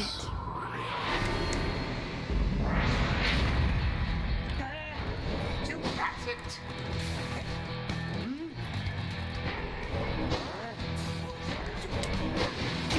The flames of freedom.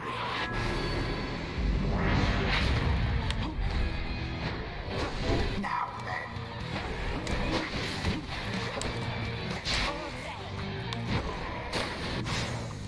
Quite foul for the night we. What? There it is. Oh my gosh, this is the worst.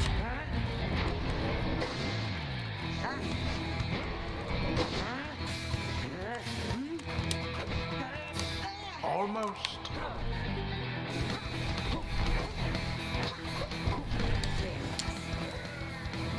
No!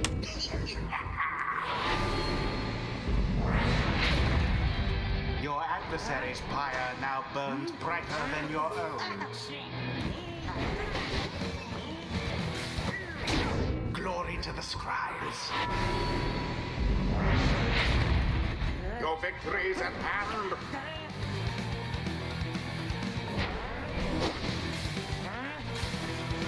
And it is done. That was weird. Queens prevail.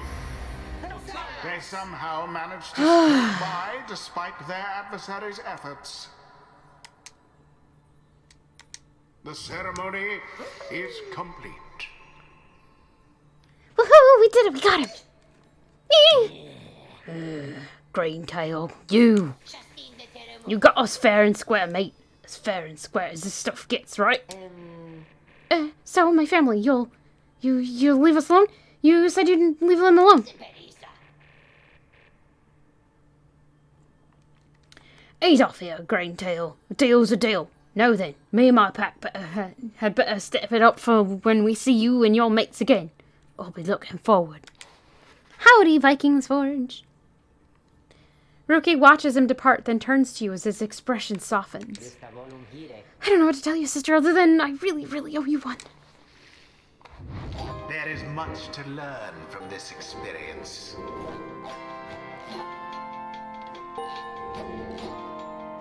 Ahoy!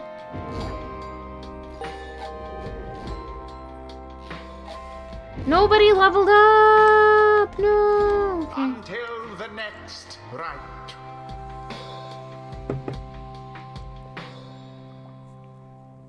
Little kitty, hi!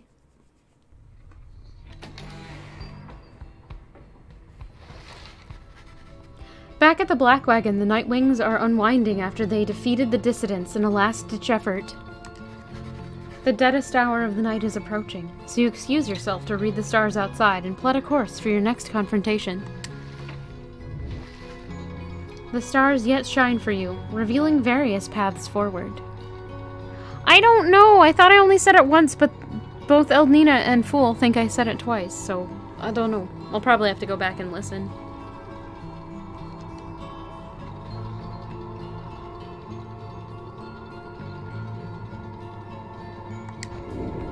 You gaze into the darkness of the night.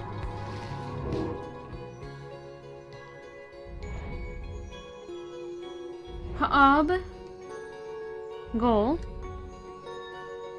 Why do Swedish ships have barcodes?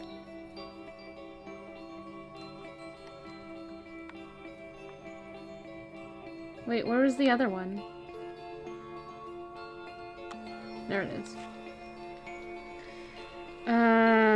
The harpies. So they can Scandinavian. Oh my gosh.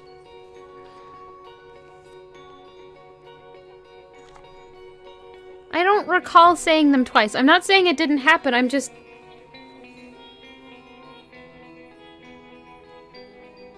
It's an old joke.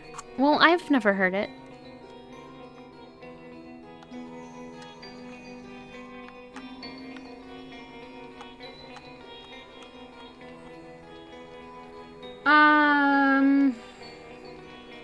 Do we want to fight Udmild again?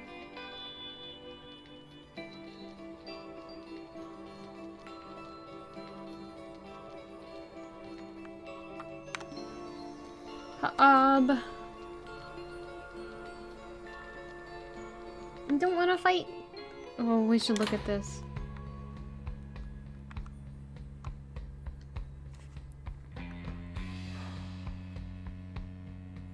Fool, don't start with me, please. I mean, if you find a good one, sure, you can share it, but don't be like, oh, I'm gonna get Punch-a-Taker because I googled a joke.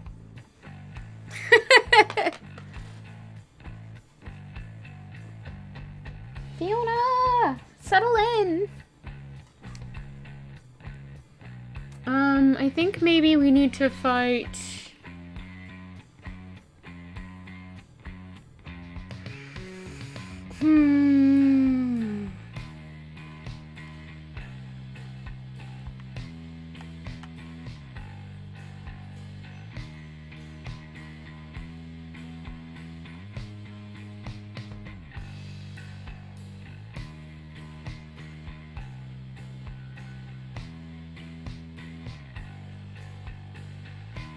Also true. Also very true. Oh, Nina, please.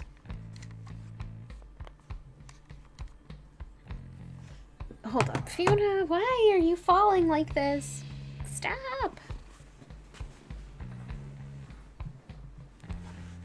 Oof.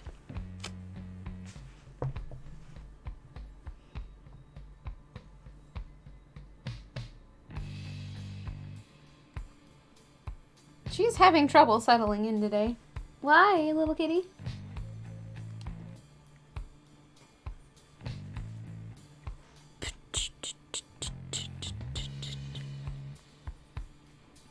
Okay.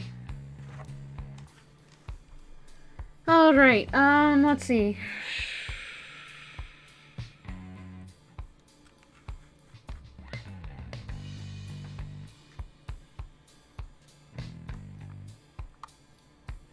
I think we need to go fight Udmild. So that one.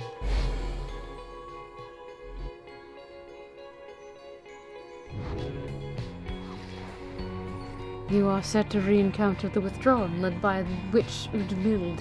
However outlandish her intentions seem, one ought to beware of her. He then reveals what he has learned of her and her designs. Witch Udmild, one of the Bog Dwellers and head of the Withdrawn, a triumvirate more interested in legends of Islak, the Astralborn, than in the rites. Her kind was known to be reclusive in the Commonwealth, yet she was brazen in her disdain for common values. She practiced the unspeakable.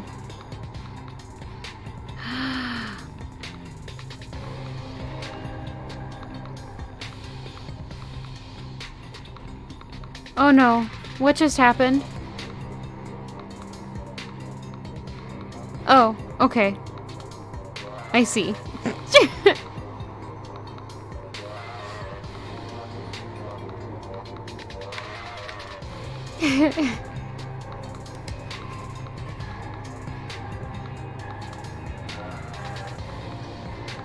Yep. Oh no, it was fine. When somebody gets timed out for some reason, it deletes all their messages. So it works. It's okay. I was like, oh no, what did Elnina say? Oh no. I have done that as well, Vikings Forge, don't worry. I think I did that to Illithid Bane a long time ago. He was like banned for 10 seconds, but it wasn't even a real ban. It was just a bop. A gentle bop. Somehow, one day, her research into flammable reagents grew into an obsession with Islak, despite widely held belief that he is dead or never did exist. But Udmild held that Islak is merely dormant and shall someday be reborn with newfound hunger, which could only be sated by devouring the world. Then at last could Islak return to his glorious home, and Udmild would go with him. When Commonwealth officials showed up to take Udmild in for spreading unrest, she was all too eager to comply. After all, a sentence to the downside meant being that much closer to Islak's resting place, where she believed she had much work to do, and where the Withdrawn stood ready to assist.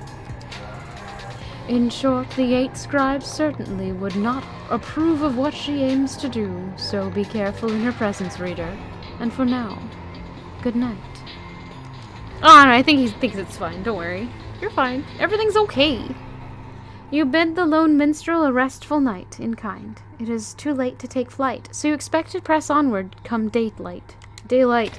Blah, blah, blah. Oh no, the pup. Why is he mad? He's not mad. As you approach Ruki, you sense none of his usual anxious energy. I'm free. Then he rushes up to you, a return to form. I know I'm not. I'm stuck down here with all the rest of you. It's just like I finally got to set aside this giant bag of rocks I've been carrying around. You know what I mean? Wanted to say thanks, sister, for giving me a hand with the little situation between myself and Barker. I don't think I would have had it in me to stand up to him unless I knew you and the others had my back.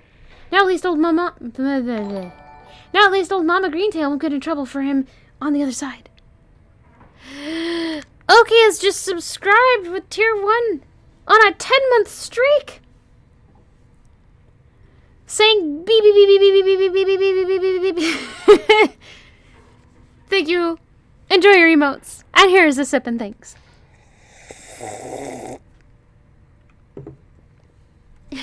Hello. Hello, Oki, and hello, Odd Sandwich. Slurp! Rude. She's still waiting for a rookie boy to come home, but at least she won't be getting hassled by a bunch of nasty curs because I struck a lousy deal. So, wait, did I miss something else? Oh, no. Nope. Doesn't look like it. Ahoy! Hello, Jam. Welcome. He presses out of the wagon, a newfound lightness in his step. Rookie gained +2 hope permanently. Ooh. I helped.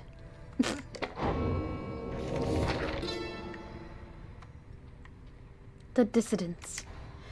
I, myself, Ha'ab, did form the dissonance under the simple tenet. Those who do not belong, belong. The other scribes, some of them showed at first reluctance to allow an imp, and one accursed, to designate one of the 9 triumvirates, but Mur, the horned one, stubborn as he was, stood by my side. In time they came to understand, for I remained, as ever, at their side, a living bit of proof of their absurdity. The dissidents are an extension of my oddity, those who do not adhere. They are not to be discarded, underestimated, or dismissed. They are as necessary as are those against whom they rebel.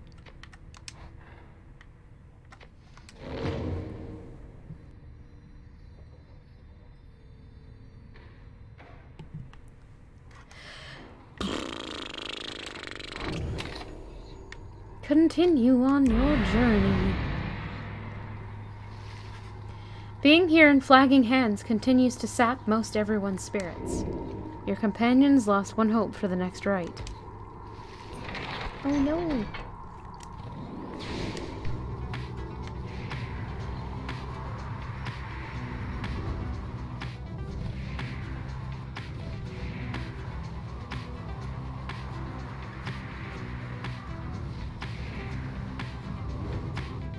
I didn't mean to sap your spirits, oh no!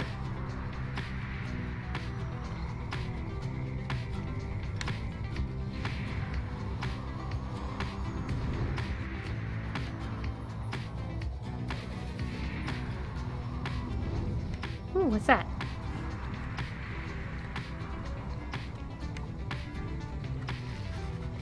As you fly aloft over the area of Downside Prairie, where first your path diverged, you see Rookie looking down at the lands below.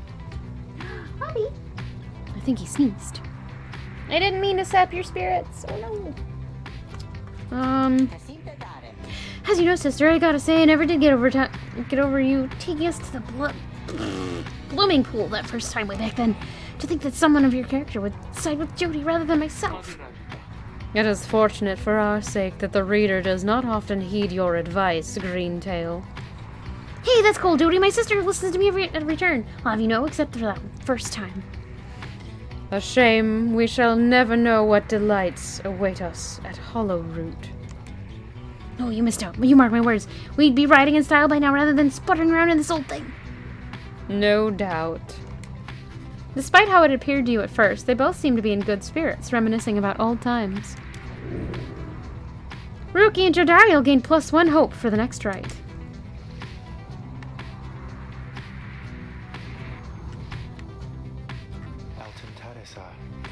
Yonder lies the Ridge of Gold, somewhat less imposing when viewed from this vantage point. Do you not agree, reader? The myths of Downside hold that it is no mere ridge of stone, but the remains of Lord Gandroth, once slain by Golgolanthian himself.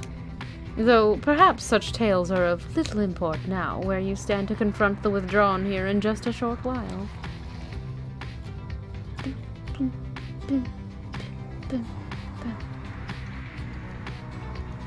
I think we went that way. We're gonna land in Hollowroot. Tamitha says she can sway the coming right against withdrawn in your favor here. What does this one say?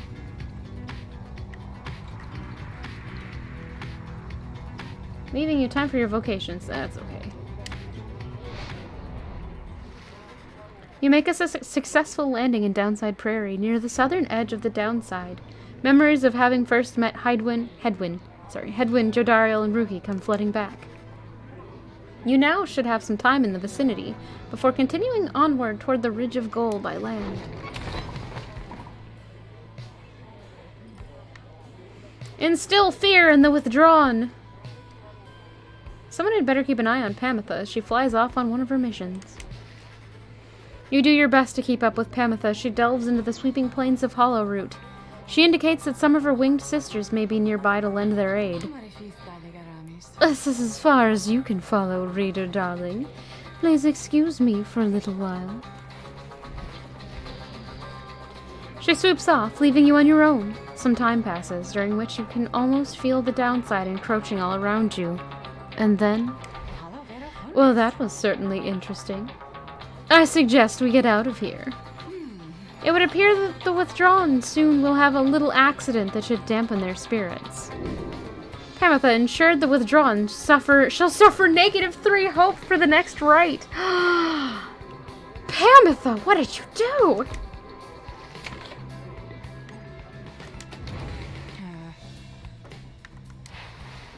You find Pamitha by herself again, though her expression has grown darker than her custom. Leave me be, would you, reader darling? Trying to get some good and proper moping done here, and you're distracting me. Leave me be, reader. Just leave me be, reader. Just leave me be. You don't want to know what's lurking in my heart or mind. What you'll find there isn't pretty. Yet something about her thought process is different to you now. You know that by her conditioning she can resist your scrutiny, but now her thoughts are laid bare to you. See what she is thinking.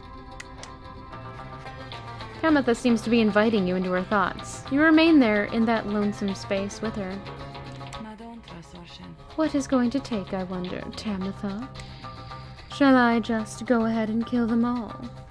That would be proof enough, perhaps, about my loyalties to you and to our sisters. Perhaps I ought to start with this one, right in front of me. The bond between you severs as Pamitha opens her eyes and stares at you. She then smiles sweetly and gives a gentle laugh. You see, reader darling, my thoughts are rather cumbersome at times. But do not fear, I have them very well under control. Still, thoughts being the loathsome thing they are, I, nonetheless, cannot fully suppress them. She exhales and looks askance. You know by now why I'm in this mess with all of you. You could say I lacked Tamitha's sense of commitment, her zeal. She lives only to see your nation overthrown, or something worse, if she could have her way. Centuries of conflict can be quite emboldening that way, especially when one's sister's leading cause of death is Commonwealth forged steel. Oof, sorry. Wielding with the utmost of mercy, of course. Well, I had little patience for the senselessness of it myself. Became a bit of a pariah, I suppose. I knew Tamitha was going to get herself and others killed someday, so when she was off to fly out on this one big mission of hers, I had other arrangements made. But after she was caught, your people did not exactly uphold their end of the bargain. I knew there were such risks, of course, and yet a chance is still a chance. Tamitha was clipped and cast down. A mercy, they called it. I did not see it that way, and in my growing protest of her treatment, I was soon enough to follow. She falls silent for a while. I haven't yet decided if I entirely regret my actions. But I do seek Tamitha's forgiveness, and wish that she could see my thoughts for what they are, as it seems you can. Then she might realize our nation's people have much more in common than she knows. Sometimes I wonder which of them is the stupider. She brushes past you and out the wagon for now. Downside Clinger yields fruit from time to time, though only if one says the magic word. Book of Rights.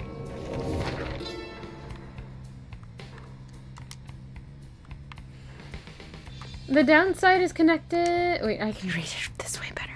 The downside is connected to our realm via a single artery, the river named for our prestigious sap colleague, Lou Sklorian. The river gushes into seeming nothingness. That seeming nothingness turns out, of course, to be the downside. Its existence undermines thousands of years of thought about the composition of our world. The downside's southern edge, we call the Sandfolds, is a desecrated wasteland speaking well to this land's lack of hospitality. Here, the strength of many who survive the river journey finally fails. If only they could clamber further north, where lies the verdant downside prairie, a better place to perish, to be sure.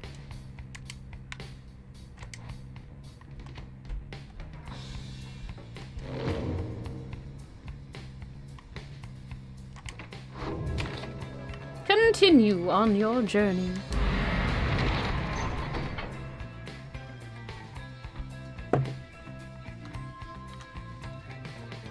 One of the downside's celestial landmarks.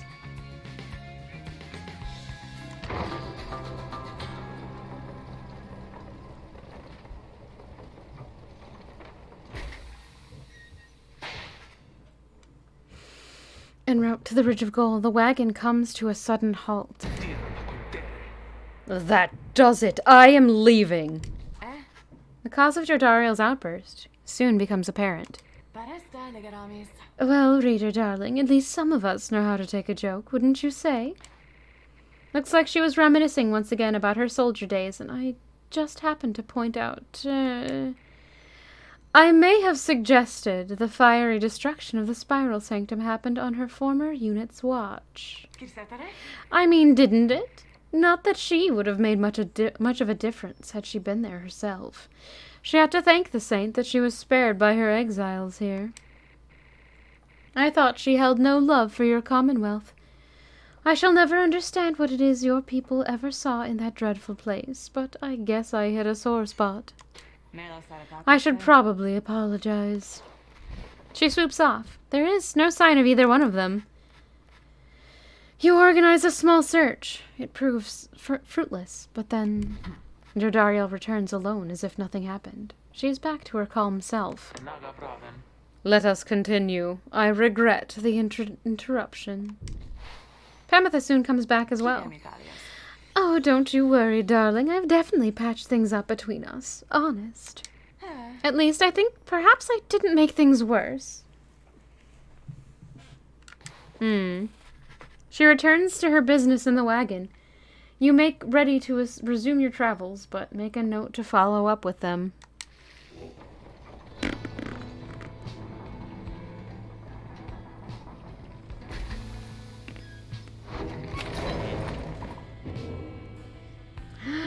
Page revealed, the Ridge of Gold. The Freedom Pact. More things to read.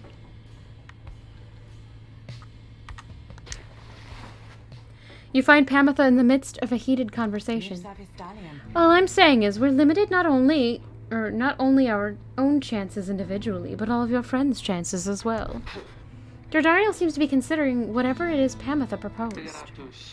Reader, the harp here is suggesting that perhaps it would be best if I were to form an alliance with the ones whom I fought for the better part of my life.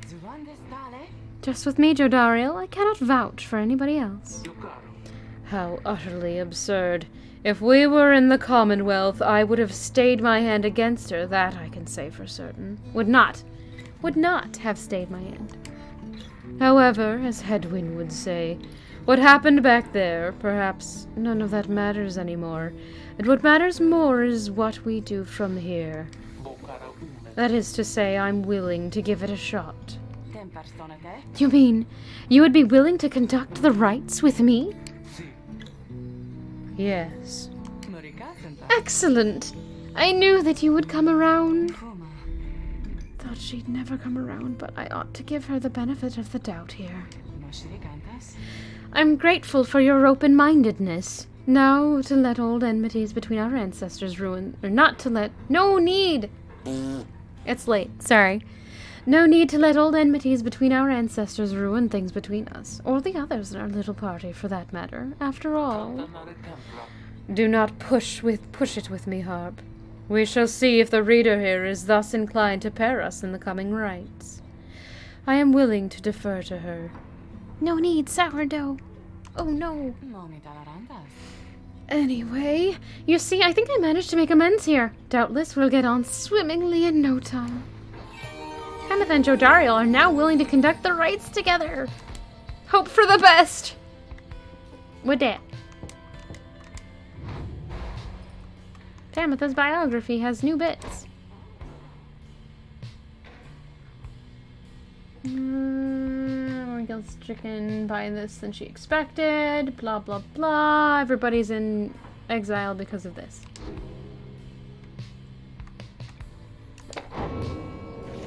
New pages. The Freedom Pact. We rid the land of an impending doom, but faced another of its kind, for we knew that we were trapped. Yet for each danger which we faced, for every failed ambush by Arch, we met with gentle souls and kindred spirits in the downside, who deserved more than to fade from memory within this land. It was then the stars themselves showed us the way, delineating a great voyage across the sea. Near broken we became, but then, at last, a moonlit vision. That of the rites! The rites! Thus shall they say of us, the 8 scribes gave their freedom so that we may yet have ours. One more. It's 4. The Ridge of Gold. The serpent titan Gandroth turned to brittle stone not long after his death. Of that you may be certain. What remains is a flat, elevated basin that stands us closer to the heavens. Upon the fallen Gandroth's hide, the stars themselves alight, and you shall know you stand on sacred ground. We set the metal sigils, lit the candle flames, and we emblazoned on the rock like forms the sigil of our passage to and from this land, and then the stars themselves, they did reply to us. They sang, shining bright, their voices loud and clear. We understood their cadence, and we knew how often to return.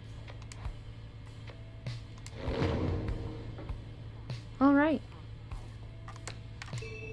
That is going to be it for me today. So, thank you everybody for joining me. This game is so weird. I'm afraid we're going to have to do a lot more in it than I expected. We've done one first pass, but there's much more to do, and I am concerned. No. I hit the wrong button.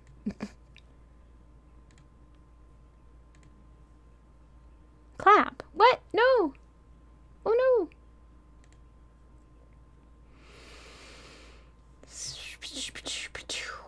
What do we have here? 4 people live to raid. You know what? I think I'm going to send you all over to Sparkover. I haven't raided her in quite a while.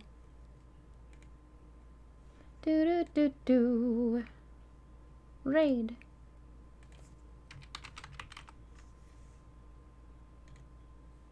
I'm gonna hit a button quickly first. And clap at the end of the show for today. Ah, thank you. Alright, I'm gonna send you all over to Sparkover. She is playing Beatmania, so just to warn you. That's a thing that's happening. Alright, everybody. Thank you so much for joining me. Thank you for lurking, chatting, subbing, throwing bits, throwing tips, throwing gift subs, hosting, rating, following, subbing, all that stuff. I know I repeated myself there a little bit, but that's okay. And generally just being awesome people. I really do appreciate it. I hope you all have a great night and a great weekend, and I will be back on Monday, possibly with more of this, but it's February, so soon we will be beginning Final Fantasy VI February. I hope to see you all there. And humble, but But Nightbot, please work. Be better. Faster. Wait, why is it just dropping out certain ones? That is so weird. Alright, everybody. Later. Bye. Stanley? Oh no. Later.